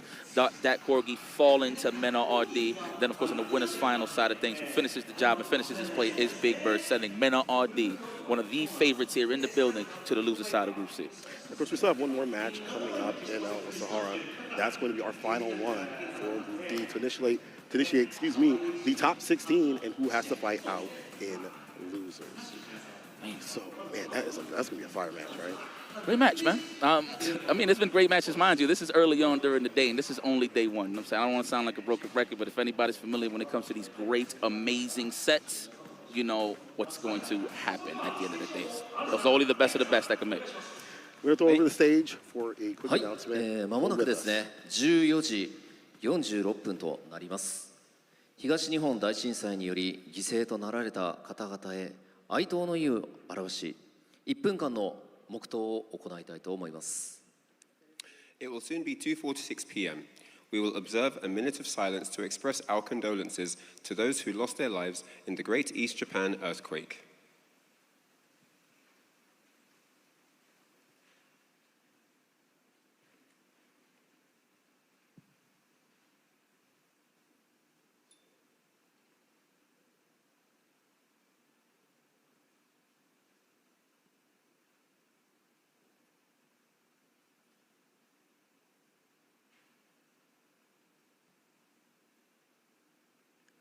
それでは黙祷。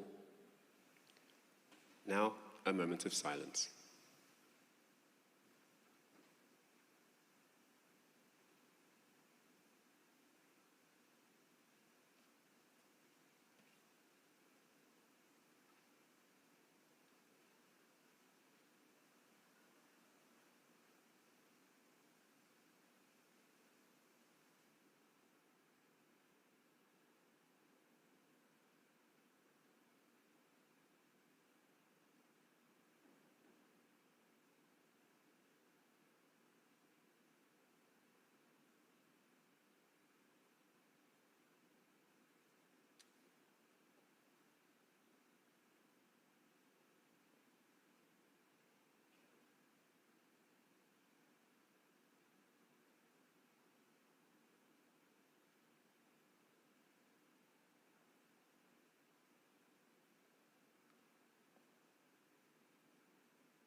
ありがとうございました。 Thank you very much.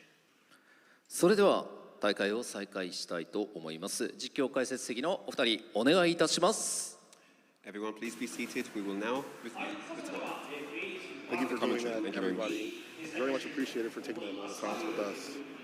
And back in the action. Thank you also to Capcom for doing so as well, to recognize that. That is so beautiful of them. Now, our next match, Sahara versus NL. Again, Akuma versus Ed. Once again, when it comes to the matchup, I feel like it should be winning for Akuma. He has so many ways to delay his aerial approach, which is hard for Ed to stop. He doesn't have the fastest anti-airs. It's very hard for him to deal with that. But the Ed players are so adept at like walking underneath, knowing when to go for the DP, knowing when not to. He'd be able to get victories. We see it over at Street Fighter League more often than not. But Ed's win over the Akuma, so maybe it's even. I'm not sure. I mean, you gotta look at it like this. He's a glass cannon. So if you get that one opportunity to open him up, man, it's going to go downhill for Akuma. I mean, from a demon flip standpoint, even if he dares to do a dive kick or an empty demon flip for certain ranges, I'm pretty sure he could crouch in roundhouse to get a fat flicker, right? Fully charged flicker into a big punish. And from what I've seen from Sahara, the young gun, listen, I already respect him the fact that he plays FPSs. That's the world that I come from, people that don't know. So reactions is definitely key, and I'm going to be very honest with you. He showed that and showcased it well against Shotgun, especially the crouching light kick on the croucher strong. Like, come on, man. Like, little things like that is what really showcases what your neutral really shows, you know what I mean? And that is, of course, being patient and really paying attention to all the minute details, and Sahara got that in the bag. So let's see how NL closes this out as we move on. This is the final match of this group. NL, Sahara, only one moving the winner's side, the other one, the loser's side, having to fight the other demons. Let's get it, people. Both are accustomed to this matchup. I mean, both live in the Asian region, so you play either one of these characters on the regular, on CFN, in tournament, don't matter where it is. Facts. Factamundo, already with the perfect parry. Woo! Ooh, you punch with a stand light kick like that? On the crouch roundhouse, though, like that. Out of those ranges. Establishing the meaty throw. And we're not going to just take that. This is a two-player game. Sahara with the reversal. Sure plugged in. The whip punish go for the couch. We kick this time. Low profile. Stoic, NL, huh? Not teching early. I see you want to keep that health bar healthy. I see you, my boy. Woo! That's definitely could have been a technical on the side of Sahara. I'm not too sure what he tried to go for there just to take the throw. It wasn't even a counter hit, but it is what it is. Worked out. With the medium staggers. It gets a second hit right there. The knockdown. Gets some frames. With a grip. Dash up. A little finesse and bless off the stand pierce at the tip of the knuckles. Well spaced out Sahara. There it is. Establishing the early, I would say dominance, but in terms of closing it out for sure that round, well, Sahara, and I had a bit of control there, I'm going to be honest with you, early on, but Sahara right back on his steering wheel. He said, hey, just go to sleep, I'll take us home. There's the throw. And now wise choice to take those. Very important in the game of Street Fighter 6. These fireballs going to be very important. Along with the Admiral Flame, those things can catch preemptively. Got to pepper those in. Push those projectiles a little bit. When they come out just like this, Control that space. Yeah, he's losing ground here, though, I know, however. But there's the resources to use just to keep him there. Sahara, nice drive reversal. To the level 3, hell yeah. This is not that. I can't say, right? No. But Rodney Rowe, the health row too as well. With some very critical decisions right now. NL's got far to his name. But we use it. No one another drive rush hits the brakes, hits the moonwalk, and gets a punish. Sahara in his head with the back of his eyelids. The blueprint was showcased there. Sahara knows the checkmate when you have that 25%, well, at least 15 or a pixel. That's when you have to make the executive decision on defense. And they'll chose to attack and punish accordingly with Sahara. Very nice. Oh, the offense is kept. Rush, the kill rush into the uppercut. Look at where we at. Oh, my back is to the invisible wall. I said to Ed, no, you ain't going nowhere. The crouch around into the kill rush with the answer. Oh, I like that. I'm about to serve subpoenas. That's what they're saying in the lyrics. Oh, yeah. I'm serving subpoenas. That's what Genius.com. You're right. Oh, plus frames. Oh, the you challenge. played a button. I know it was +1, but still, relax. I wonder if NL try to stagger the crouch Sean looking for the technical. That's why I challenge. Possibly, yeah. It does happen. Nice DP. Ready with the garbage overhead. No. Jabs instead from Sahara to stop, stem the pressure. He's in burnout. Definitely not an option. That drive rush and nice uppercut with the patience. Trying to hit him with the fadeaway, trying to catch the technical from NL. Oh, do it again. Let's jump back. 2-pointer. Game and round up. On the board to level 2 as well. Sahara could get real dreamy with it. Hands like NyQuil. I like how Ed said, yeah, I did it twice. Yeah. Laughing about 2 resets with the pressure for the OD for a little bit of plus range right there. Staggering in. Different options, different looks against NL. See, you're so used to the regular normals, in this case, the fierces, right? The punches. But those win normals is always there, baby. Flicker also on top of all those things. With the strike back. Throw. Going to try a bit of bar, though. Get that throw and back to full screen. Looking for that stand face. Oh, there it is. Yeah. I thought Sahara was looking for it for the wood punish, but drive rush there. What's split? Into the level 3. Man, I didn't even look at his resources for a second. Wow, dominant. And Nell's going to have to take some time here to think about it. I say go to the character select screen, because that was a very fast game. A little too fast. Yeah, a little too fast. I say go back to the character select screen for a second. Are we just going to lock in? I don't blame you. If you're that hype. Whatever works for you, but I mean, at this point, NL, breathe, NL has not been able to get things started. The fireball game's not too bad. If you have to be able to initiate anything beyond no close range normal to stand medium for plus frames, barely any roll forwards, and you see some DRCs on block, and then Sahara will just like drive something. You know, like he's just ready for everything. It feels like in this mid-range. Ready is definitely the right word to definitely use it to define Sahara's gameplay. I mean, his kill-death ratio is very high. I mean, two kills, right? 0 deaths. To 0. And I might be through up the team real soon here. You know? Nice slow forward. Okay, I thought that was going to be a drive rush. He's just trying to establish some space. And now could have definitely got the drive rush there, but again, trying to establish something. Okay.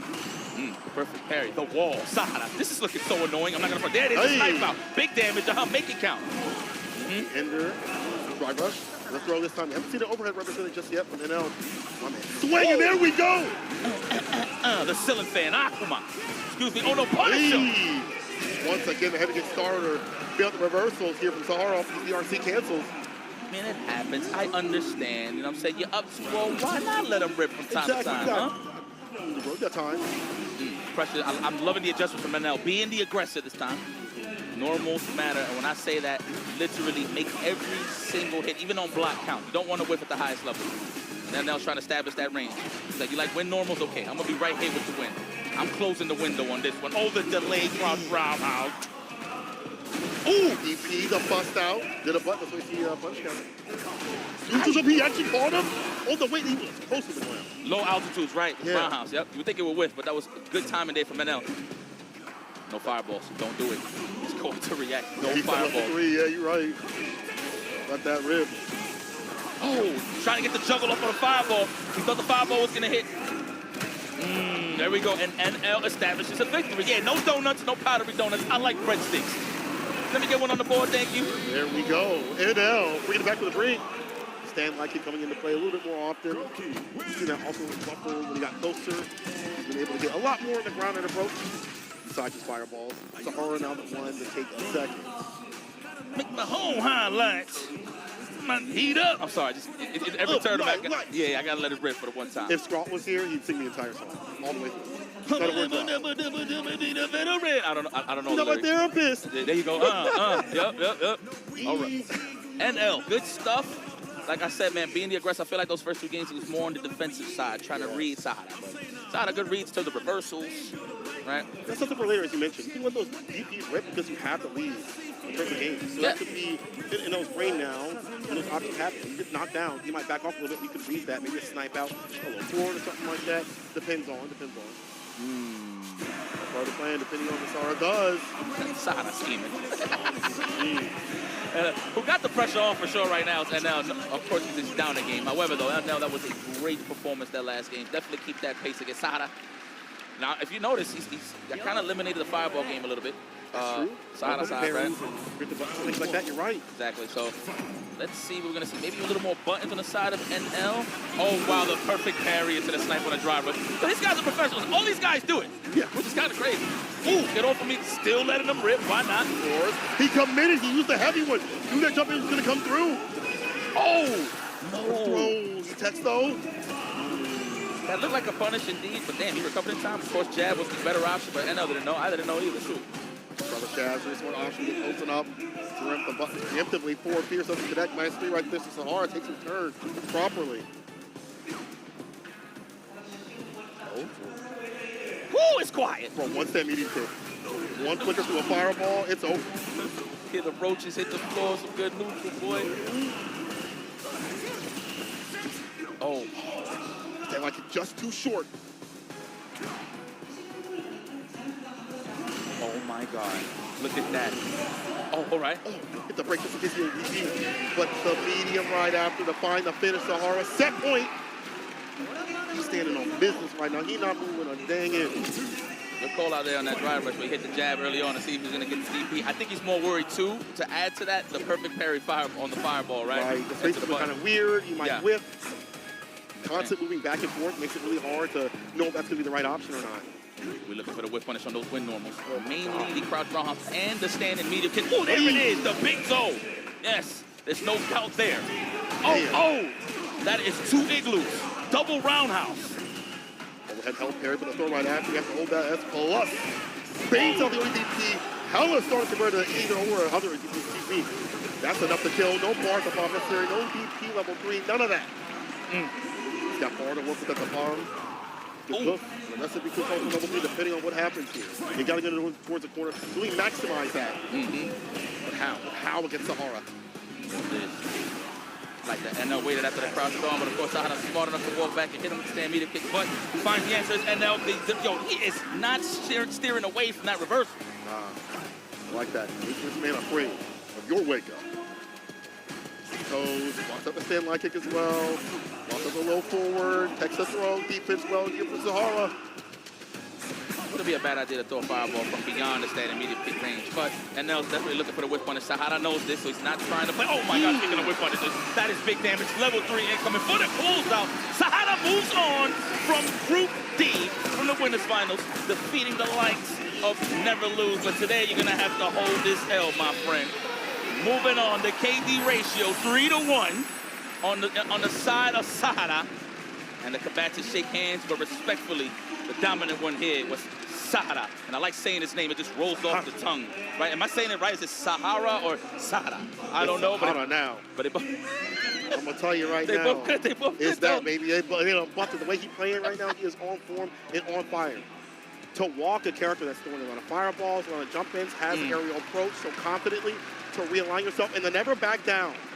With those OEDPs, as you mentioned, the reversal options. And I was like, I can't get a read his defense. And it's so difficult for Ito to block the fireballs, as mentioned, because he kept skating back and forth. So a perfect parry might not lead to an option to drive rush right after. You might put yourself in a punishing range, which did happen a few times. Well, one would say that it was random DPs, but honestly, Sahara has too much Akuma experience to know those drive rush scenarios. He played Akuma before. Yeah. Oh, he did? Yeah, okay, well, there you go. So he knows the Akuma scenarios. Yeah. There we go. That answers. I mean, a little bit of risk, right? But at the end of the day, calculated, right? At the end of the day. So credit to Sahara as he moves on, and he is going to be chilling. You might go and see him, in 2 days, right? You'll see Sahara in 2 days, I think? About 2 days. About 2 days or so, but remember, guys, it's all winners today. So if you're wondering about the losers, that will be continuing on tomorrow. So just sit tight. You know, we're going to celebrate all the winners today. Yes, you know. of course. But good stuff, though, man. Woo, this competition is fierce. And we're not even through all the groups. We still got a lot more coming up. What's the next one? This is, Group E. It's going to be the next one, of course. Duh. Man, and there it is, securing his spot in the top 16 Hall of Fame. And I'm going to say it again, Sahara. This guy is one of my favorites in this tournament. I'm not going to front, man. Again, I had the privilege to watch this guy in UFA 2025, of course, SFL royalty from what you said, right? Of course. So there it is. I'm not surprised. That is a nice little colorful bunch that you want to see in the top 16, right? A lot of Eds, I see. Yeah. Just want to point that one out right there. Maybe there's some Sagat in there and also Rashid, but cool to see Rashid is still represented at the highest level and moving on the bracket in two different types of Eds. We're going to get, there's two Eds, but they're pretty different. Of course, Gloss on the Sagat, the Ryu, whatever you want to do. Maybe we'll see Jamie, we won't see Jamie. But I ain't going to hold y'all. We will not see that character 100%. You will just not see it. He's fine with the Ryu and the Sagat, is A-okay with that. So we, as you mentioned, have established more winning people in that top 16 for the final days out here. The other players, well, going through losers. Well, favorite match of the night for sure. I'm going to have, it was Dad Corgi and Mena. Yeah. But I'm going to have to put that in the back burner. But Mena and Big Bird, that was an excellent high-level Street Fighter 6. I'm definitely going to rewatch the tapes just to see the tendencies in certain scenarios, because for Big Bird, I have those cojones to sit there and really take that offense and just staying active against Mena RD was just impressive in itself. So, you know, and that's the thing about Capcom Cup. Obviously, Men RD being a two-time Capcom Cup champion, but it has to be your day. It all has to line up when it comes to brackets, matchups, et cetera, et cetera. So when I was in the back, mind you, I'm not making no excuses for Men RD, okay? It is what it is. Real. Big Bird won. So he usually prepares, obviously, before his matchups. He really focused on the Viper matchup. The only thing that he didn't kind of catch to warm up was the Rashid matchup, but that's on him at the end of the day, right? And especially against one of the best Rashids in the business. I mean, obviously, you got the top three, the big three. You got the, I'm going to put Dual Kevin number one. 100%. I'm just going to throw Dual Kevin number one. That's how the results go on. Big Bird number two. And Gachika number three. Damn, am I stretching it with that? Who knows? But that's my opinion. You're going to have to hold that, okay? But at the end of the day, man, guys are here to play, dude. Yeah, and I like the fact that we got a matchup where two people はい、ということでグループ C と D を勝ち上がった選手の皆さんにお話を伺っていきます。お時間もありますのでね、ライアンにお任せしたいと思います。ライアンよろしく。はい、ですね、そうですよね。インタビューコーナーへようこそ。ビッグバーツ選手、すごいプレーを見せてもらいました。ありがとうございます。Congratulations on your win. You must be over the world. Obviously, it was a big draw for you. You knew that it was going to be hard work, and you've done the homework clearly, got the result. まず教えてもらいたいのですが、今の終わった後の感想をちょっと教えていただけますか? Can you tell me how you're feeling right now, having had that job, everything that you worked for, come out on top here? Yeah, I think it's a pretty understatement to say that I feel really, really relieved, and it was a tough group for me, basically. But I got lucky with the matchups a little bit because none of them actually beat Rashid. It's mostly like 5-5 or Rashid's favor. But the caliber of players in the group is obviously amazing, and I'm very, very happy to have clutched it out and made it to top 16. Congrats, bro. おめでとうございます。で、ビッグバーズ選手が言ったのですが、そのブロックはもちろん厳しかったので、最初はちょっと緊張してたんですけれども、勝って安心できて、で、あとそのドロワーがちょっと運が良かったって言ってて、なぜかって言ったら、全部ラシード5部かラシード有利の試合だったので、ちょっと運が良かったと。まあ、ビッグバーツ選手すごいいい人ですね。実力者を見せてくれてありがとうございます。で、Top 16, you know you're in now. What's your mindset going into this one? I think just prepare as much as I can and play my best. I think whatever happens, win or lose, if I'm playing my best and I'm playing, how I want to play, how I want to showcase my performance, I think win or lose, it doesn't really matter for me. What affects me the most is when I lose, knowing that wasn't my best, and that upsets me when I lose. But otherwise, if it's a good set, or I played amazing, or all of that, and I still lost, I'll still be happy about it. はい、でビッグバーツ選手に聞いたのは、これからトップ16に向けて一体どんな気持ちでやってるのでしょうかって聞いたら、やっぱり自分のを出すだけで勝っても負けてもそういうことに集中せずに、ただ自分のプレーを出したいことを学んだことと勉強したこととか練習したことを全部出せて、勝ったら負けたらまあそれを置いといて勝ちに集中するだけです。ビッグバード選手ありがとうございます。これからも頑張ってください。 Thank you so much. Congratulations, Big Bird, and I wish them the best of luck for the matches to come. それで、インタビュー終了となります。続いてグループ D ですかね。そう、これは次はグループ D の、はい、佐原選手にお越しいただきたいと思います。ありがとうございます。お願いします。ではこちらへ。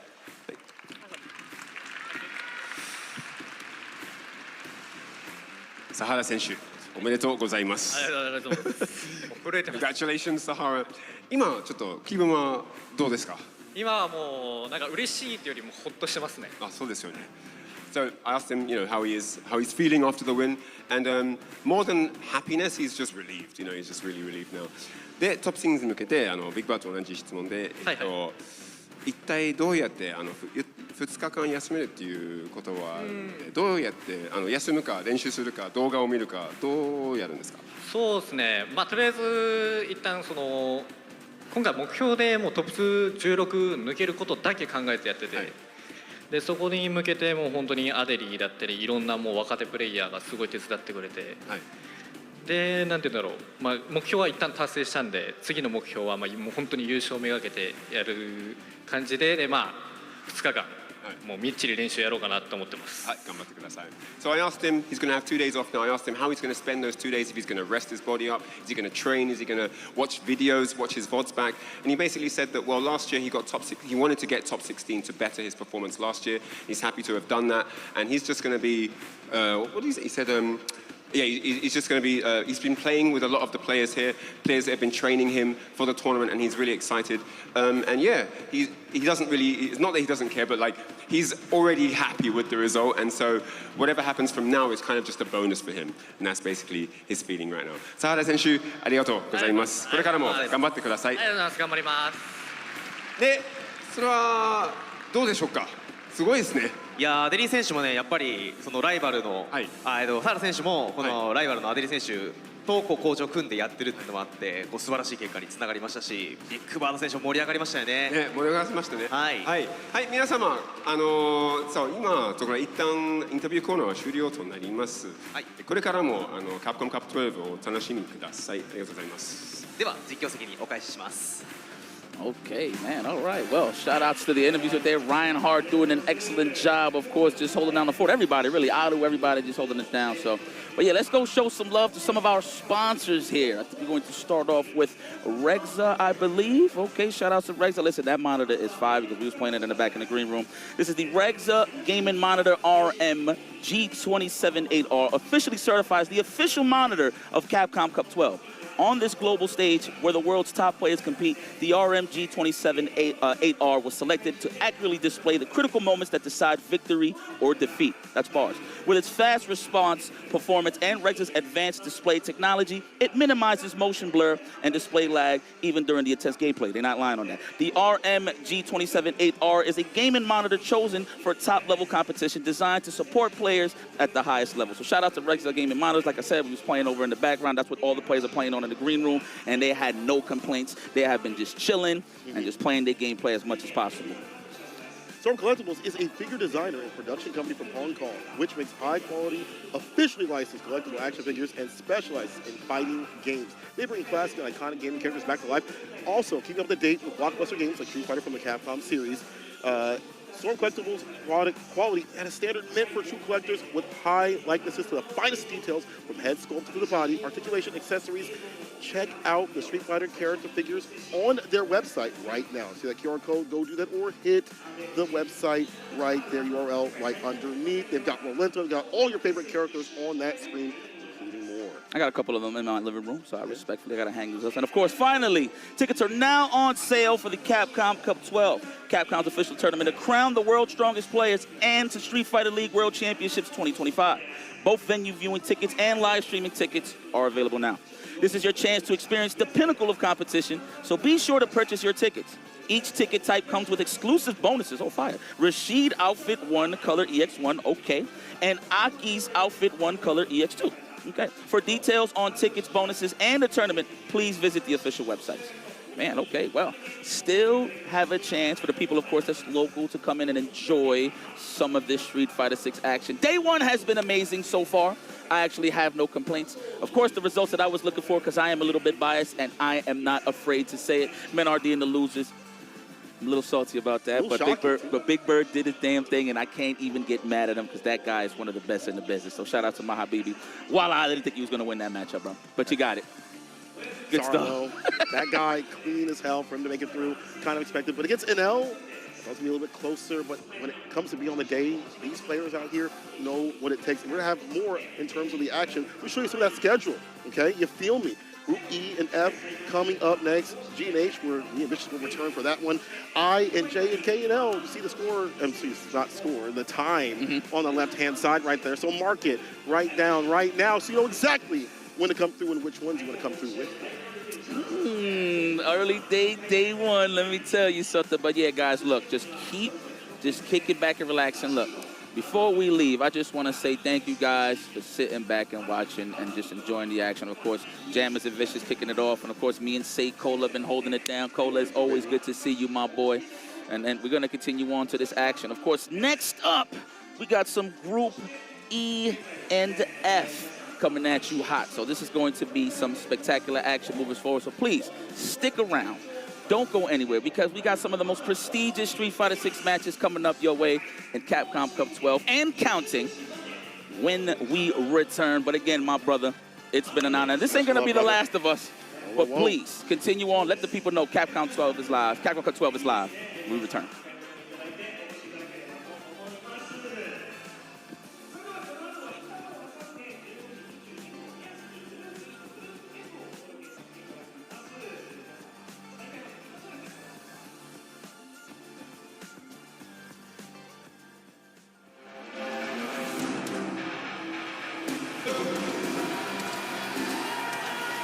Of Shimane, please welcome, representing Team Varel. Of them is on the defensive side. So guys, if you're enjoying that, level 3 though, so we can react. Big Bird, are you going to be thirsty for it? You're going to be patient for it? The question. Oh, the delay, he was in the DI right after. Caught him lacking. Yo, let's get cracking on that head. Jump Fear, Stand Fears, OD Iranian Fear, Stand Fears, OD Iranian Cyclone, and the ODDP to finish. Big Stand Fears, OD Iranian Cyclone, and the ODDP to finish. Big Squad, the rising phenom who You have to take some of these hits to get it. Once you get in, back so there's no backdoor opportunity. Finding anti-shock has a lot of room to work with right now. He does get the side switch. Hopefully just yet. DI, reset. Do it again.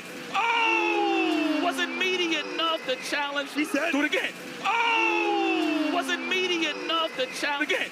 Oh! Wasn't meaty enough to challenge the Sahara. Presenting South Korea and making his first. Oh, is that Mama? Oh. Yes. Oh, she got the horn and all that. Yeah. Face away. A toe away. No reversal punishment on -6. About to get going like a horror story. And minute R&D. About to get going like a horror story. And minute R&D. Brings it back. Punishment on -6. About to get going like a horror story. And minute R&D brings it back from the brink of the final game, final round. Has earned him a place among the world's elite. If NL can tame, get it out. He got another option here. NL is up 2-0, so he's going to wake up with a super or something in the next offensive sequence here. Nice reaction. Nice reaction. Does NL with the snipe once again to get the win. Offensive sequence here. Nice reaction. Does NL with the snipe once again. It could go either or, though. I'm going to be very honest with you. It could go either or, but oh my God, he's looking like a rabid dog. For the jumper. Get in there. For the burnout. No, but there's a sweep. He was respected the ODP. No, and there you have it, ladies and gentlemen. Oh, and there you have it, ladies and gentlemen. Big Bird, patient as ever to punish the reversal. He was respected the ODP. No, and there you have it, ladies and gentlemen. Big Bird, patient for that. All he needed was one block, just one scenario to get blocked, and he put him in the burnout. I know he was, and that is, of course, being patient and really paying attention to all of the big range. But NL's definitely looking for the whip punish. Sahara knows this, so he's not trying to play. Oh my God, speaking of whip punishes, that is big damage. Level 3 incoming for the closeout. Sahara moves on from Group D from the winner's finals, defeating the likes of Never Lose. But today you're going to have to hold this L, my friend. That is big damage. Level 3 incoming for the closeout. Sahara moves on from trying to play. Oh my God, kicking away punishes. That is big damage. Level 3 incoming for the closeout. Sahara on the side of Sahara. And the combatants shake hands, but respectfully, the dominant.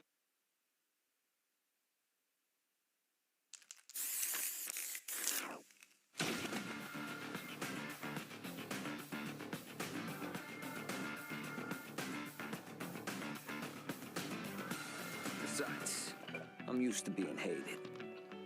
Though, lately, I can't help but thinking.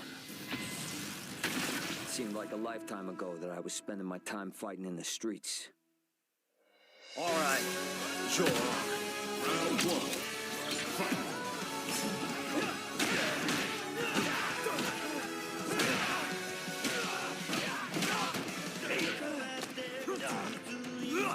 Come on.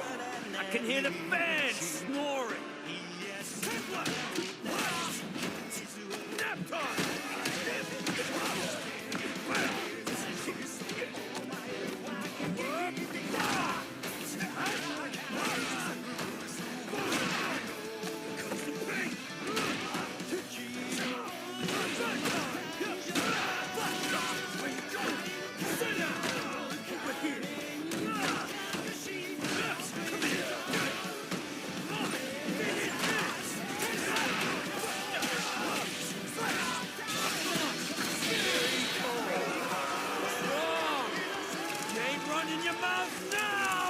Try to keep up. Sorry, loser. This is gonna hurt.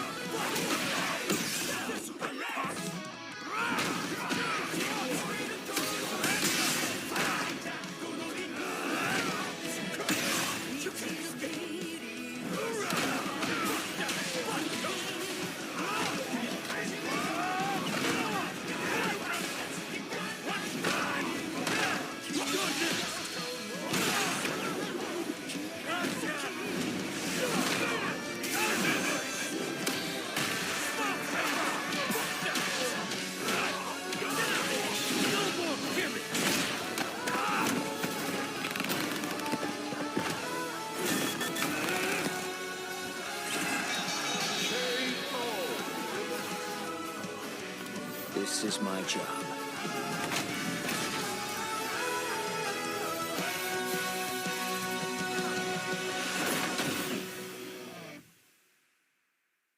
Go! Arrest!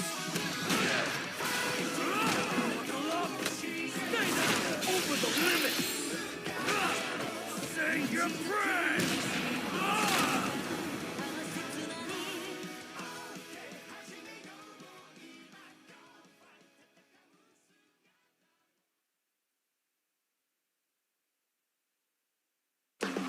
I'm ready to go. Bring the heat! We're gonna captivate! DJ! Yeah! We're gonna crank it up!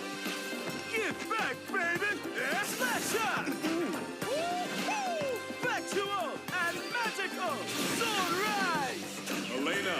Gumbo, let's dance up a sweat. It's time to party. Let's move.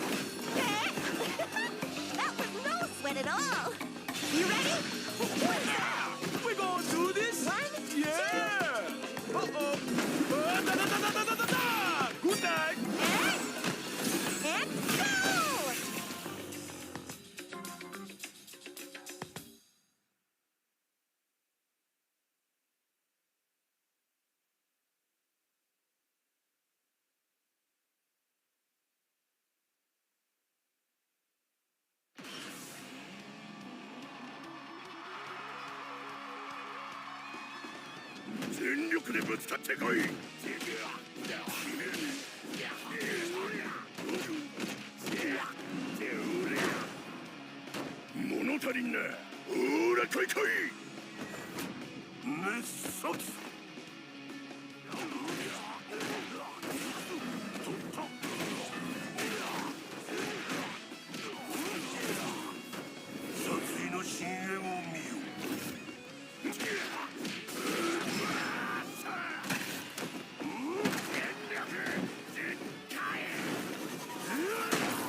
comes a new challenger.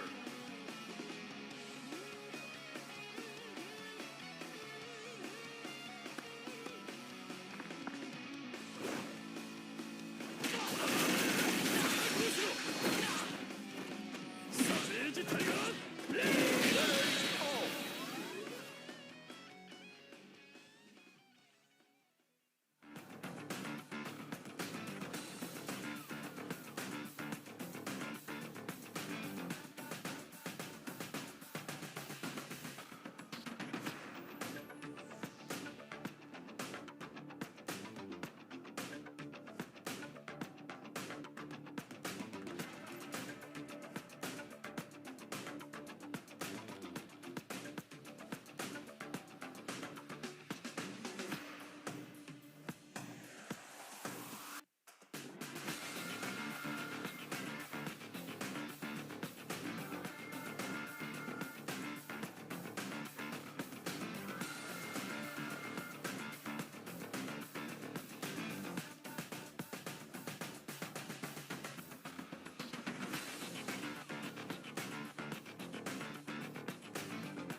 ましたカプコンカップ12、これからお届けするのはグループ E とグループ F のウィナーズブラケットです。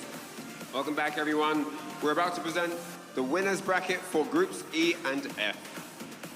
ということでグループ CD もすごかったね、ライアンね。すごかったですね。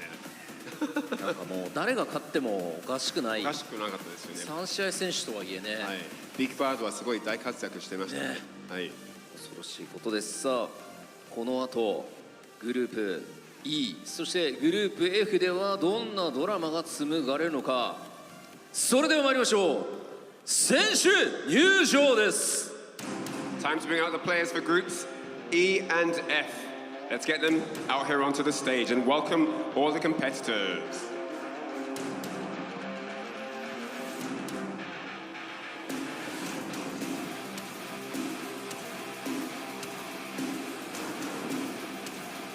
Group E、一人目はフランクフルトの打天使、ヨランジャー。 Joining the battle at the Ryogoku Kokugikan, a formidable contender all the way from Germany, Jawohl! Ready to make his mark on Capcom Cup history. Make some noise for the earnest student, Yon Angel!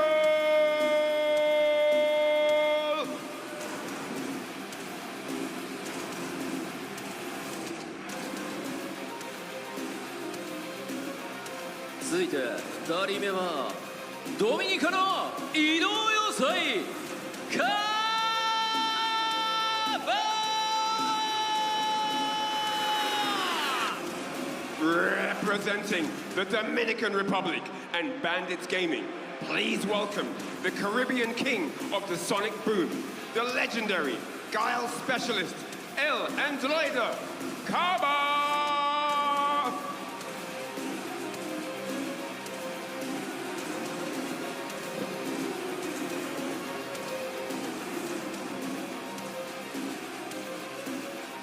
3人目はマーベラストルデン、デュアルカフィ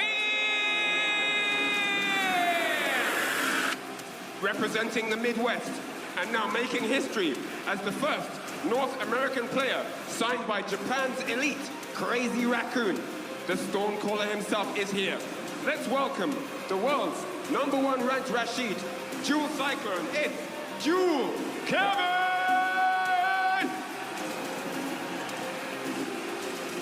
グループ E 最後の一人は星を砕きし者プーゲロ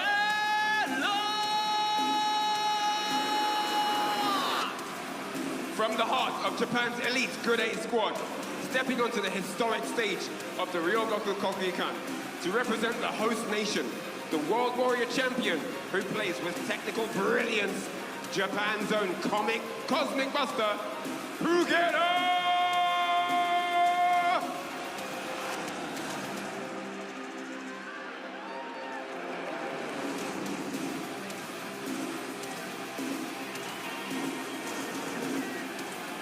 グループ F 一人目金色のバスターキーチョー Representing Scars and the elite regional final champions, let's welcome the man whose patience and precision have redefined the meta, the world's #1 ranked Terry, the golden Buster Wolf, Kincho!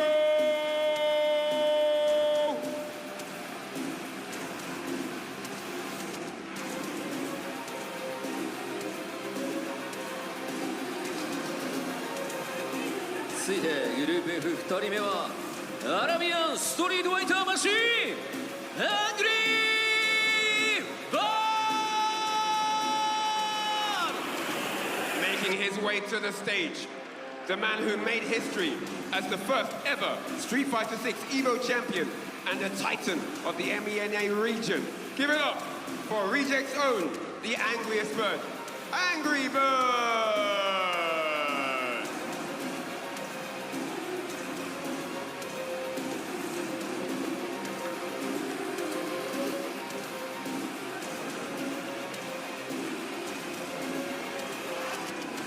続く3人目は夢追い人モモチ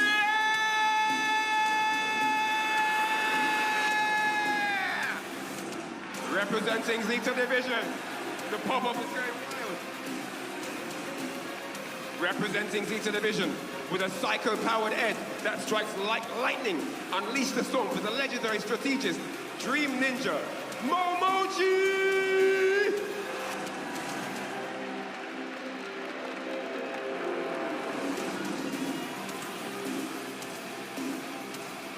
そしてグループ F 最後はカタトゥンボの雷タッシュ Representing 2Game Esports and carrying the fire of Venezuela onto the world's biggest stage, please welcome the South American powerhouse, the Catacumbos Lightning, Tashi!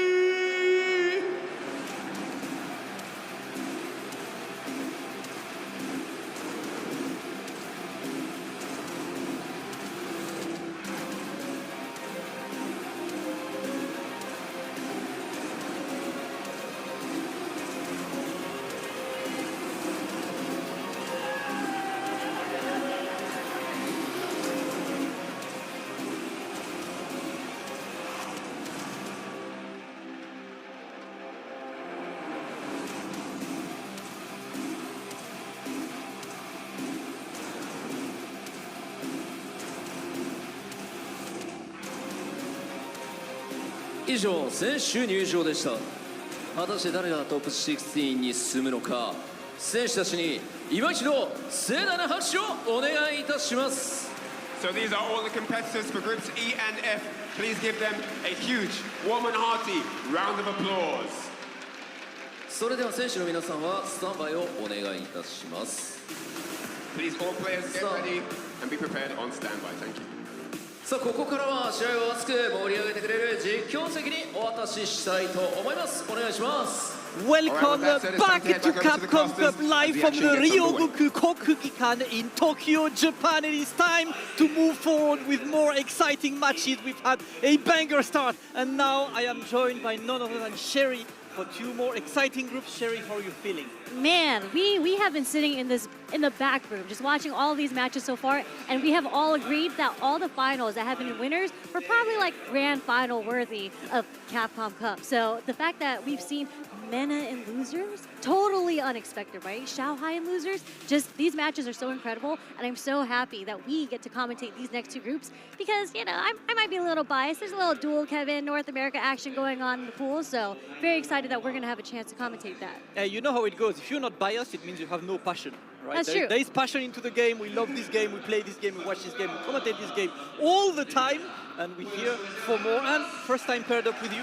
Exactly. This is the first time we're commentating together. This is so exciting. I mean, who are you rooting for in this group? These two groups? Angry Bird, obviously, on the second one. And of course, I'm going to go with my EU boy, right? Yon Angel, of course, coming. You can see Group E, Yon Angel versus Kaba for dual Kevin versus Pugera after absolute banger group. There is no group that's easy. I know we said Group A is the group of death, but there's no easy group.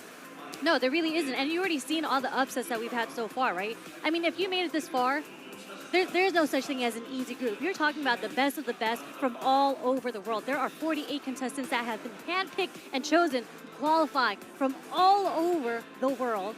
And by, what, like 4 more days, there'll be one person that gets to walk away with the title of the best Street Fighter 6 player in the world. Absolutely. In the big world. Bucks on the line as well, the big million for the winner. And you can see Group F is going to be Kincho versus Angry Bird, Momochi versus Tashi. I love this group because it's kind of like upcoming champions against the OG, the elite, obviously Momochi, absolute OG, Angry Bird as well. Kincho is kind of a newcomer on this because we haven't really seen him go out of Japan that much, but we've seen how good he is in Japan. And Tashi all the way from Venezuela. He's the guy I'm really looking forward to because I have not seen him against international competition. Like, same here, because I tried to find his VODs just to do some research. Doesn't exist. Try to find him on YouTube, doesn't exist. I tried to pull up the VODs from like the top 8 for him to qualify, also doesn't exist. So this is going to be the first time I really get to see Tashi lock in, and it's against Momochi. Yeah, that's kind of a good challenge, you know, for him to start. That's a tall ask, but I believe he's made it here so far. Yeah. You know, Venezuela has a very, very strong scene. We saw Salvatore come out last year. So this is the second Venezuelan that we've had in Capcom Cup. So definitely excited to see that match. And we've seen Salvatore last year, you know, making waves, right? People were not expecting him to do that good, and he did. So now you know what to expect from our contestant all the way from Venezuela, of course. Both of the groups will be played, you know, back-to-back today as we are running through the entire winners bracket. The losers bracket will be for tomorrow, and then on Friday will be the round-robin group between the winners of that loser side. So whoever wins the winners bracket right now gets 2 days of holiday. Yes. And it's kind of nice. Holiday?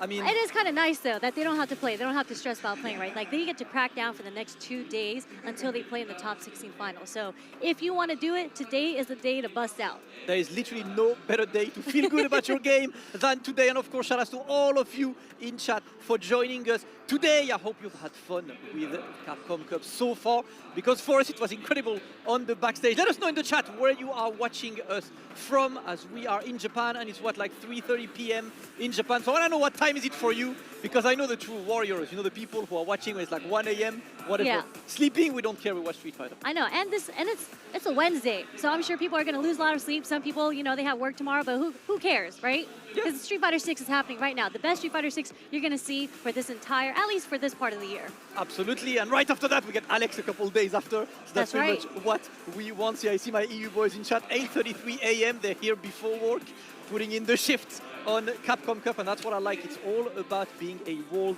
warrior. Now I have a question for you, Terry, right? Yes. So in these two groups, obviously I know you are partial to your Kevin. Any other player to mention for you?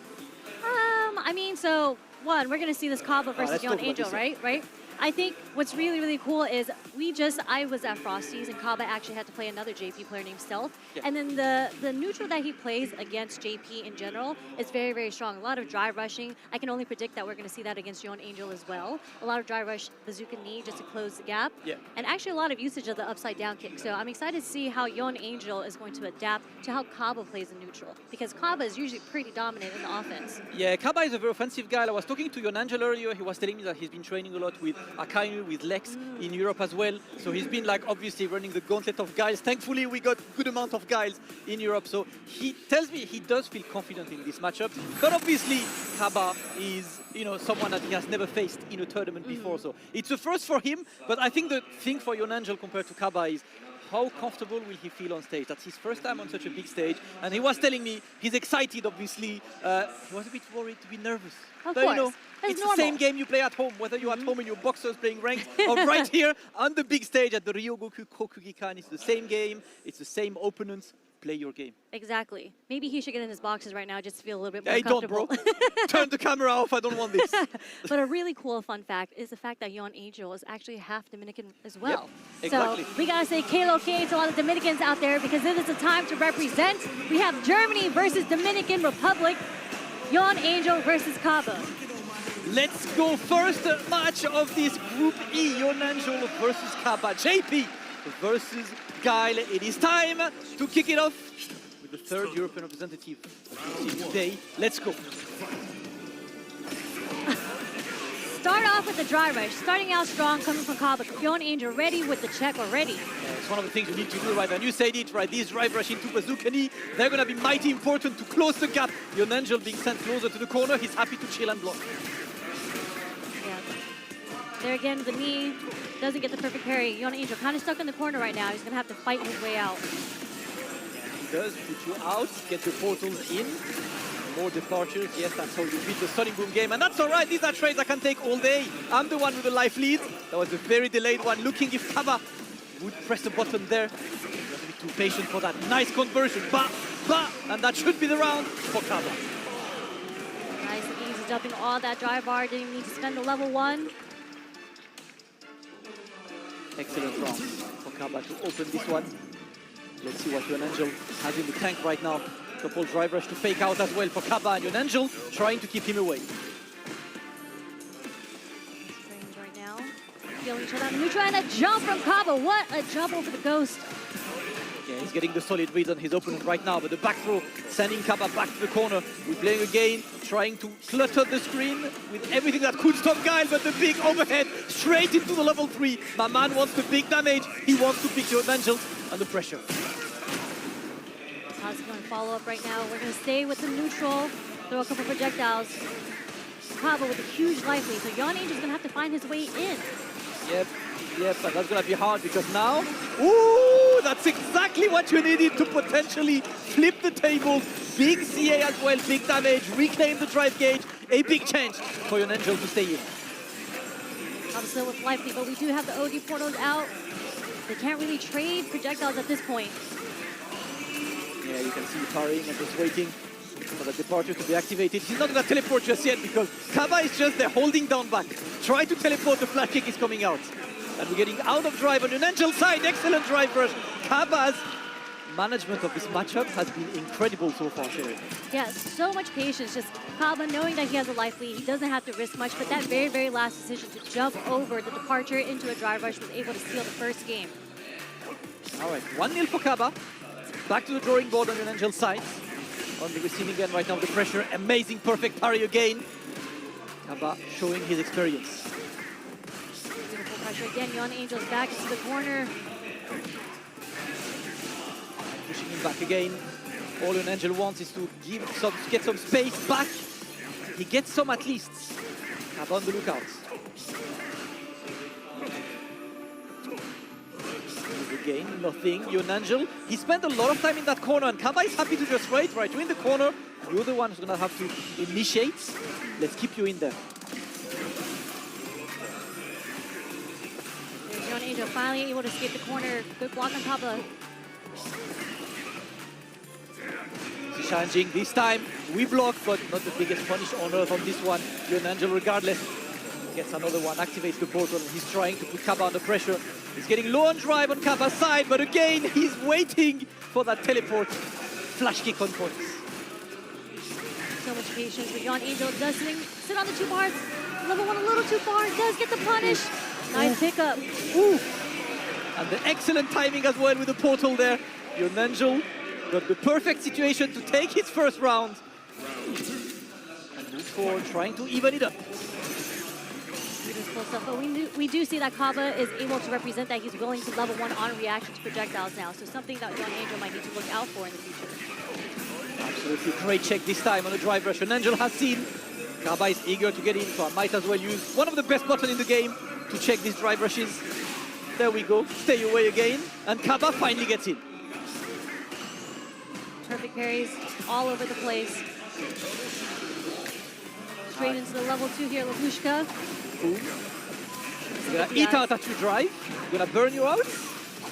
Close. Not just yet. So standing up, so wasn't able to get the Sonic Boom there, but there's a perfect parry on the spike again. Not into the level 3. Very clean play again from Kaba. He gets the throw as well, but the perfect parry on your Nangel's side. He's only got a bar, so unable to close it just yet, but he sets the departure up and ready on this. Watch out for your drive gauge as well, but you need to find a way to keep Kaba out. There we go. Point taken. Your Nangel evens it up. It is 1-1.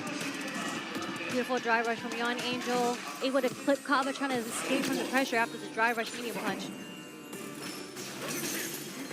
Beautiful multiple spikes there to try and keep Kaba away. You can see, right, he's switching his drive rush timing, trying to see what Yon Angel's up to. The amnesia is successful and you get the conversion as well. Time to put you back on the opposite side of the screen and activate neutral. Really nice neutral coming from Yon Angel now. Able to start his game back dashes again, get the spacing away with the anti-air. The portals is set again, right? He's trying to keep Kaba away, staying far, and that reaches. The follow-up does not, unfortunately, for Yon Angel. Kaba looking to use the Providence, and he gets in again. Beautiful reaction to the Ghost. And now we wait again, full screen, right? Yon Angel is just happy to keep that space. Look at all these backdashes, the spikes again to get you away. Piercing at your opponent's defense and walking, but no button pressed on Kaba just yet. I think it's about time Yon Angel starts to implementing throw in this situation. Because Kaba is not really pressing a button for now, and he's putting him into the corner. Fighting like gentlemen, no drive. We're gonna go for the burnout chip here. There we Beautiful go. stuff from Kaba, spending the level 2 just to seal the deal on that round with the chip damage. But Yon Angel, sitting on 2 bars in the next round, might be able to get his Lavushka out here as well. You feel like getting an opening, snap your fingers, get that level 2 in, and check how much Kaba left. Always the big question whenever you get JV players at high level. For now, another of these drivers bazooka knees catching Yon Angel slipping. Nice conversion. No medium kick. Patience from Kaba. Pacify through this minefield. The Ghost of spikes right now. He's able to get in with the drive rush. Ooh, the spike whips. I'm surprised on this one. The portal was a bit too far. Kaba very close to being burnt out here. This won't be the best position for him if he gets hit again or he blocks. Being burned out against JP is such a terrible situation, Cherry. You just there full screen like, all right, what do? I'm blocking, I guess. Yeah, there we go. Have Yon fun. Angel burning himself out, Okay. but able to get the hit into the level 2 here, and this should be it. Level 1? Is he using it or is he chipping? Yeah, you're chipping. It's okay. Oh, he doesn't. It's okay. Yeah, they're burnt out. They don't need to spend the meter there. Great awareness from Yon Angel. He takes the round. And this now is a mighty important round because you want to get closer and closer, winning that first to 3. Staying in winner's bracket is extremely important, even the Shark Tank. And you can see what he does, right? He's trying to make him press a button because this looks like a sweep. It looks like it's going to be -10 like most of the sweeps. It is not. You try to press a button, you get perfect parried, but Kaba knows best. Ready for that throw. We're going to dump all the bar here, just get a huge life lead. We're going to build some drive meter back, and Yon Angel on the brink of burnout as well. Yeah, he needs to find a way out of the corner and find a way to get some of that drive gauge back. Gets the jump in. Clean play. Yon Angel activates level 2 again. And a good opportunity to get a side switch. Good damage and reclaim drive gauge. Beautiful side switch. And we're going to close the gap. Nice block on the overhead, but plus frames. Yon Angel building the space with the backdash again. Looking good keeping Kaba in there. Not pressing a button right now, right? Excellent setup of the departure right now. The double parry and you get hit by the portal. Yon Angel looking to juggle. Watch out because he got to drive himself. That's going to be a bit more for the pressure. Can he get this one? And he does. Yon Angel gets the lead. 2-1 and you can see him. He looks happy. He's shaking his head in happiness. What's he shaking his head about? Listen, big smile. Nerves are shaken off. And Yon Angel is now in and locked in. Kaba your time to fire back, my friends. Indeed. It's very, very nice adaptation from Yon Angel. You can see his movement a bit better in the second game. You see him kind of backdashing, moving forward, just in case Kaba did want to do the drive rush bazooka knee again. He would be at least in the range to check with the medium punch. Yeah, that's been how Yon Angel adapted, and I like seeing that smile on Yon Angel's face. He looks confident, and that's what you need. You know, like, I think the biggest thing when you come to such a big stage is, even if you lose, you lost by playing your game. The worst thing is to reach that stage and feel like you're not playing your game. Yes, right? And I mean, playing against a confident JP, that might be the scariest thing in Street Fighter 6. I don't know what's scarier than that. All right, Yon Angel looking to capitalize, and immediately Kaba gets him. Going back to the changing room, goes back to the OG clothes. Let's go, flash kick. Yeah, first one we've actually seen from Kaba. We haven't seen a reversal flash kick that's so signature to Kaba yet. Nice perfect parry. Stand jab as an anti-air. He's trying to stay close there, right? Like Kaba, looking to close the distance as much as he can, and that's kind of the secret whenever you play JP. Don't poke back. Beautiful perfect parry punch again. I like that. Burn him now. There we go. And we get a safe jump after this. Yeah, we attack the drive gauge, and you know what? Amnesia is a good choice there. At least you drive yourself out. Yeah, that's what you were talking about. That's so tricky. Still there, Kaba looking to get away from that burnout zone potentially. And Angel looking alright, but that jump in. Didn't land. Another one. Good block on the overhead. And no, we're not taking those, my friends. Kaba wasn't about that life. Yep. Big flash kick. Really nice active defense from Kaba there. Those two OD flash kicks were what really kind of turned around the rhythm that Yon Angel had going on for offense.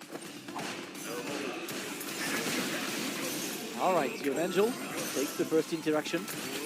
And again, portals and portals again. As long as he keeps Kaba away, he's happy. And yeah, I think it's the thing again, right? When we see Yon Angel drive rushing, Kaba is not really checking them. He's waiting, he's like, cool, press some buttons. We have not seen Yon Angel do drive rush throw just yet. Oh yeah, a lot of drive rush overheads that have been blocked by Kaba, actually. Yeah. That's with Kaba on the brink of burnout. Kaba looking to keep Yon Angel away right now. Danger zone for him staying in the corner. Yon Angel does not want to walk back, and great check. Ha. Oh, there we go, the counter throw. And Yon Angel offers himself a match point. 1 round to move to winner's final of Capcom Cup. Yep, Kaba's going to have to fight hard for this. Both sitting on plenty of meter, but Yon Angel with the 3 bars. Tried to check it again, but the drive rush crouch jab was a little bit too much coming from Kaba. Yon Angel back in the corner again. Yon Angel is happy to stay in the corner at times, you know, just knows. Guy's pressure is not infinite. Great anti-air. He's trying to get more. Great perfect parry again. Goes, we're going for the throws now. Are we going to see an ODM music come out to no? Level 2. No drive reversal. There it is. Yeah. A little delayed. Yeah, trying to jump. That jump was a bit bait, I'm afraid. Ooh, and the overhead lands.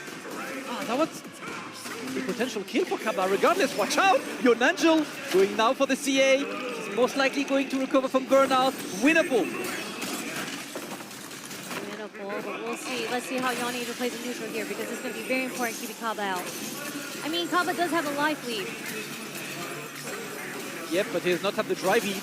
And that's the thing that might change the entire game right now. Got to watch out because there is one. And now he's burned out. And now Yon Angel can try and chip as much as he can. He's not taking risks right now. And watch out not to use too much meter. And he did. Kaba saved it. Sonic Boom right through all of that, was able to secure this game, making it 2-2. Kaba going into the character select screen. I think he needs a little break.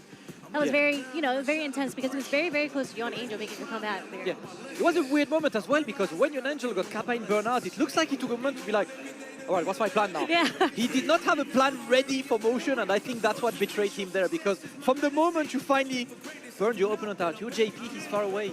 Yeah. Throw your stuff.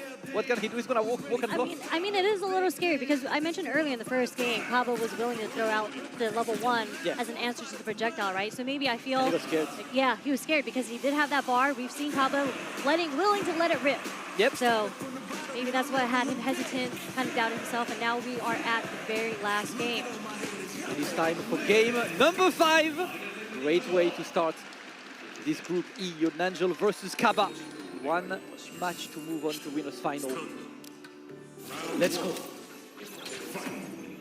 It's so quiet because it is so tense in this room right now. Collectively holding their breath. What we love to see. Kaba just waiting full screen right now. And Yonangel not sparing any expense when it comes to keeping the opponent away. Lots of EX being used there. Kaba puts him in the corner. Oh, wow. I'm not sure if he meant to do on the blade there. Kaba on the brink of burnout. There we go. It is early, though, and we are mid-screen, so not too bad of a position for Kaba to be in. Yeah, I think at this point, usually you're just happy to just block. You're like, whatever, just chip me out for a while. Kaba decides to go on the offense, and the first overhead that lands for Yonangel at a critical time. And look at this. Activates the classic, you know how we call the portals in France? Chat GPT. Chat GPT? The Chat GPT. They do neutral for you. Snap your fingers. They play neutral. Amazing. Yonangel knows. There it is. A little too slow with the medium punch, I think, to check the dry rush knee, but no anti-air. Ooh. Can you kill with level 2? Let's go. That should be exactly enough. Exactly enough for Yonangel. And now it is 2 match points for Yonangel. Let's go. Again. Really, really nice stuff defensively from Yonangel there. Don't get in, brother. I got my flash kick.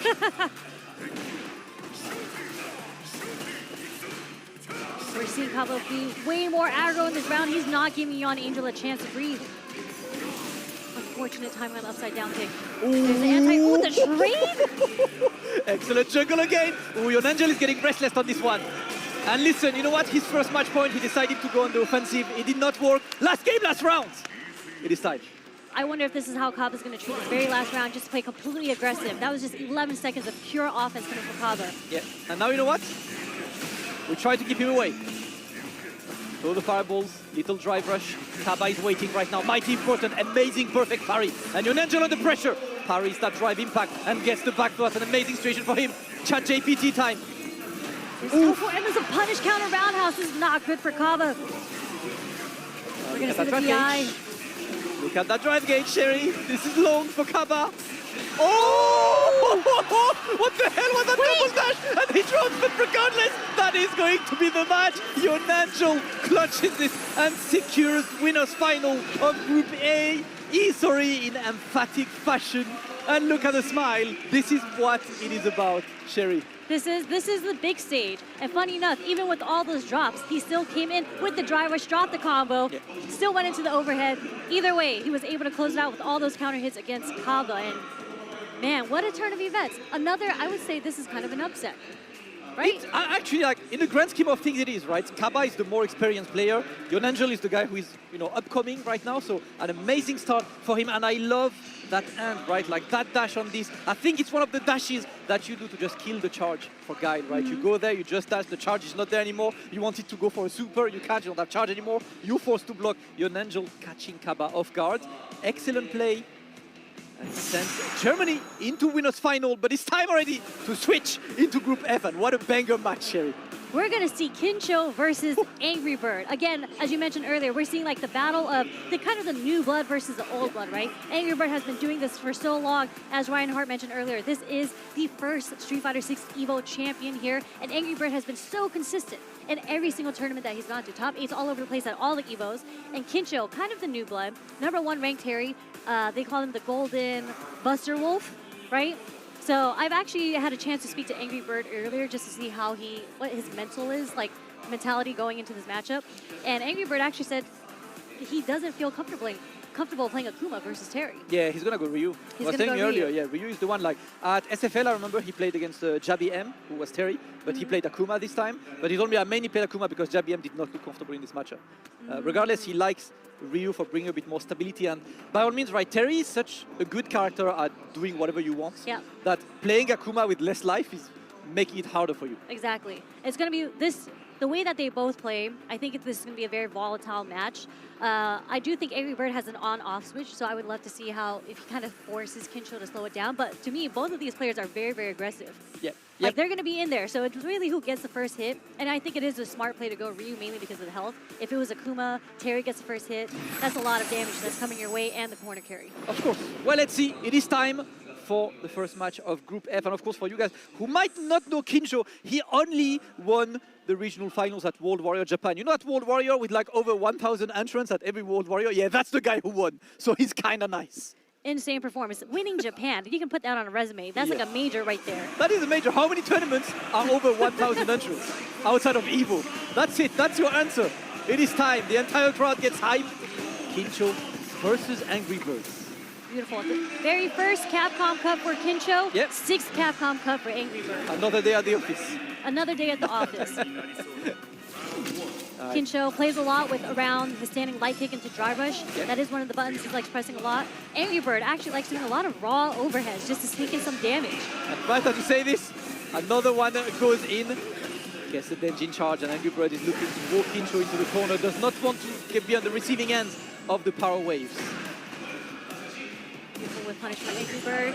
Nice perfect parry from Kincho. Side switch. Busting it out early. Angry Bird letting know Kincho he cannot pressure him free. Angry Bird spacing looking immaculate right now. Look at this, he's outside of the danger zone right now. But Kincho is going to force his way in. With Angry Bird into the corner. Ooh, there was a counter, but not converted. There we go. Bah! Angry Bird so ready with the challenge with the crouch light punch. Counter hits all the time. Listen, Cherry, there's one thing that Angry Bird must be happy about is Capcom Cup being first to 3. This guy excels in long sets, and I think this format is an absolute golden gift for him. But the question is, can you get through Kincho first? It's looking very promising for him right now. Kincho answering with his own OS to the ODDP there. Yep, classic DPOS on his side. Ooh. Big damage, send you back into the corner. And Angry Bird looking to burn his opponent out. And you know what? I'm burning myself out, whatever. Until I don't. Oh, you might be dead, yes? There we go. Beat the biceps! Is that ever a question for Ryu? Is he dead? Actually, you're right. He is periods. Every day is biceps day. Angry Bird takes game number 1. Very, very quickly, by the way. Again, we mentioned how volatile and explosive this was going to be. There was a lot of trading from projectiles in the very first round, and after that, Angry Bird just kind of laid down the offense. That's what he's looking for. Angry Bird is so incredibly good at offensive zoning. That's why I call it. Like, he walks forwards, but he always walks forward while staying outside of danger zone. He's not constantly on your face stupidly. He's where you're afraid of pressing a button. It's like, hold up, he's right outside of my button. Do I press? Do I let him move forward? I'm gonna walk back instead. And suddenly you're in the corner. Yep, and you saw earlier how Angry Bird kind of stopped Kincho from... Kincho was trying to do stand medium kick to stop Angry Bird from approaching him, and we saw the whip punish that come from Angry Bird, so really good neutral coming from Angry Bird. All right, and now Kincho immediately starts on the offense, and I think that's what he wants right now. Does not want to see exactly this footsie from Angry Bird right now. There we go, sending you once again to the corner, and he's got 0 bars, so there is a potential checkmate there needed for Angry Bird. He's just trying to milk it first. Projectile. Oh! Wow, it connects? Okay. Not sure what Angry Bird pressed there, but Kincho gets away scot-free. There's Power +5 again, low forwards in the catcher. Taking Angry Bird all the way to the corner. Both very, very low bar, but delayed. There's the whip punish coming from Kincho there. A bit too ambitious. A bit too ambitious from Angry Bird. Kincho takes it. Let's go. I think the key for Kincho is to stay on the offensive, right? And that's why he starts this way. Drive rush trying to get in. Don't give the control to Angry Bird. That's when he gets scary. I mean, these fierces are getting a lot of mileage for Angry Bird right now. As I say, that Kincho getting the same thing. Solar Plexus plus frames, not scared. There's the OSDP. Get away, now you sweep. Buster. Oh, we're swinging, we're swinging. Wolf, that's the golden Buster Wolf there. Nickel as well, and now we're trying to stay away, both of them. And again, right, goes for the sweep there. He knows at this range it's all right. There we go. Punch man up. Angry Bird takes the round. Wasn't even chip. Kincho was trying to escape the pressure and got clipped by the DP there. Yeah. Ah, a bit too close. And Angry Bird knows. Gets the throw as well. Kincho in the corner now. Oof, the trade. No trade combo. Catches Kincho trying to mash out of the pressure though. Just gonna go into level 3. Yeah, what you said about being dead against Ryu again, yeah? I'm not even gonna ask the question. Easiest gonna kill is cringe. I'm sorry, James Chen. We don't do that anymore. That's it. Not, at Ryu least not with deleted Ryu. this. We don't. Ryu and Sagat. I don't need to ask if it's gonna kill. Yep, it does. There we go. Kincho, is he gonna go to character select to kind of slow down the momentum that Angry Bird is carrying right now? Because these are some very, very fast rounds. Yeah, they've been fast. Angry Bird looking confident. Kincho, I think he needs to find a way to be the one who is scary on the ground. Right now, he's the one scared. He's the one who has to answer to Angry Bird. Angry Bird is leading the dance. Oh, a little too far for conversion there. All right. Challenge, trying to put some pressure. No. Tap on the dry rush. Kincho is back against the corner as well. Not a great position to be in. Also close to burnout. What a confirm from Angry Bird. Another under 20 seconds round, because why not? And just like that, Angry Bird is on set point. Has not slowed down. He's looking solid as hell here, I can't lie. And the trade combo as well. Then activated. Yeah. Oh, you know you might die. You know you're in death range right now. Just saying, Kincho. Side switch. Holding up. Again, the delayed is working against Angry Bird. Nope, anti-jump throw, but the tech is successful on Angry Bird's side. And just moving forward, right, he knows now, we're gonna block this one. Kincho gets the DP. And there we go, overhead lands, Kincho saves the match point. Finally, one of these dry rush overheads land. About time. Kincho is fighting for his life and winners right now.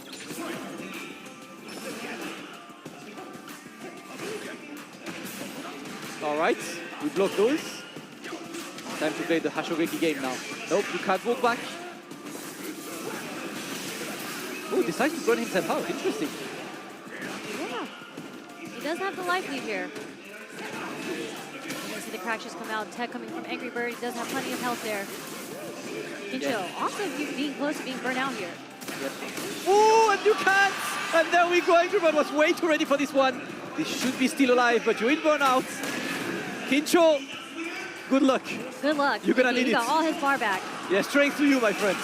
There we go. Angry Bird converting and winning an absolute dominant set over Kincho. 3-0. Barely worried. One of the favorites of this cup overall, and he shows why. Beautiful play from Angry Bird. It really, really looked so difficult for Kincho to get things started. His back was against the wall all the time, and the one times he was able to breathe, yes, he was on the offense, but you know, that's kind of how Street Fighter 6 goes. If you're on the offense, it's really, really hard to be guessing correctly on defense. It's one of the things that, you know, that's the most important in this game when you watch is to be the one leading the dance. Yes. To be the one initiating the interactions, to be the one taking the decisions before. Because if you put your opponent in a situation where he's the one who has to answer, that's your advantage already. You're leading. You put the match where you want it to be. And that's what Kincho let Angry Bird do for this entire winners semi-final. Yeah. We got Angry Bird waiting in winners final. We'll have Momochi against Tashi later, and Kincho will be back tomorrow for the losers run. Yeah, I mean, straight into Group E, we are going to see Dual Kevin versus Pugera, I believe. There we go. There we go. Newly sponsored Dual Kevin from Crazy Raccoon. So proud of him. Such a consistent player. Worked so hard to get here. 5th in the leaderboards. One of the most consistent players on earth, and if anything, the funniest thing is that this season was probably his least consistent overall. Yeah, but regardless, he got good results. He was, what, 3rd at Combo Breaker, 5th at EVO France, 13th at EVO, 13th at UFA. And, you know, he still won 2 World Warrior events on the side, being like, if the points don't work, I still got World Warrior. It was really top 32 at Chengdu that sealed it for him Fight Club in Chengdu. That was able to put him at 5th place on the leaderboards to qualify to make it here. Yep. And then, I mean, Pugera, obviously not a slacker there. Pugera has been playing Street Fighter for so long, from Street Fighter 4, Street Fighter 5, Street Fighter 6 now. Was also in Capcom Cup, I believe in Street Fighter 5. Yeah. First Capcom Cup for Street Fighter 6. And we'll see how this one goes. Fun fact, these two, they played at the EWC 2024 LCQ, and Pugera won 3-0 back then. But right now, it is time to play. And you know the fun fact, if you guys watch the CFN replays, most of Pugera's recent replays was him playing Bison against Gachiku. You know this man has been training. You know how much he has studied this matchup if you're going to start the round with jump fears against Dual Kevin. Yep. I watch him, and this is a fast round so far. Dual Kevin on the back foot. Bad timing on the Pugera, so Dual Kevin takes the momentum. Very unfortunate. Nice backdash. Pugera, okay, double jab, back throw, putting Dual Kevin back into the corner. Representing that he is willing to OD Mixer out. One hit for Pugera. Patience right now. We're playing neutral. Kevin not looking to initiate, so Pugera will do him the favor. Want to check, are we going to get the level 2 yet? Not yet, here we go. No, we're not going to spend it. Yeah, trying to find a way to finish without, and now you might regret it. Regardless, Pugera takes round number 1. Very start strong from Pugera from the get-go.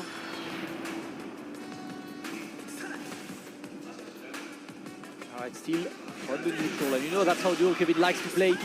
Takes his time, gets the whip punish, puts you into the corner. And Definitely then we a start Dual running. Kevin specialty, yes. The neutral, always looking for the whip punish. Love to see it from Kevin, and he's trying to keep Pugera there, but obviously against Bison, you must be the one walking back. You know his walk speed is good, his normals are good as well. With him into the corner, into that follow-up situation. Bad timing. Yep, a little too early with the throw there. Pugera bomb planted, punish counter. Next hit, Pugera will hit with a level 3, and it's going to do a lot of damage. OD Mixer again, Dual Kevin showing no fear. Yep. Back Thankfully into for him. neutral. Kevin has been so patient, man, and this time he goes for the level 2. What are we going for this time, because it's not going to be much damage. He's going to put you into the corner and maybe burn you out. No. Tech to tech. Dead. Boom. Yeah, a little early on the drive reversal there. He was looking for the low 4 drive rush from Pugera. Pugera not biting with the drive rush there. And you know what saved Pugera there? Teching. Getting that extra drive gauge. It's true. That extra drive gauge put him out of the burnout territory. And then got the first match. Pugera 1, Dual Kevin 0. I love that change. I think, you know, that game was actually pretty even between the two. Just unfortunate when it was Dual Kevin's turn for offense. He had a couple of missed timings there. And I think this matchup looks like it's going to be a battle of attrition between the two, because they're both very patient in neutral, looking at each other, looking at who wins first. And Dual Kevin is the first to win. Pugera recognizing that Dual Kevin likes counter poking with stamp medium kick. Now we wait in the corner. Dual Kevin trying to get something. There we go, the juggle on point. And you reclaim so much space from that one juggle. And rolling shot answering with roundhouse. Okay. Now we wait again. Dual Kevin looking to challenge. Oof! I did not commit to that. I think he was not sure it would hit. Only got the punish counter into nothing. Unfortunate for Dual Kevin. He's looking to make Pugera press a button now. There it is, it's a counter hit. We're going to get some Eagle Spike, take him to the corner. We're going to get the level 2 here. We're not going to activate. Again, another drive rush forward roundhouse. Now we wait. Ooh. Good block on the overhead. And there we go. Get away from me. No drive rush cancel for you. Dual Kevin takes the round. Yes. Did not go for the drive reversal this time. Does go for the OD Mixer to close out the round in the second game. Same brain cell. Same brain cell. When the drive gauge activates, that's what we go for. Now you put you into the corner. Dual Kevin, considering when to use that level 2. For now, it's trying to keep Pugera in the corner. There's a medium kick poking again. Dual Kevin able to build some space. Pugera is trying to walk back. Nice crouch medium punch. Pugera for the counter hit. Landing the bomb. And go for a couple throws. A back throw. Oh! Alright, gets away from the bomb at least, since it was only a slide. Decides to go for the spinning mixer. He's still 100% successful on this. 3 for 3 so far. 100% hit rate. So you know what that means? The next one will destroy you. Eventually, one will fail. Hopefully not. It's a little scary right now. No whip punish on the crouch medium punch. Dual Kevin. What's he looking for? Roundhouse? Yeah, patience. Paying off, and we get the perfect parry right now. Straight to the back throw. Dual Kevin gets another one. He still keeps the pressure. He's not willing to use that level 2. Instead, he wants the CA to kill. And there we go. Good shift this time. Overhead. Wait a second. Ah, he pressed. Well, hold up. That was punish counter. That was punish counter to his throw. Yeah. Boom. Goodbye. Pugera saves it. Dual Kevin back to the drawing board. He's got one bar. He should be able to build the second bar. And get a level 2 in this round. Starting off with the drive rush again. OD Mixer gets up from Dual Kevin. Nice backdash, doesn't get the punish. A little too far for the crouch medium punch to connect. Roundhouse is going to connect, throw. No bomb yet though. Good punish, we're out the corner. Nice tackle for Gara to plant the bomb. Bomb has been planted. A or B, that's the question. We'll take the trade. Gets the bomb off of him. Defused.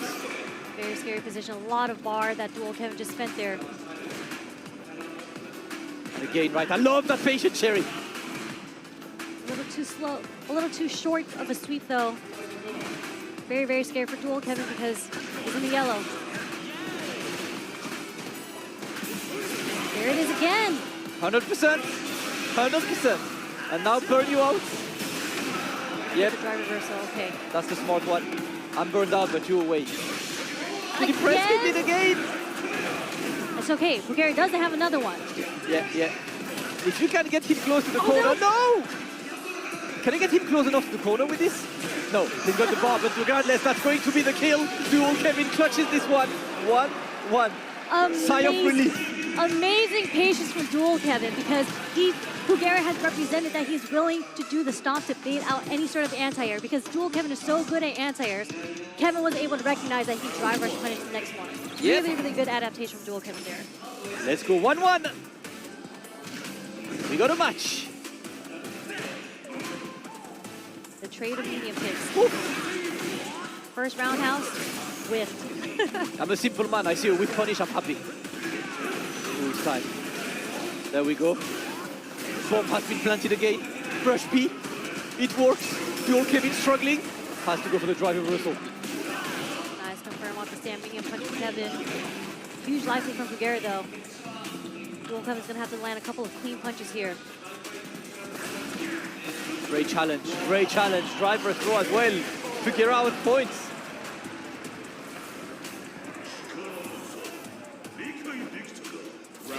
Extremely solid from the Japanese player. Love to see it. Yes. And it's kind of the thing, right? Bulgaria plays the same game as Dual Kevin. The slow pace. We are both playing in our comfort zone right now. And it's all about who will feel more comfortable. That's punishable. A little too close for Bulgaria on the scissor kick there. A lot of attacking. Surprising.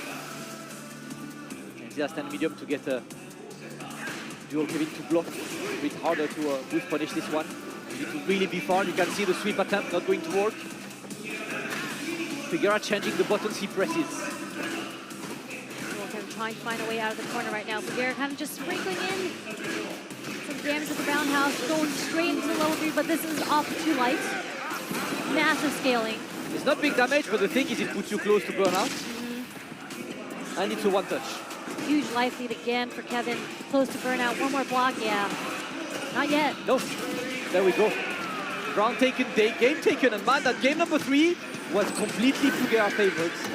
Dual Kevin unable to find the key. Yep. Dual Kevin kind of losing in his game, in his round right now, with the neutral between the stand medium kicks and the roundhouse. Kevin's only introduced the roundhouse once, but Bulgaria was ready for the whiff punish with the crouch medium punch.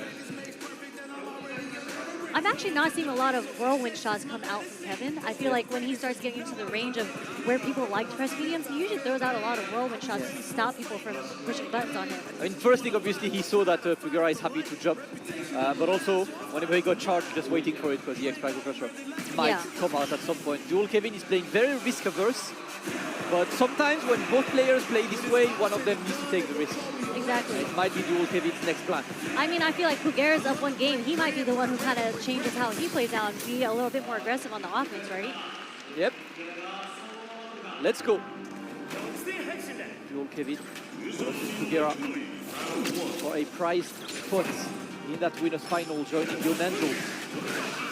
So, strong start by Bulgaria. Bomb has been planted. Excellent. Beautiful perfect parry, and what a punish. Actually puts himself back into the corner. He's like, no, I want to live here. Yeah. Alia's place. Now from again, here's the back throw to put Bulgaria closer to the corner. There we go. Corner it is, and he keeps the pressure on this. Not gonna risk the throw. Oh, the neutral jump wins. Pugera gets out to the corner, trying to go for the bomb, but the drop saved Dual Kevin. Indeed, what a drop from Pugera too. You have so much time to watch the bomb come out, the heavy, and you're like, okay, yeah, I can punish this with anything I want to punish it with. So very unfortunate drop from Pugera there. And we back to play the footsie range. Dual Kevin looking to stay out of the crouch medium kick range, but now gets the throw. More pressure. Pugera in the corner. What's the next button? It's a knee press. There we go. That's all Pugera is looking for, right? Walk forward, get that crouch medium kick. We're going to see another perfect parry attempt. No, we're going to do wake up the back throw. Confirm off the crouch medium kick. Not a hit. Rains a level 3. Makes sense. Dual Kevin has the first round. Pugera doesn't have to spend the bar here. Might as well get this huge life lead. Let's go Pugera on the back on the good situation right now. It's Dual Kevin on the back foot trying to get in. He's getting a hit, but no conversion at all. Dual Kevin, one hit could beat with the CA locked in. Trying to see a bit more whirlwinds here. There it is. Nice confirms to level 2. We're going to get some damage here. How much do you think with this? No, it's not. Because you get this, you can extend now. We keep going to the throw, and the throw is going to take it. Dual Kevin evens it up once again, Cherry. It's a game 5. Did you see what happened earlier when Dual Kevin did the drive reversal? Pugera did crouching medium kick drive rush into DI because Dual Kevin has introduced OD Mixer so many times now, and that would have been the greatest of reefs. But that one time, Kevin was able to drive reversal it. Still 100% on the... We're gambling 50-50s, and Dual Kevin is coming out on top in that interaction. Love to see it, Cherry.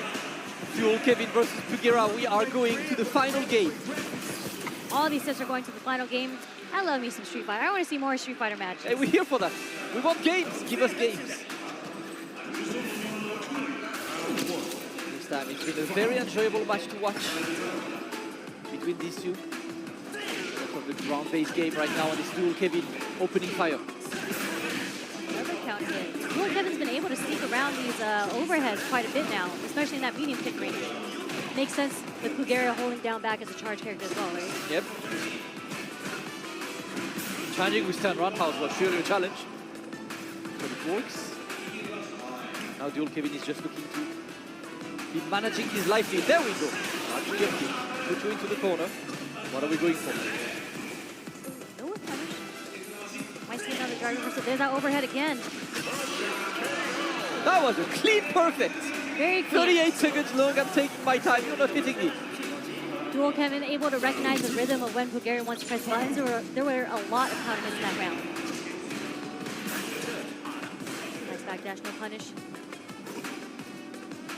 Dual Kevin looking to secure that match points. ASAP.